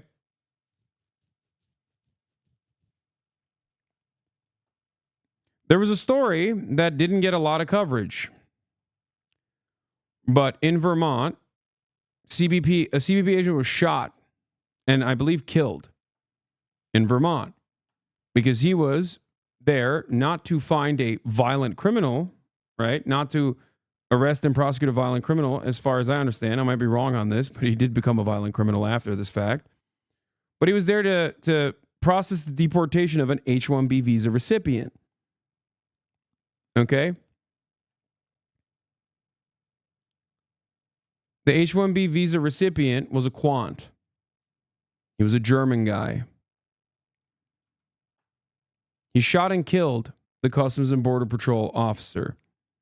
His name was Felix Bauchhold, a quant trader on an allegedly expired H-1B visa who died after a shootout at the Vermont-Canada border this week. Bauchhold still live. LinkedIn profile says he works for the New York office of Tower Research Capital, a high-frequency trading firm. Tower Research did not respond to a comment on Bauchhold's recent employment status, but the alleged expiry of his visa suggests he may no longer be working there. Tower Research Capital is a high-frequency market maker and prop trading firm that operates high-speed trading strategies. U.S. government data suggests that two people at Tower Research had H-1B visas renewed this year, ahead of data on a base salary of $350K and a quant trader on a base salary of $165K. It has 1,200 employees in total. Bauchhold's LinkedIn profile says he joined Tower in October 2021 after 2 years of Radix trading. He also completed a Jane Street internship in 2018. Jane Street interns now earn around $20K a month. Bauchold graduated from Canada's University of Waterloo with a bachelor's in mathematics. In 2014 and 2015, he appears to have won gold and bronze prizes respectively in the International Mathematics Olympiad. Unconfirmed reports suggest that Bauchold was with a female passenger who initiated the border shooting and that he fired at border agents himself. A report in the Vermont Daily Chronicle says that David Milan, a border agent, was also killed.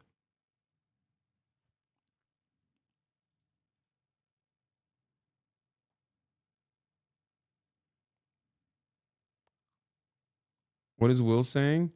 Sup, bitch? Let's Japan. Yeah, I'm down. You know what my room number is. I wrote it in the... Dude, Will, scroll above in the group chat, brother. You always do this.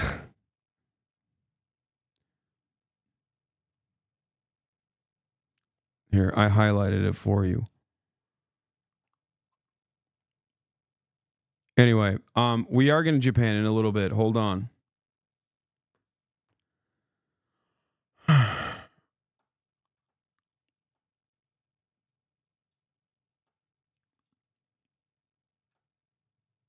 So, I don't know if this was in the process. Your card is locked, Hasan. What?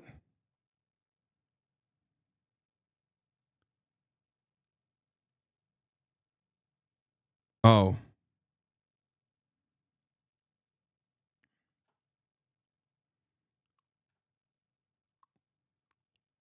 I don't know the exact details of... I know, chat. I'm texting him. Shut up.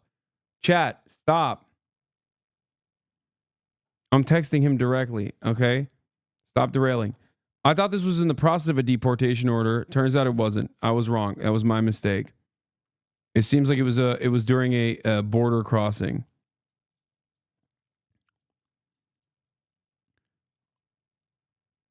There aren't more details on this so far, and I haven't seen a lot of people like write about it, and I don't know why. Okay?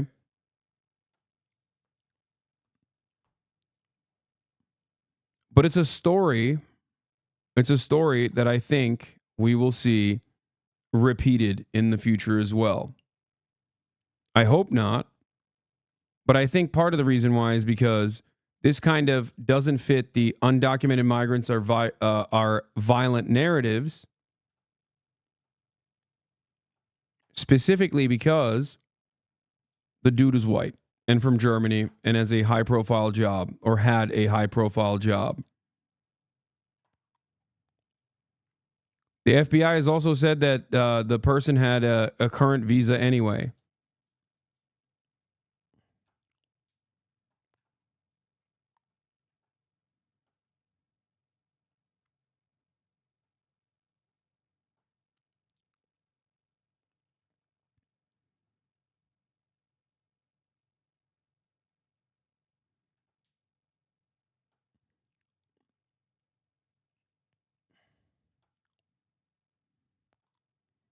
VTdigger.org.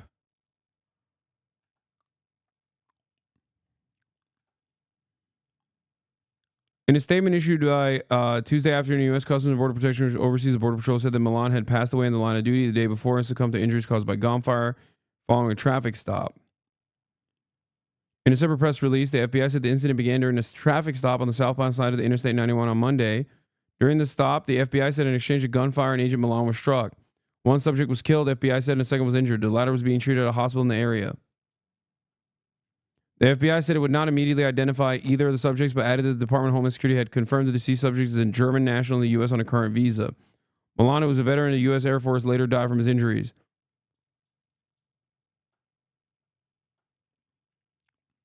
Customs and Border Protection had previously said that fallen officer had been assigned to the Swanton sector of the border, which extends from New York through Vermont to New Hampshire.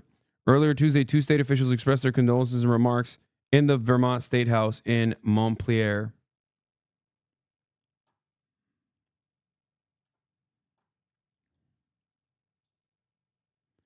Speaking on the Senate floor Tuesday morning, Senator Russ Ingalls, R. of Essex, addressed Milan's death following a moment of silence.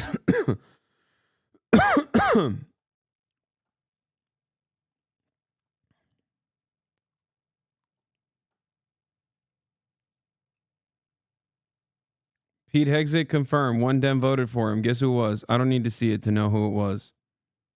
Yeah, there it is. And I think he's gonna swap parties anyway. Here's another story of ICE raiding a Newark, New Jersey restaurant and apprehending someone. Today, the U.S. Immigration and Customs Enforcement agents raided a local establishment in the city of Newark, detaining undocumented residents as well as citizens without producing a warrant. One of the detainees was a U.S. military veteran who suffered the indignity of having the legitimacy of his military documentation questioned. This egregious act is a plain violation of the Fourth Amendment of the U.S. Constitution, which guarantees the right of the people to be secure in their persons, houses, papers, and effects against unreasonable searches and seizures. Newark will not stand idly while people are being unlawfully terrorized. I'll be holding a press conference in alliance with partners ready and willing to defend and protect civil and human rights. Details to come.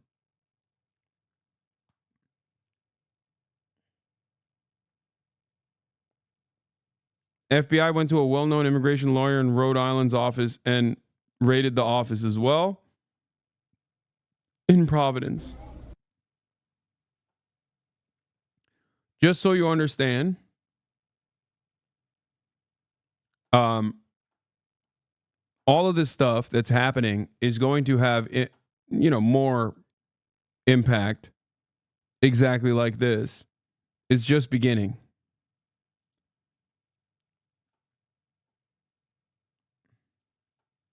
Fox was given access to ICE's Boston raids. Here's the story.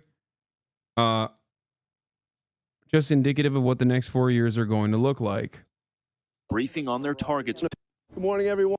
Exclusive access to do propaganda for the state's most violent operations here. Wonderful stuff. Bill Malugin, national correspondent for Fox News, says we were given exclusive access to ICE's elite Boston team as they went into the sanctuary jurisdiction and targeted the worst of the worst criminal aliens, including a combative Haitian man who said he won't go back and scream, "Fuck Trump, Biden forever." Other targets arrested included an MS-13 gang member with the Interpol Red Notice for aggravated murder, another MS-13 gang member facing gun charges, and multiple rape and sexual assault suspects, several of whom had been released from sanctuary jurisdictions with ICE detainers ignored. One of the MS-13 suspects had been released by sanctuary jurisdiction the day before our embed. When ICE found him, he was with another man who ICE determined is also in the U.S. illegally. ICE arrested him and will seek to deport him, telling me he would never have been caught up if the MS-13 suspect would have been handed to them at jail. This is collateral, and Tom Homan warns security sanctuary cities will see more of it. It's a frigid 5 degrees in the pre-dawn hours just outside of Boston. I saw the photos, or not the photos, but like pieces of this video circulating all over Twitter. I need you to understand something very serious, okay? I need you to understand something. They're doing this to justify what is yet to come. And some of it has already begun. Some of the dragnets have already started. Okay? The first implementation of this is the stuff that ICE already works on and worked on under the Biden administration as well. The difference is you didn't hear stories about it. Okay? And it's not just ICE, it's local law enforcement working on it as well. If your assumption is that sanctuary cities with local law enforcement, or even sanctuary cities that have local law enforcement, don't detain and prosecute criminal migrants, like migrants that have done heinous crimes, okay, you are out of your mind. Okay? This is just a continuation of similar operations that already existed under the Biden administration and every other administration as well.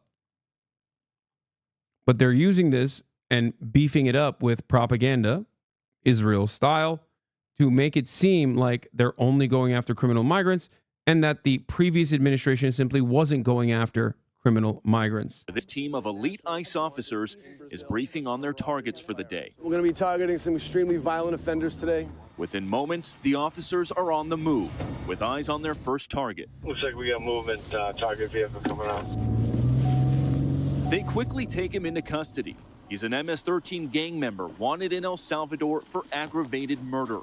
And he has an Interpol Red Notice out for his arrest. We are targeting very violent threats to our community. I'm not going back to Haiti. One of those threats is this illegal alien from Haiti. ICE says he's a gang member with 17 criminal convictions in recent years. Trump, you feel me? Yo, Biden forever, bro. Thank Obama for everything that he did for me, bro.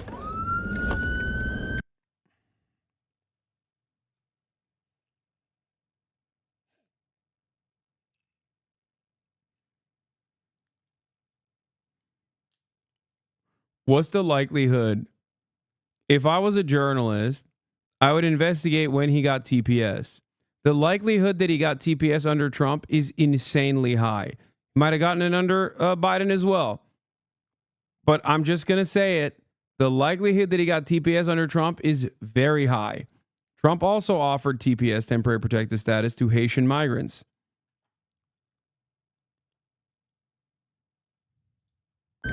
ICE Boston quickly takes down its next targets, including this illegal alien from Brazil who has an Interpol red notice for armed robbery. This Salvadoran illegal alien charged locally with rape and released by a sanctuary jurisdiction. Señor, ¿cómo se llama? And this Dominican illegal alien charged with assault with a deadly weapon and heroin trafficking. Officers also arrested this Guatemalan MS-13 gang member facing... Oh my God.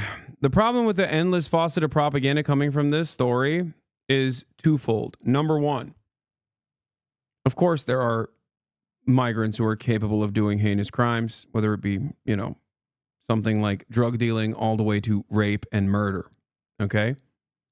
The problem there is that this plays a role in the broader assumption that all migrants are doing this. Okay. Secondly, these are charges, not convictions. And last but not least, again, I hope that there are good journalists out there who are digging deep and figuring out exactly what happened in the process of these people being released. Okay? Once again, being charged with a crime is very different than, you know, being convicted of a crime. Oh, come on, Hasan, please. What do you mean? Oh, I'm coping because I said I hope good journalists will actually dive deep and try to figure it out. And the phrase criminal conviction is pulling a lot of weight here because in MA, a criminal conviction could literally mean he was convicted 17 times for driving without a license. Not to say that the Haitian guy wasn't a legit criminal, but yeah, MA criminal law is one of the most regressive in the nation, surprisingly. Very much like California. Yeah. How do you know they're just charges? Because that's what they are saying. Also, if he was convicted, he'd be in jail. That's how I know they're charges. What are you talking about? Unless you think that when someone goes through the criminal justice system and is convicted of a crime, whether it be drug dealing or whether it be rape, they just kind of let you go. No, they mentioned it. They said that these are charges and they said that they're suspects. As in, the criminal justice system has not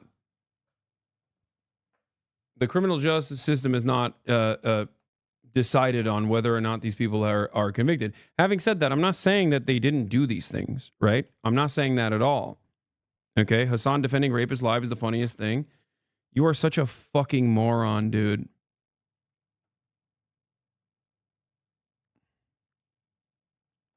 You are actually a moron. I'm not defending rapists. I'm defending due process.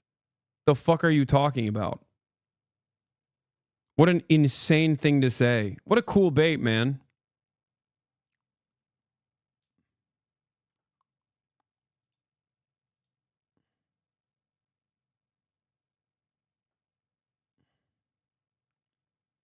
Yeah. It's ridiculous of me to say that it doesn't matter if it's an immigrant or an American citizen. Everyone still deserves due process. What a ridiculous standard. Charges. ICE says. And not only is it that everyone deserves due process, but also beyond that, I'm stating that these are charges, and if they were actually anything beyond charges, they would already be in prison. You were the second biggest streamer of 2024? Wait, no way. Really? Second top chatting streamer. God damn.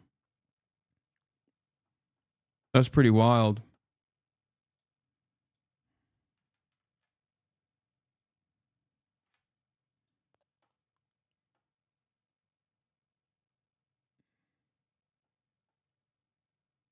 Your joke from yesterday has begun. The Pecker Bible introduced the verse, love thy neighbor unless they're Guatemalan, then report them. What? What is this AI overview?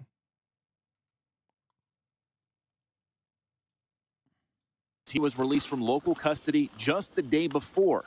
Their detainer request was ignored because of sanctuary policies. And in a sign of shifting priorities with the new Trump administration, this man, who was in the same apartment as the target, was also arrested after ICE determined he's also in the U.S. illegally. This is what ICE calls collateral. So you guys got your main target just now, but you got somebody else. What just happened? So our main target was released by a sanctuary jurisdiction, not honoring a detainer. That person was released back into the community, and when we went to go find him, he's with somebody else who... Okay.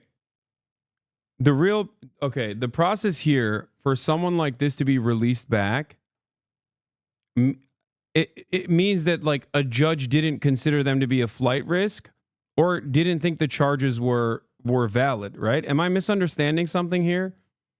Because if like in the criminal justice system, before we get to the collateral side of the story, currently as it stands in the criminal justice system, if you do a crime, okay, especially a crime like murder, okay, or any kind of crime really, immigrant or not, it does not matter. If they deem you to be a flight risk, you will be kept in detention until your court date. Dun dun dun dun dun. Sorry.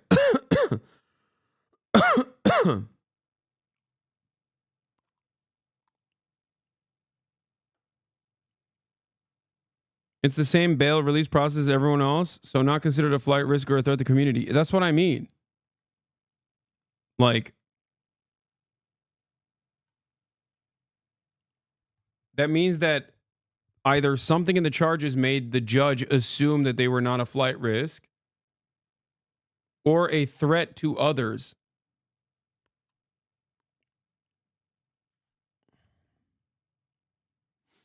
I wonder, I really, really, really want to find, I really want to find out what they actually did. Like what the actual charges even were or what the investigation looked like. I would love to, I wish that we had some investigative reporters that could just like dig deep and figure this out. Try to figure out like what exactly these people did. Because while I do not believe the criminal justice system is moderate or just, I do believe that the criminal justice system normally is it goes above and beyond in terms of keeping people behind bars. So this goes entirely against that.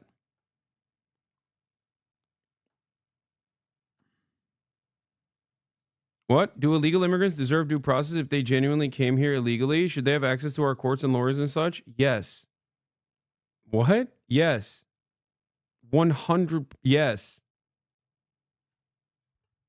What? Yeah, they're human beings, man. What are you talking about? The criminal justice system is not supposed to operate with this kind of double standard. You understand that, right? That's a dangerous precedent. That's a dangerous mentality to have. Yes, everyone deserves human rights, including some of the worst scumbags you've ever met. Because you don't measure the criminal justice system by like the heinous acts of a singular individual being prosecuted. You measure it by someone who might be innocent, who might be put under the same circumstances while still being innocent. Okay? That's the entire purpose of due process. You have to make sure that especially considering how devastating it is to deny someone of their humanity, of their freedoms, of their freedom of movement, of their freedom to have whatever kind of schedule they want to have. Such a libbed up take. What?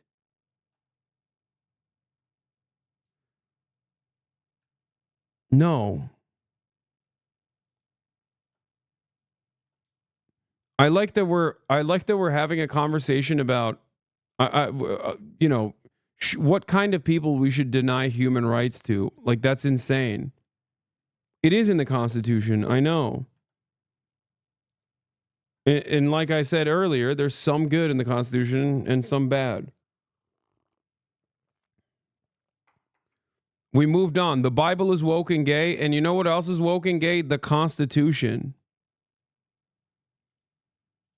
He was previously removed from the United States, so he's going to go today too. And that is exactly what Border Czar Tom Homan has warned would happen.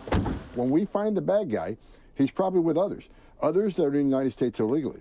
They may not be a criminal priority, but we're not walking away from them. ICE Boston says they will continue to go into sanctuary jurisdictions and do their job. Today was a good day. Why do they are coming from countries that bear no responsibilities? Brother, let me ask you a question, okay? In this hypothetical, let's say there is a person who is a serial killer who is from, I don't know, El Salvador, right? This person from El Salvador came into America and did a serial killing.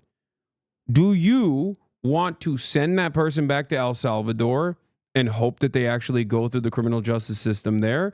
Or do you want to ensure that that person cannot harm others and, you know, bring them to justice and keep them in prison? Because once someone is doing serial killing or heinous crimes in general, or any crime really, undocumented or not, the criminal justice system will put them in jail. Okay? That's how it works. So what do you want? What do you think is better? What do you think is a better process?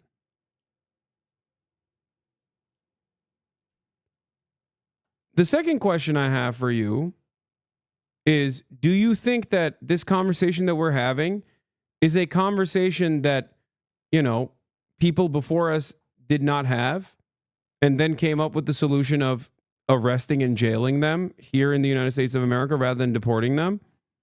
Seems like a Band-Aid solution. You should focus on countries they're coming from so they can take care of their own people. What are you talking about? These people are here already. I'm asking you a direct question. If someone is here already illegally, okay, and they did a crime, you want to deport them. I'm saying if their crime, as long as, like, you know, they've done something heinous, like, no, I'm fine with them being jailed in America.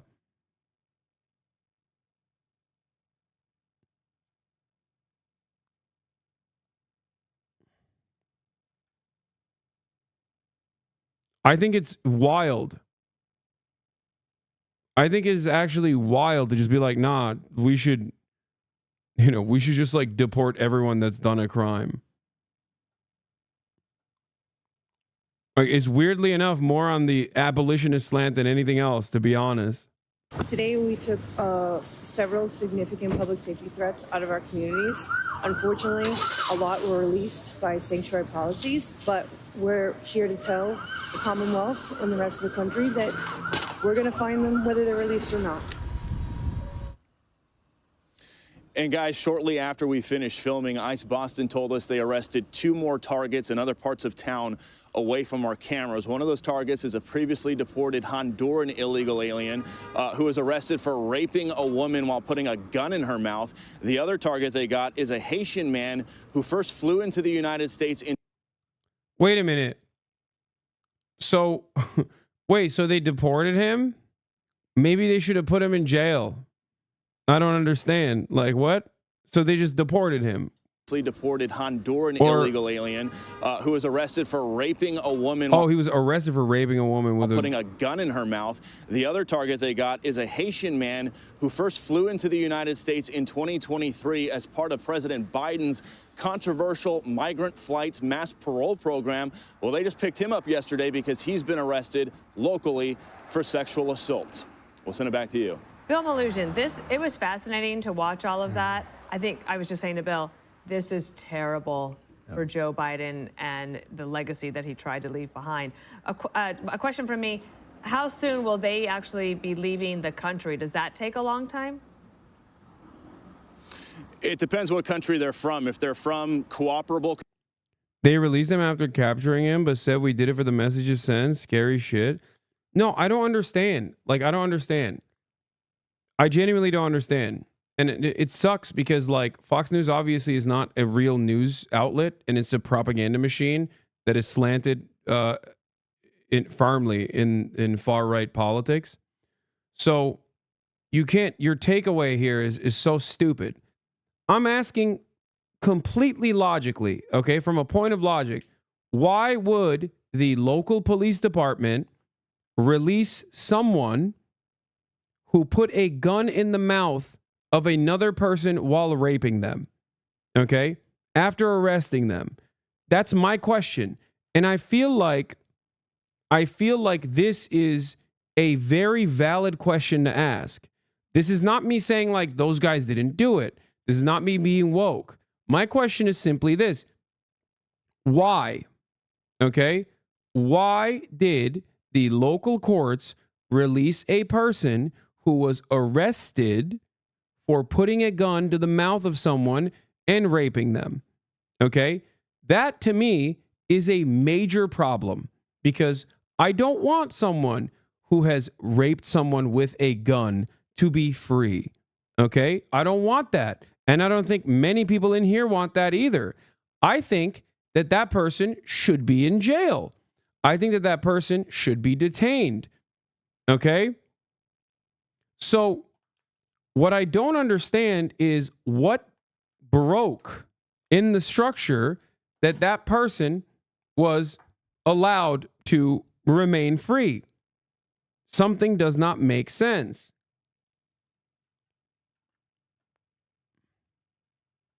Do you see what I'm saying? My point here is not, oh, let's let him go. Okay? My point is there are certain crimes, okay, if there is enough evidence that the person that you're apprehending committed those crimes, require you to stay behind bars until your court date. There are very few people here that would argue against someone who raped a woman with a gun, okay, walking free before their court date. I don't think that this is an especially radical take. All right? Although my initial assessment of the situation when I hear something like this is that the clearance rates for sexual assault cases are so insanely low because cops are horrible at prosecuting sexual assault charges. They are awful at it. And I'm not even talking about the rape kit backlogs in general, just across the board. This is not something that specifically pertains to undocumented migrants. This is just across the board. As we already know from the data that is readily available, undocumented migrants across the board for all matter of different crimes, non-citizens in general, undocumented migrants and documented immigrants as well, are responsible for significantly less crime per capita. Okay? Whether it be homicides, rapes, anything, right? So what could have happened in this process? Something does not add up. And if your answer to this question that I'm asking is, oh, it's woke, that's why, I can't have a normal conversation with you. Okay? Bro's pretending not to read chat and keeps changing his arguments. This is terrible to listen to. Maybe he was released because he was innocent, law. Maybe he was released because he was innocent. Is that what he has done?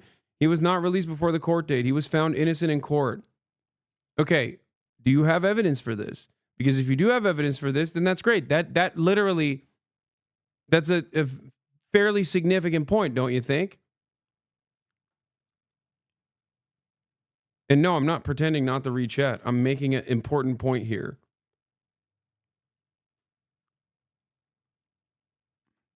Give me the evidence.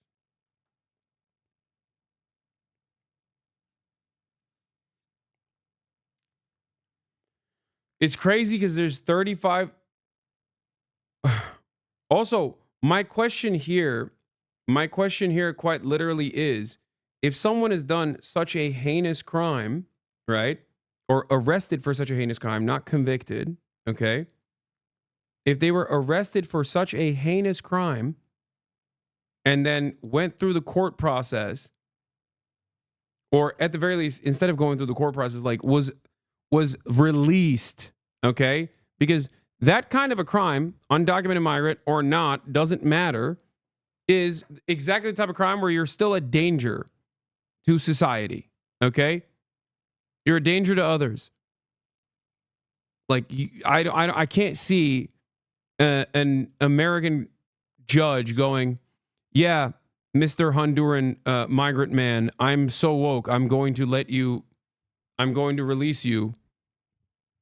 You know, I know that you did this, but I'm going to, like, there's decent amount of evidence that you might have done this heinous crime, but I'm going to release you because sanctuary cities, and I also think that you should go out and do this more, hopefully down the line. Like, that's not something that I think took place. Ironically enough, that's what Republicans are saying whenever they say, like, that's what happened. They're letting these guys go because of woke. That's what they're saying. They just never actually think about it.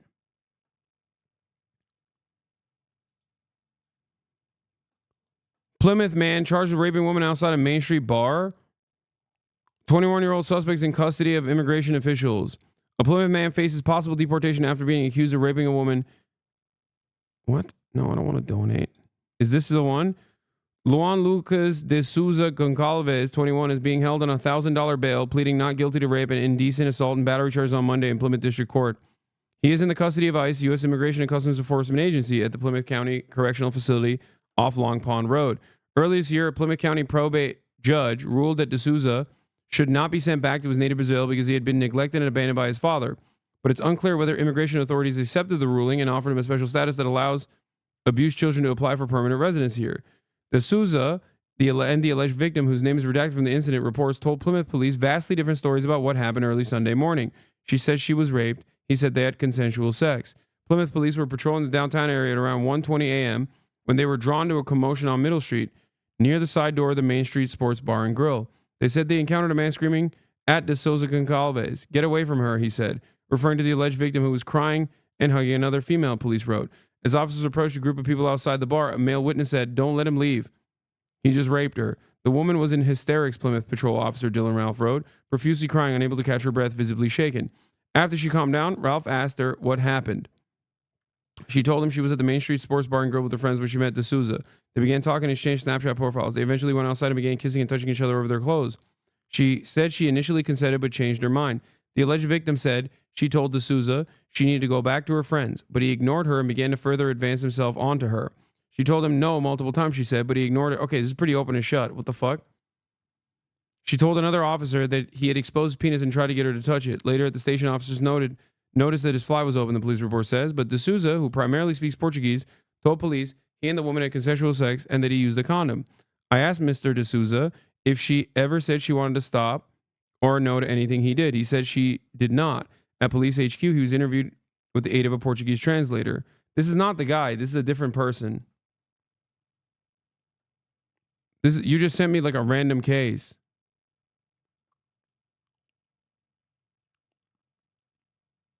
No, this isn't the same story because the Fox News story isn't in Plymouth. It's in East Boston. I mean, he might actually live in East Boston, though.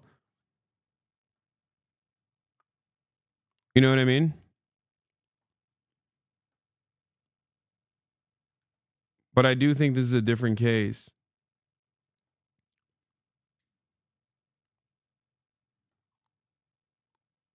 No, this was the one listed through a couple articles.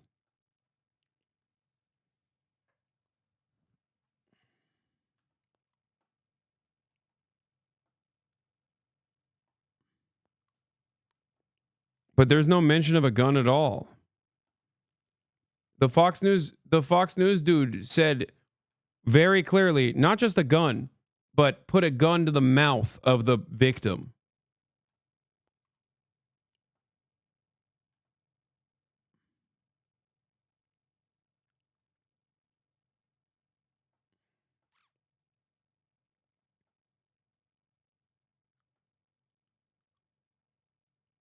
Please tell me your posture on anti-custodial policy. I'm a firm and committed believer that judges should still have the discretion to detain people until their court date, depending on the severity of the crime, the likelihood of flight risk, and also depending on whether or not this person is a danger to others if released.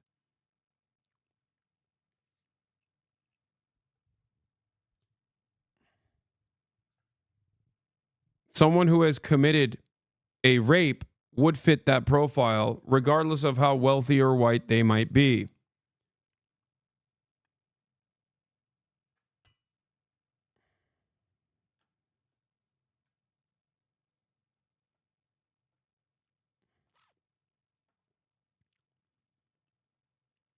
Anyway.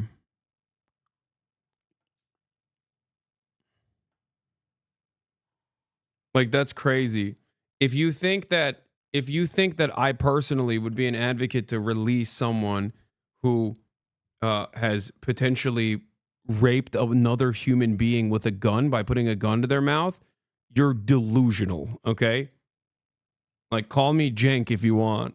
I guess I'm not so max left after all, you know? No, I think that, like, while I do still believe in rehabilitation for that person, okay, at least until the trial, at least until the trial is over. Yeah. Believing Fox News? No, I'm not saying. Wait, what are you talking about? I'm talking about in a hypothetical. I'm not talking about that person in particular. I'm saying on theory. I'm not talking about this individual. We're literally in the process of trying to figure out if this is a real story or not.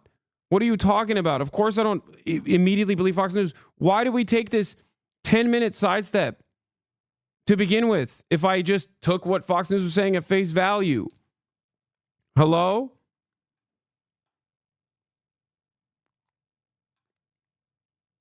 What a crazy thing to say.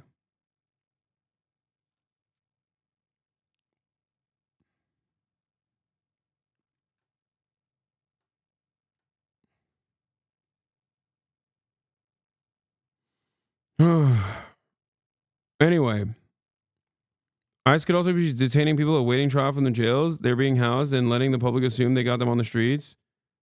That too, yes.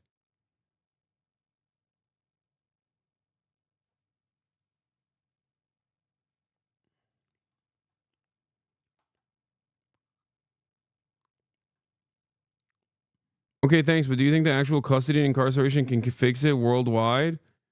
Not in the way that it looks like in the United States of America. That much is obviously clear to me. But yes. Also, yeah, the article says the guy they arrested is Honduran, not Brazil. Trump officials take notice of illegal immigrant crackdown in Boston. Glad we're deporting him. Yeah. This dude is Brazilian. It's a totally different dude. My Ukrainian grandpa was deported for manslaughter. He got off free. So that's what I mean. That's what's funny about this. Like, I mean, hey, listen, your Ukrainian grandpa got one off. You know what I mean? W for him, I guess. But like that is the alternative. You know what I mean? When you do deportation, then you literally don't let low-key don't let victims. You don't let the criminal justice system go through the process of like prosecuting and detaining this person and possibly offering them some criminal penalties. You know, it's so strange to me that like right-wingers normally would be all on board, but for some reason when on this issue they're like, nah, just ship him out, you know? Like what, are you just anti-justice? Is that what it is? Like Republicans are just taking an anti-justice slant. If you have been victimized by an undocumented migrant, then we don't want the justice system to work. Because, and it's ironic that they take this position because they simultaneously are taking this position while under the assumption that like a bunch of people will go and get deported even if they haven't actually done the crime, and that's good. It's doubly unjust. Like we should detain and deport every single person suspected of a crime means that you literally want people that have not been punished, have not been found guilty, to be deported in more instances than not falsely, right? And also simultaneously, people who did actually do that shit don't even get fucking punished in that process. It makes no sense. You're so horny to like deport as many people as possible in this fantasy that you are literally causing victims to not get their day in court.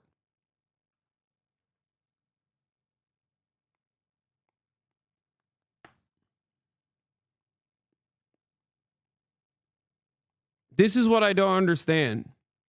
Context: there are large Haitian and Hispanic populations in East Boston, and it looks like that's where this story was shot. East Boston's a very rough neighborhood, very poor and over-policed. East Boston's court is notoriously rough on criminal defendants.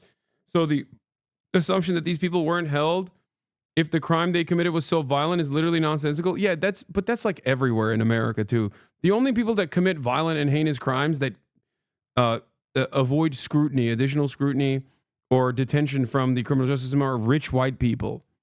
Okay?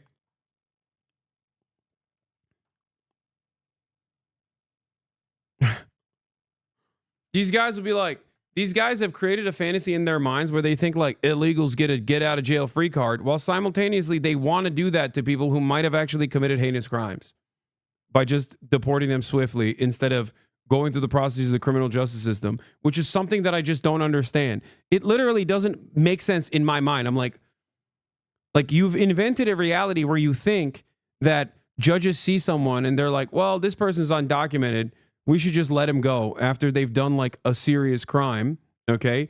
And in order to go against that wrong that you have fantasized, now you think everyone that is even suspected of doing a crime should be swiftly deported from the country.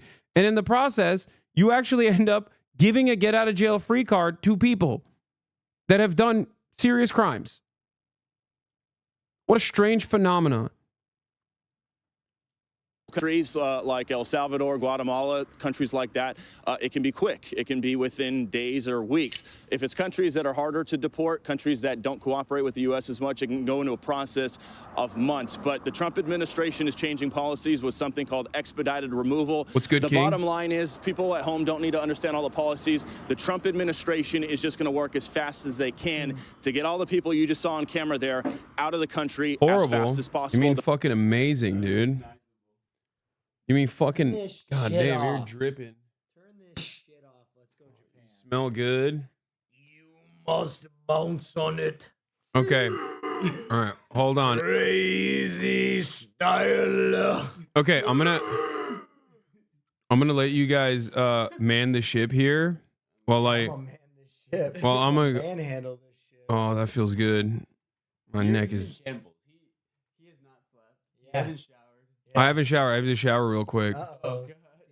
I have to shower real quick. Yeah. Here. I'll take over for a second. Take over for a second, and then we'll swap it out to the IRL, and we'll walk around town. We'll do a quick, short, and sweet IRL, and then we'll do what? And then we'll do whatever off camera.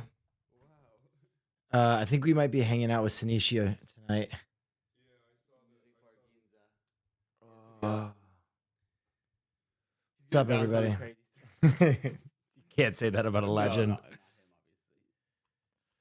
Yeah, let me do some politics.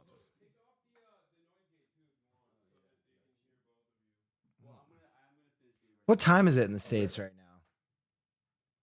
6:46? Wow.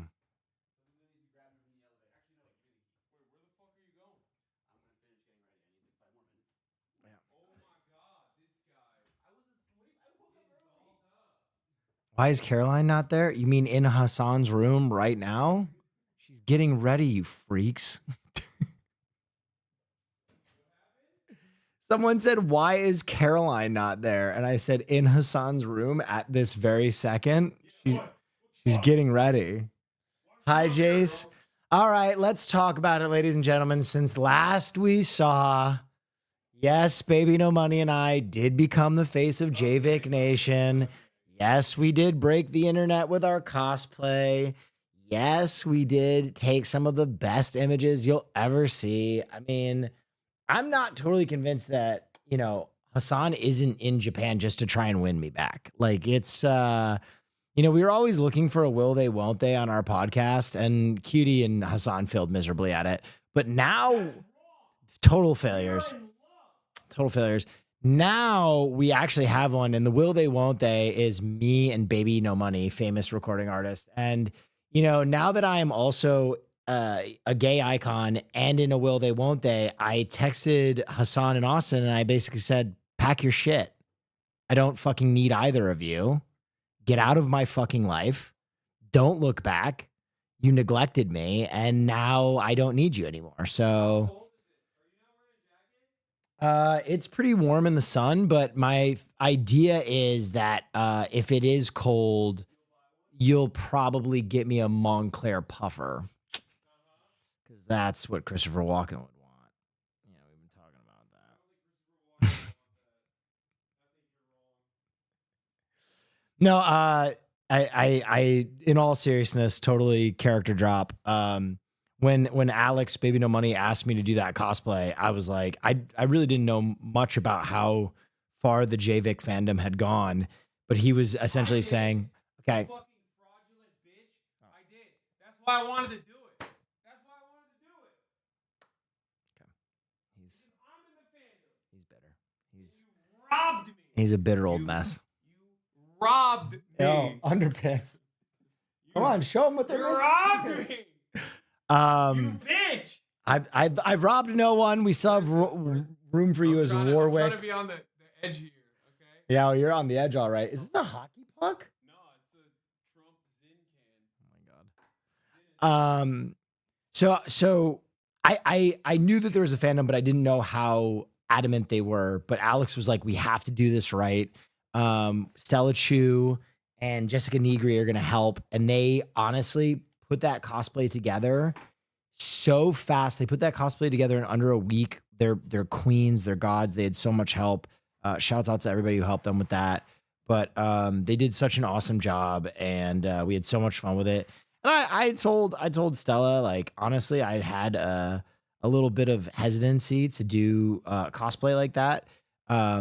Because I'll be honest, I sometimes don't feel like I have the leading man attractive energy to do cosplay. I always feel like cosplayers are so attractive.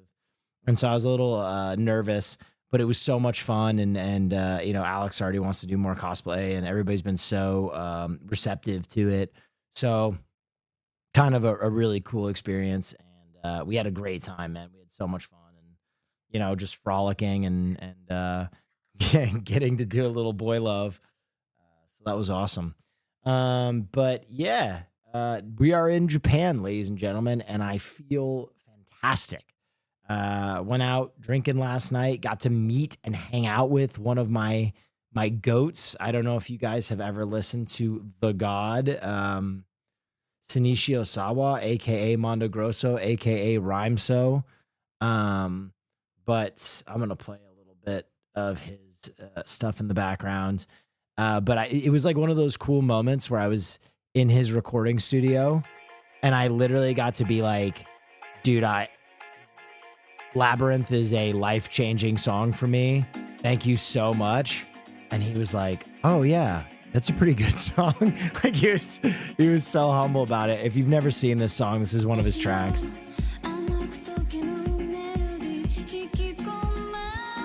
Okay, he did promise me a signed album, which I didn't get last night. So when we hang out with him tonight, I'm gonna be like, so you remember that time when you said you give me a signed Mondo Grosso album?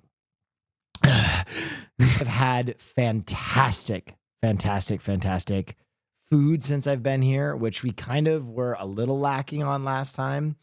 Is that in the walled city? Yeah, that video is filmed in the walled city. Is Austin there? We have not seen or heard from Austin yet.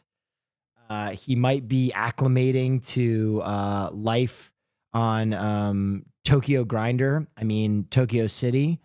So we'll wait till he reaches out to us, and and we'll see what he wants to do. I think he just kind of wants to acclimate and get comfortable. We'll see.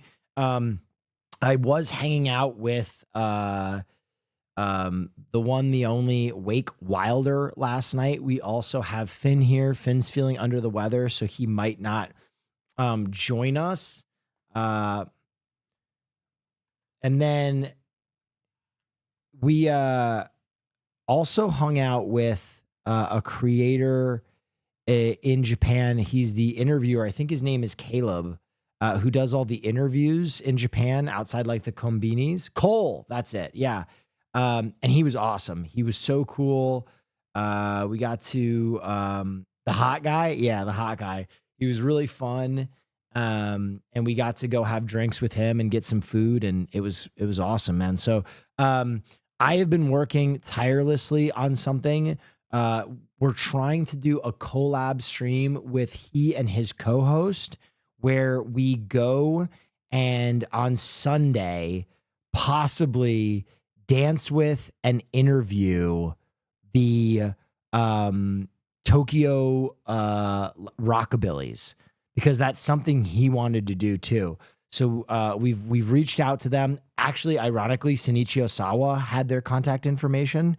So we're trying to put together a stream where we all dress like rockabillys and go dance in the park with them, which would be, who cares? I don't know. I think a lot of people do. I think it'd be a lot of fun. Honestly, if none of you even watch, it'd be fun for me. I'm gonna get my dance on in the park. But yeah. What else can I give you guys an update on? I won a very lewd figurine in a crane game last night, which I'm pretty proud of. Are you going to the baseball game? I don't think baseball season is happening right now. I do know that the Dodgers home opener is in Japan soon. We might try and go to a sumo match because I think there's 3 more days in that tournament. I know we're doing training with them. We're doing flower arrangement. I think we're getting fitted for latex one day and then going to a latex party that we are allowed to stream, but there is a high chance that we might get banned at that event. So we're going to be quick on the trigger at that one. I'm trying to think what else. I think the Art of No, where it's like the drum storytelling, like, yo, we have that planned. What else do we have planned? We have a lot of shit. Yes, the Japanese Communist Party. Yep. The One Piece gym. We are hanging out at what? Yeah, we've already set it up. One Piece gym, Muscle Girl Bar, Redemption Stream. There's a bunch of stuff on there. You don't sound excited for that? Japanese Communist Party? Listen, I'm excited just on my depth. Oh, they don't want a lot of people? Darn fudge. Now I'm gonna miss out. I'm just gonna be thinking about it the whole time. Yeah, I mean, Japanese pro wrestling, we're gonna try and do. I gotta reach out to Kenny Yamaga. We're doing Maid Cafe with Kaho Shibuya. We're also gonna try and hang out with Premiere 2, Rob CD, Sea Dog VA. We got a lot on the docket, ladies and gentlemen. We might do Boy Love Redemption for Austin too. Boy Love Redemption stream where this time he's not super uncomfortable. What have you eaten so far? Okay, so I found this. That's true. He does have to address his home. That is true. He definitely let us down last time. I found like a ramen place that's more of like a udon kind of fusion. Yeah. Do you want to go? We have the curry spot if you want to go today. First thing.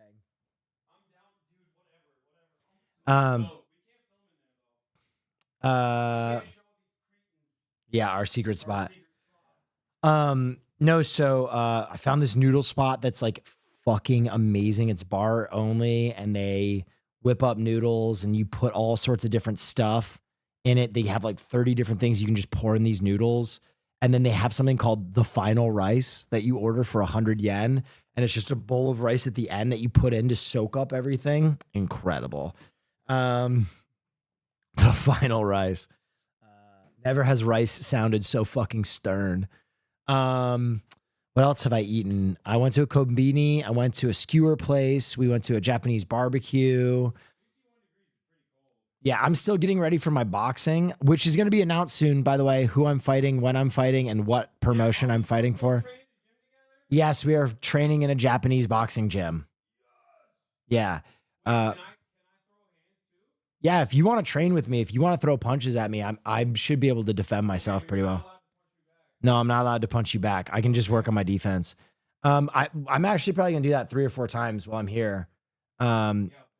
I've woken up and done over 1,000 calories every morning because I'm trying to keep my weight down while in Japan, which is gonna be not so great. CTE speed run? Nah, he won't touch me. Yeah. I don't know if they can hear you. I wasn't looking at the monitor. Yeah, so basically, Marsh and I took the reins this time with the help of the amazing Rhyme and planned this whole trip. So it's going to be much more organized. Speaking of amazing, Caroline Kwan got that fucking thing on her. Hey, what are all the events on the spreadsheet that you wanted to do? Yeah. What are those events? Wait, no. Watch this. Hasan, what events are on your spreadsheet? No. The one that you sent Rhyme. You did. What events are on there that you wanted to do? He's looking at it right now because he doesn't know anything that's on it. Hi guys. Konnichiwa. Hello from Japan. Hi. The jacket, I got this at Rose Bowl Flea Market. It's one of my favorite finds. I bought it How exactly cold is it for Japan. Hi. I might go get my long coat. You've never been to Japan, have you? No, it's the first time. You got like I'll just bring my long coat. the Oh wow, he's got that fucking thing on him. He's really wearing it. No, this is my first time in Japan, and we got stopped from going into places because of Gaijin. They're getting censored. Yeah, we got Gaijin turned away from like 3 restaurants. That's never happened to us before. Yeah, it's definitely happened to us. I just don't think they'll say something like, no, we're closing soon. Oh yeah, that happens all the time. You're right. Yeah, never mind. They do that. Open till 2 a.m. and we're like, fuck. Too white. All right, I'm gonna get my coat and then we're gonna go do this thing. Honestly, white people are under attack. They are. Yeah. And that's a good That's thing. why they got to roll back all the. I do like that. Civil aspect of Japan. rights. I mean, it would suck to live here probably. You get annoyed after a while because you're like, damn, bro, I want to just eat some fucking ramen. Just serve me the ramen, little bro. But you know, when you're here visiting, you're like, oh, You know cool. what? I'm stealing one of your Zins. Because you stole mine. From our apartment. But you don't even do Zins. Yes, I do. You're a Zin stealer. You have 2 towers. Sometimes I need them. I don't do them all the time. Watch this. Watch this. See these? In my. Let me see if there's even any left.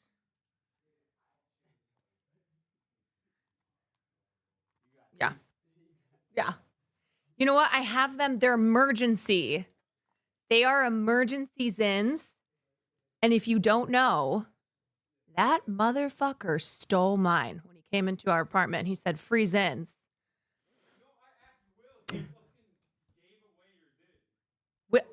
Will gave him. All right, one of you's lying. One of you is not telling the truth. No, those were mine.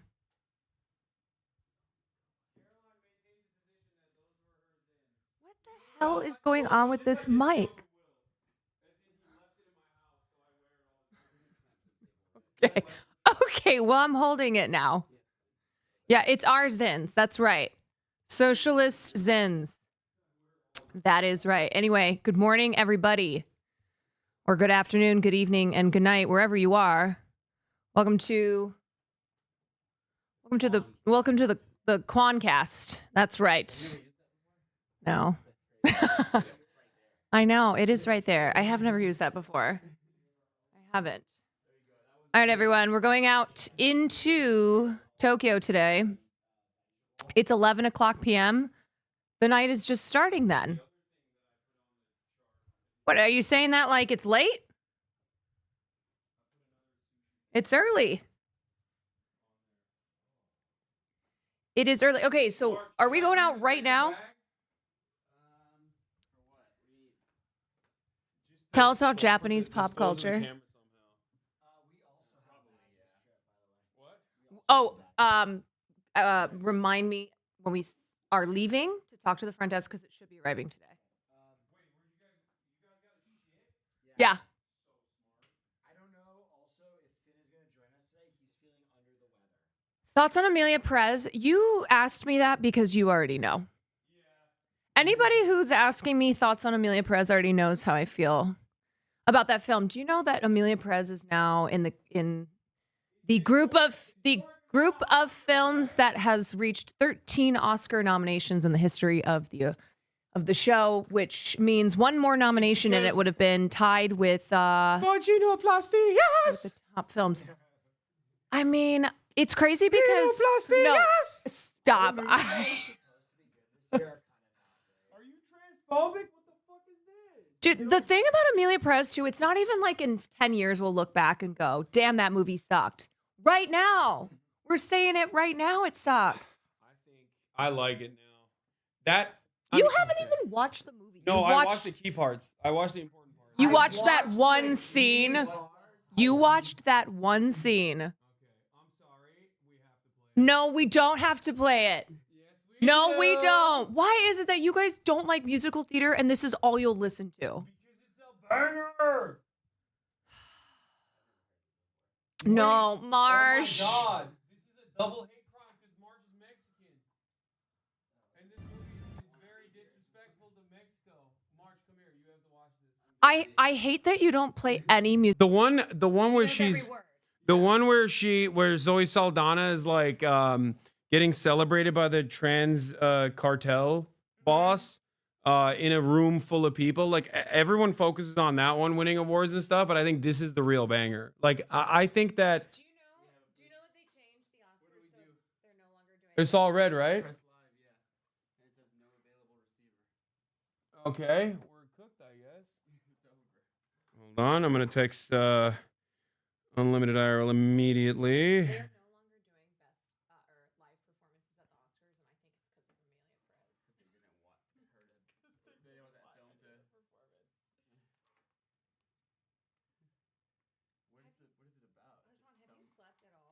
Yeah, I slept on the plane. Imagine if they sang that at the Oscars, it would be a banger. No, Excuse me. They're no longer doing live performances because of Amelia Perez. Oops, hold on. Let me turn this on. Caroline believes that it's a conspiracy. A transphobic and anti-Mexican conspiracy. As a matter of fact, because this is the greatest thing that's come out of Mexico. Even though it was made by a French guy who haven't even watched the movie. Even though that scene 100 times. Yeah, it's better to watch that 100 times than to watch the entire movie. It's the best part of the movie. There's only one receiver on there that's green. I don't know what's happening. Yeah. They're checking it out right now.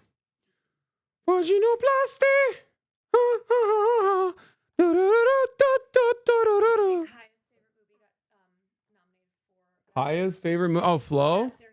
Wait, hold on. Let me. I don't know how to uncork the noise gate right now. I don't want to actually. Actually, I don't want to even mess with the noise gate because it's gonna be hard to fix it afterwards. Are you guys taking public transportation since you're already so close to the city center? Most likely, yes. I think. I mean, depends. First, we're gonna go outside, and the first thing I'm gonna do is go to a Combini, as always. You know, as is. Have you had a tamago sando yet? It's an egg sandwich, yeah. Yeah, no, the first time I came to Japan, I exclusively ate at Combini's. Like I didn't eat anything else. Yeah. Brother, get an egg salad sandwich and a pizza bun and a curry bun ASAP. Don't worry. I will do all of those. Okay, see it now. It's not working. No, there's no need to restart it. We're working on the bag right now, chat. We're working on the bag right now. How long has it been on for? But I turned it on earlier and it still was all red. Been like that since. Amelia Perez. It's about a wait. The only reason why I'm explaining it is not because they can't hear you. March asked what Amelia Perez is about. Amelia Perez is about a cartel boss that wants to get gender affirming surgery, and her lawyer is Zoe Saldana, and she goes through the process of getting her gender affirming surgery, right? After the gender affirming surgery, she decides that she's going to do good in Mexico and help reunite families with their what? Oh, reunite families that have gone missing by the cartel, I suspect. Nice.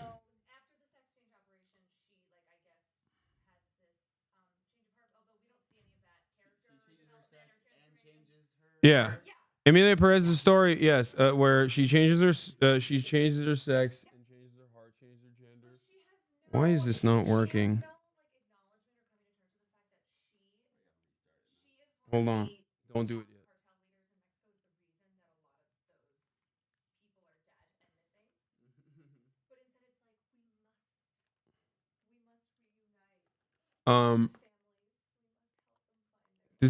That is a Doubtfire sweater. I love this sweater. It's very cozy and I think it looks good. So oh yeah, there's another piece in there. Timothy Chalamet became the second two-time Oscar nominee since youngest. Okay, Will is on the lobby. Hold, we're trying to fix this camera. Wait, hold on. We'll be down in a second. Fix the bag. Unkfit. Updating config. Stand by. Is it? You guys are gonna make me change my outfit again, dude. I'm trying to put that shit on when I'm out here. You know what I mean? I can't be out here not putting that shit on. Yeah.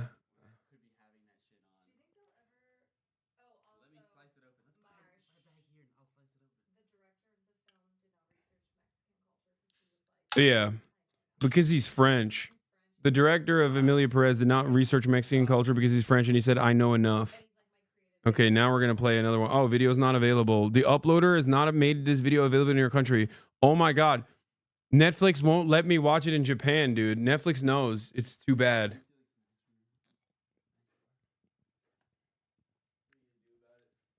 You good? You need to stunt? Your outfit literally looks good. Don't worry. Thank you.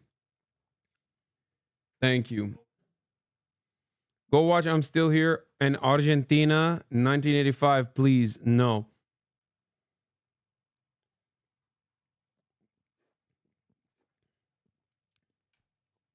Name 10 Def Leppard songs. It's not my shirt. This is Will's shirt.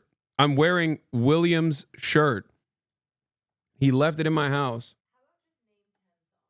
I can't name 10 songs. Oh, Emilia Perez. Zoe Saldana, La Vaginoplastia. From Emilia Perez, Oscar nominee, Best Picture. Okay, that's it. That's all I got. That's that 10 times. Okay.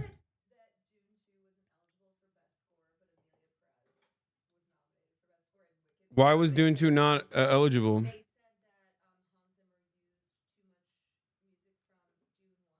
Oh. Hot. Still red. Do we have an ETA? I mean, it's good that it's happening on the first day when we don't, like, this is a spare day basically, where we don't have anything pre-planned, because I would be devastated if we had something pre-planned and it was not working. You know what I mean? We're working through the kinks right now. What are you gonna do with the battery? So you just like have a separate battery pack that you slammed in there? Oh, you're gonna swap the battery. Why don't, dude, I could have just, we could just buy another battery. We can buy another portable battery and just like slam it in the pocket. Because that one is gonna be fine for like 6 hours for the camera, I think.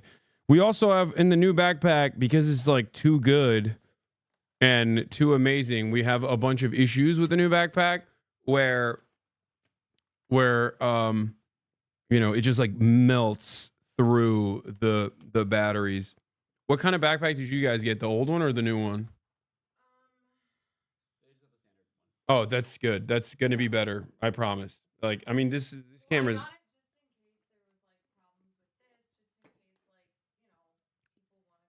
Yeah.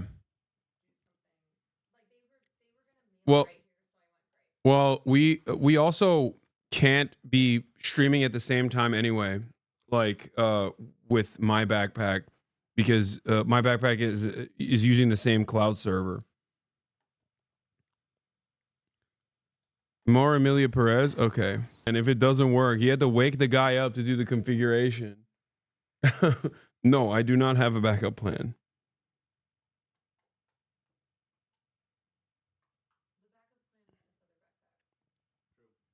You have another backpack, right? But it's not even here yet. No, it's fine. It doesn't matter. I didn't even bring the other backpack here, so. Stop this. Latinos hate it. Didn't they use Gen AI for accents on this movie? What do you mean? Oh, they used the AI?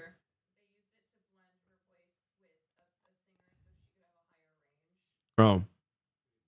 Surprise HasnAbi lays on my For You page. What the F? Oh, I saw this already. Hasan, love that shit in LA, bro. Interviewing those indentured servitude firefighters that are forced to go out there and risk their lives. And, like, that's literally, like, that's journalism. Bro, legit, like, if only Elon Musk took a page out of Hasan's book.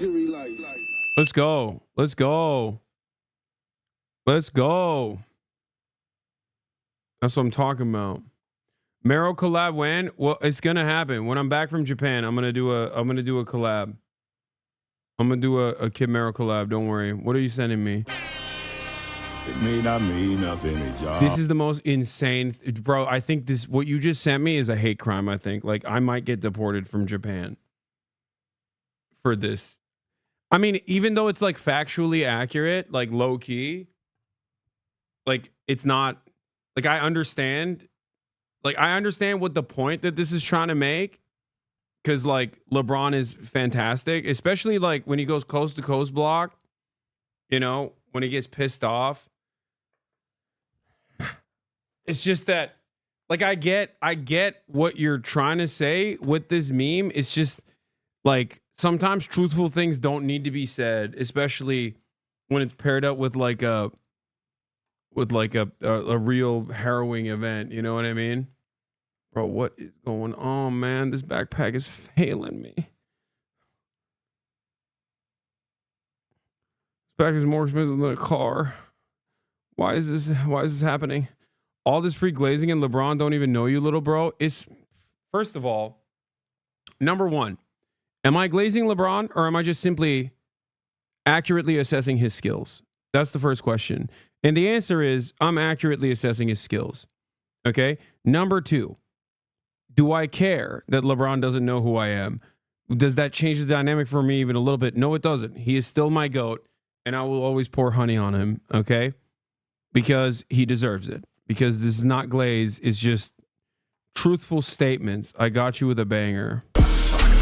Gang ain't neurotypical, my bro got autism. She thought he threw up gang signs, it's just my dog's to me. The brain was multi-syllable, she put some thought in it. She said she want that hang time, I Tony Hawked in it. Nice.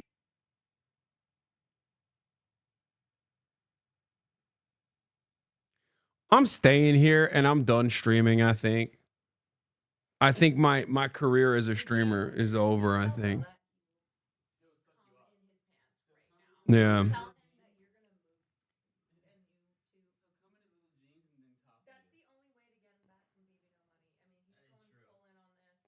No, he can. He's replaced me with the Armenian man, and I understand. Friendship over? Yeah. By the way, the additional modems you added to your IRL backpack takes more juice from your power supply. Each of them are USB powered. Yeah. What? No, I mean, right now, I wish the IRL powered modems would work. That's what I wish. But it's okay. It happens, you know.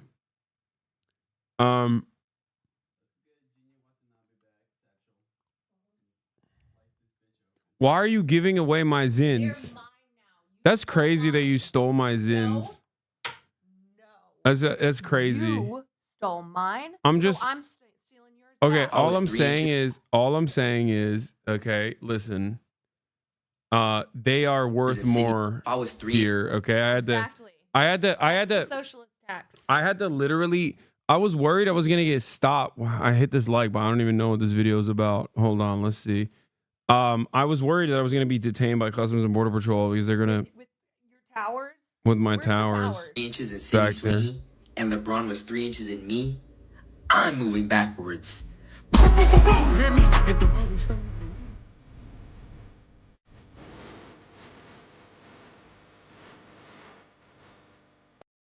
Okay, so it was valid that I liked it. Okay, got it.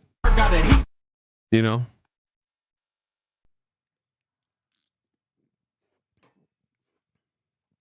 Also, LeBron, 3 inches. Excuse me. I'm gonna take the like back.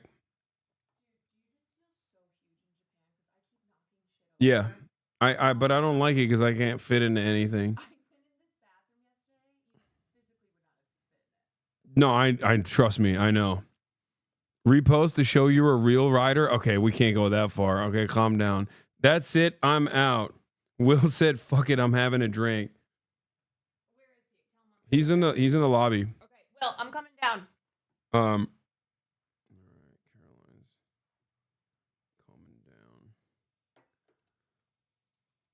He was 3 inches inside of Sydney Sweeney, and LeBron was 3 inches inside of him.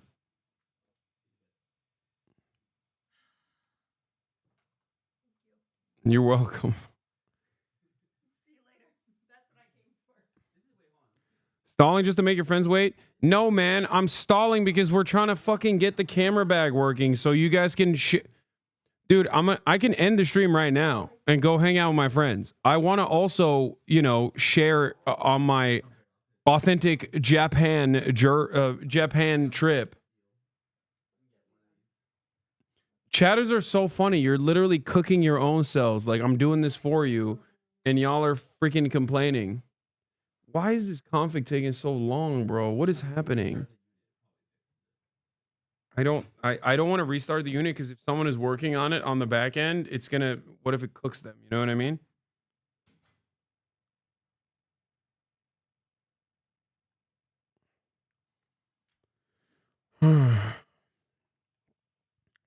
Call NMP and he'll tell you how to restart it. No, it's not.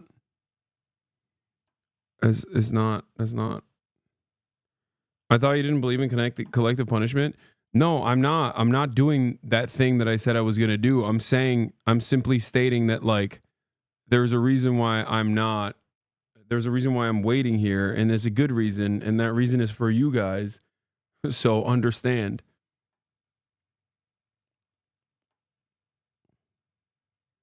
Is Finn with you guys?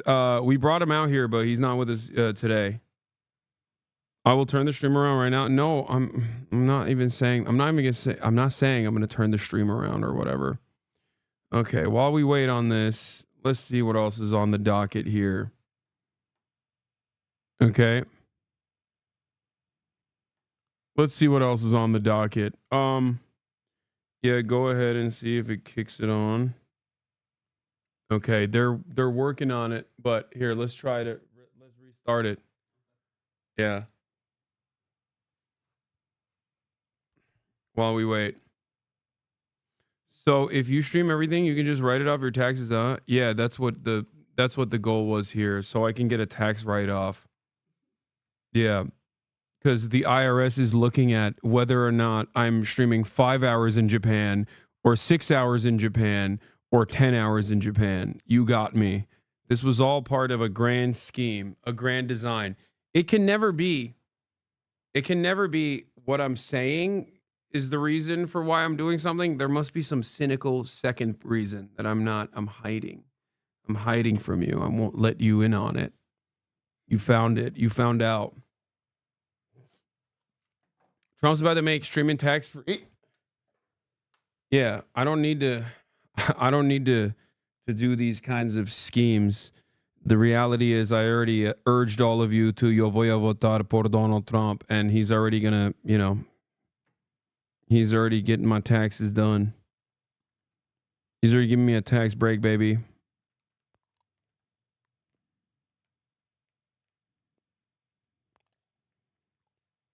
Anyway. Well, you haven't told us about the clone? What are you talking about?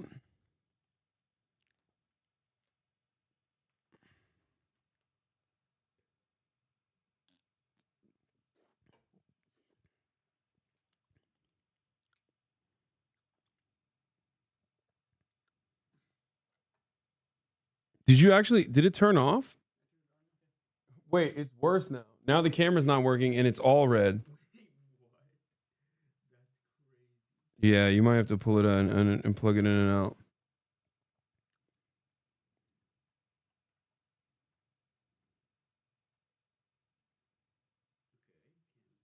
Cam's back.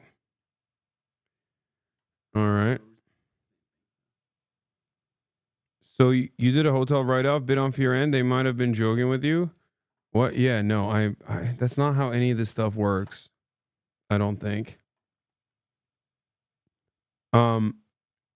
What do you want to do today? Like we got to go to the Combini downstairs. And then afterwards. Okay, one of them's green again. But only one. Okay. I'm not going to watch the Tel Aviv one. I'm not going to watch the Emilia Perez thing. Oh. Okay. You're going to hit Akihabara? Yeah. My plan is I came in here with one bag. I only have 7 pieces of underwear. Okay? And I only have 7 pairs of socks. And I am here for 14 days. And I clearly didn't bring enough clothes for the entire duration of the trip. The reason why I didn't do that is because I'm skinnier now. I'm a skinnier person than I was the last time I was in Japan, which was, I guess, 2 years ago at this point, right? Something like that. So my goal is to try to find stuff that fits me this time when I'm here. And that's such guy behavior. No, I mean, I'm gonna also I already asked the hotel, like, I can get it washed here while I'm here. So that my goal is to just do that. Worst case scenario, just get my clothes washed. But yeah.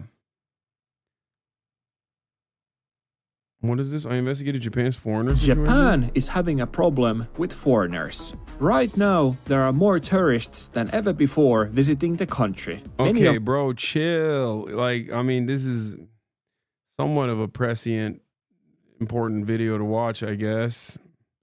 Maybe. Goddamn. Goddamn, chatter. Which are incapable of behaving themselves. Because of this, the tensions between the locals and foreigners are so high that non-Japanese people have been banned from certain areas in the country.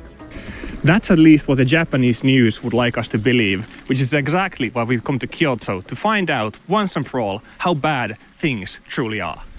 Kyoto is one of the most popular tourist destinations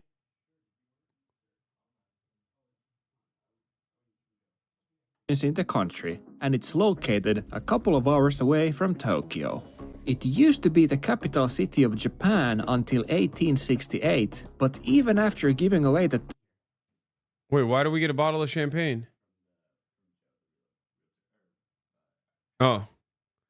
Damn, our travel agent popped off, dude. He sent a bottle of champagne. That's it? Just champagne? That's crazy. Little champagne, dude. Brother man, Rainmaker Kyoto. Tell your stylist, Rainmaker Kyoto and Headmeyer. I don't have a stylist, but thank you for thinking I have a stylist. Title, it has maintained its status as the cultural heart of Japan. What? In this video, yeah. we're going to visit the 5 most essential locations in...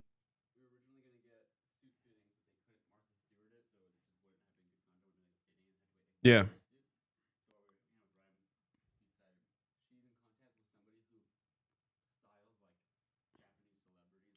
Oh, we're gonna do a Japanese stylist day. How is she gonna fit me into stuff?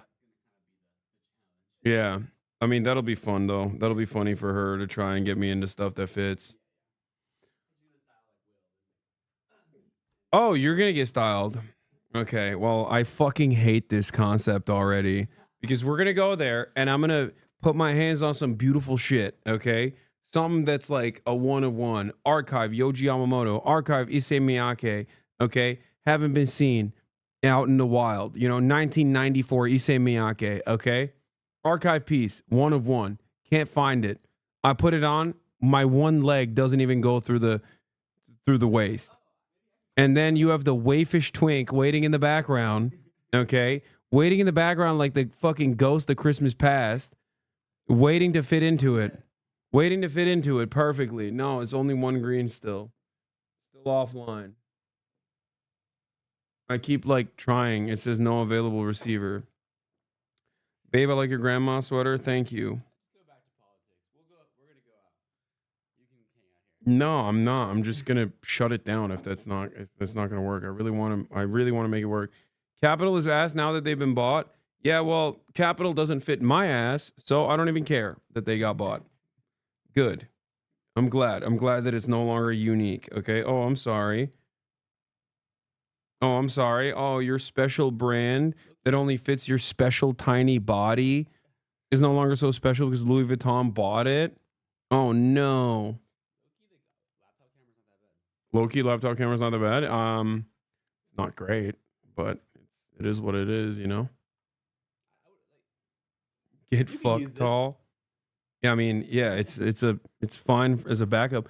The funniest part about this is already eating away at the battery while we're like literally not even live. It's like 80% already.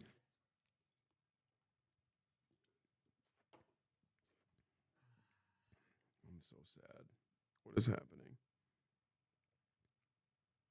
Unk state yapping. Yeah, I am staying yapping. This is my job. Oh, also, one other thing. What was I going to talk about? There was some other stuff. Give me some more. Can you remove some modems? I'm not a tech person. No, the entire point of this bag is that it has more modems in it anyway. Take your favorite pieces to your own styles and they can be modified and redesigned for your build. Don't forget to get a haircut in Japan. They can probably give March and Caroline a twist as well. Oh, this one? Yeah, I've seen this. Inspired by the black community, some people inspired by the black community in Japan try to replicate waves by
because we're doing this today, but tomorrow we have like a serious stream lined up. So if it doesn't work right now, then we're cooked for the serious stream that we've lined up. Do you see what I'm saying? So no, I don't want to log off. There's two reasons. One, because I want to share this experience with you, but two, because I want to get this fixed so that we don't have this problem tomorrow when we already have like something that we have pre-designated.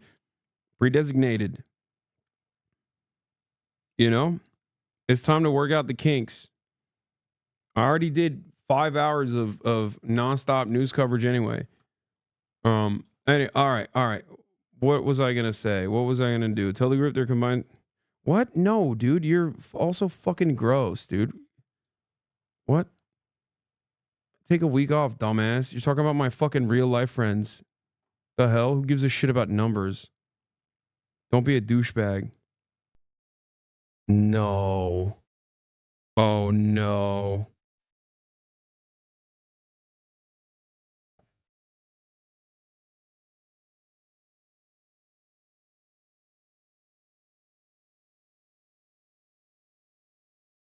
Oh no.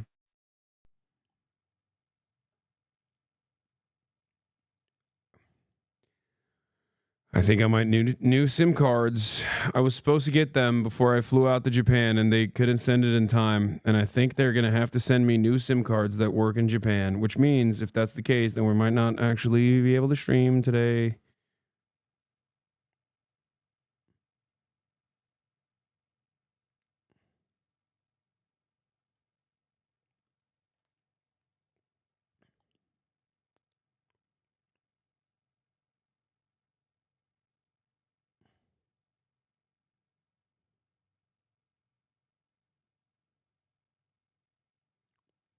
Can you just do a data only one? No, there's no, the bag doesn't work if the sims don't work. Anyway, I should just probably not explain all this stuff to you guys because that's stupid to do. Bro should have to pick it up at the airport, SIM card and pocket Wi-Fi. Dude, what are you talking about? You think we didn't plan all this stuff ahead of time? I know I can buy... Oh my God, why am I talking to chatters who have no idea what the logistics of this stuff works? Oh my God, just watch this video about Chinese, or not Chinese, foreigners in Japan, okay? See if things are actually as bad as the Japanese media claims they are, and even ask some locals for their opinion on the situation. Our first destination is the Arashiyama district. It is a beautiful location in the outskirts of Kyoto, most famous for its bamboo grove and wild monkeys. The Japanese media has previously been especially worried about people damaging the property in sacred locations. And at first, it seemed like most people were following the rules in the Arashiyama area. However, after wandering around the bamboo forest for a while... Is this PewDiePie? Did his accent get more busted when he started living in Japan? Is that what happened? I feel like that's what's going on here. Started to notice something that I had hoped I wouldn't have to see, but something I expected to be around here. The whole bamboo forest is full of people writing their names and drawing hearts and whatever on the bamboo itself. I would kind of understand if a 13-year-old gets the idea to draw their name on a bamboo in a sacred Japanese forest, but if you're an adult and you're traveling in here, just don't do this, okay? Now, I probably wouldn't put someone in the jail for this, but I wouldn't mind seeing them give out some small penalties for the people who do this, because as of right now, it seems like there's no formal law against it. What they've done instead is that they've restricted some areas in the bamboo grove, and this is the worst option for everyone, because I'd like for us to be able to visit the place in the future too. My general rule is that when I'm a visitor in someone's house, when I leave it cleaner than it was when I came in, and I do the same thing when I'm a visitor in Kyoto.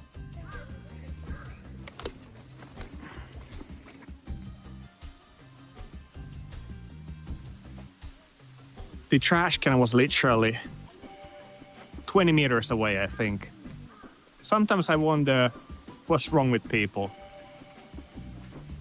I'm not saying tourists have to necessarily follow every single minute rule when they're traveling, since there are plenty of rules that the Japanese themselves aren't following either. But at the same time, it is kind of eye-rolling to do the exact thing that a sign tells you not to do right in front of that sign. Like the people were doing here, taking pictures in the train tracks. The conversation around foreigners has gone a bit overboard in Japan, and I don't want to say everyone who comes to the country is bad like the media claims they are. Right now, the Japanese media likes to blame anything and everything on foreigners. Like when they blamed foreigners for eating all the rice in the country, and just yesterday, I saw a news clip about how foreigners are bad for bringing their suitcases onto the bus. Which is something that the Japanese do all the times themselves too.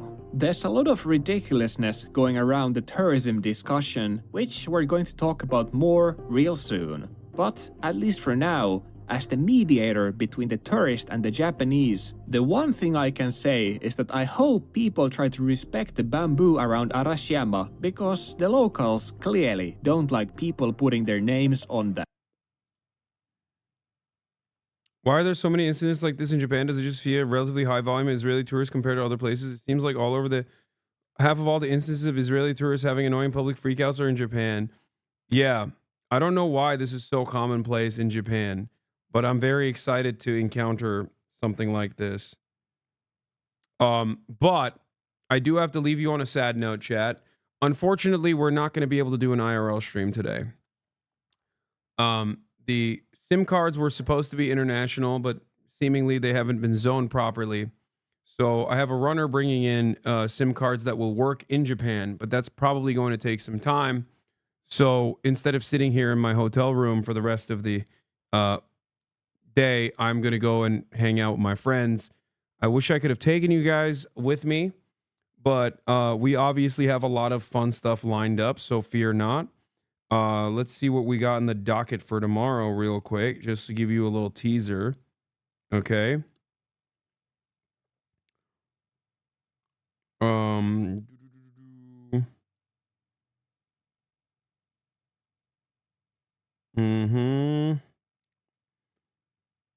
Tokyo exploration. Oh, we're gonna go to a fight club. And we're going to catch fish and eat the fish. And a lot more as well. Oh my God, there might be an onsen situation as well. Oh my God. Oh my God. Oh my God. Oh my stars and garters, chat. We got, get locked in. Get excited. Will you record it for YouTube? No, that's tomorrow. I'm going to be live streaming it, or Will's going to be live streaming it. So, you know, get stoked on it, and I love you guys. And that's it for today. We have the National Sumo Tournament as well, but I don't think we got tickets for that. But for the time being, baby, that's all I got for today, okay? A little half-day stream. Once again, they call me Half-Day Hossie. They call me Half-Day Hossie around these parts, okay? They call me Mr. Half-Day. This guy, bro. Fame changed him. Money changed him. Got his money, and he changed up. He swapped it up. What is he doing?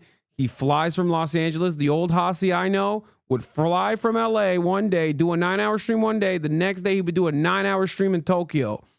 New Hossie, on the other hand, only 6 hours, okay? Lazy. Anyway, love you guys. Peace for now. And I'll obviously document my journey on my TikTok and on my Instagram. Planny Andy, thank you for the 10 gifted subs. Love you all. And I will see you tomorrow. And I'm going to be starting early as always. So I'll start even earlier tomorrow around 5 a.m. and 5 a.m. my time. And then, you know, do a full stream. All right. Peace, everybody. Bye-bye. Laptop camera. I need to turn it off. Bye-bye. Peace. All the shadows trick SLP bro, hey. Sunny Los Angeles, California, says Hasan. The starlock to the starlock to the topic just begun. There he is again, Hasan is streaming. Hasan is streaming. There he is again, Hasan is streaming. Hasan is streaming. Reviewing the P.O. box, Uncle Uger's face. Sudden discord agitprop, great names take embrace. Tiny Bernie Sanders, LGBTQ Air Force. The whole left at your fingertips, Ane at your door. H3 crowded debate, the Young Turks online show. 3 full fucking years of this, plenty more to go. 90-day fiance, talks of champagne bourgeoisie. A Trump rally live reaction, a mass riot at DC.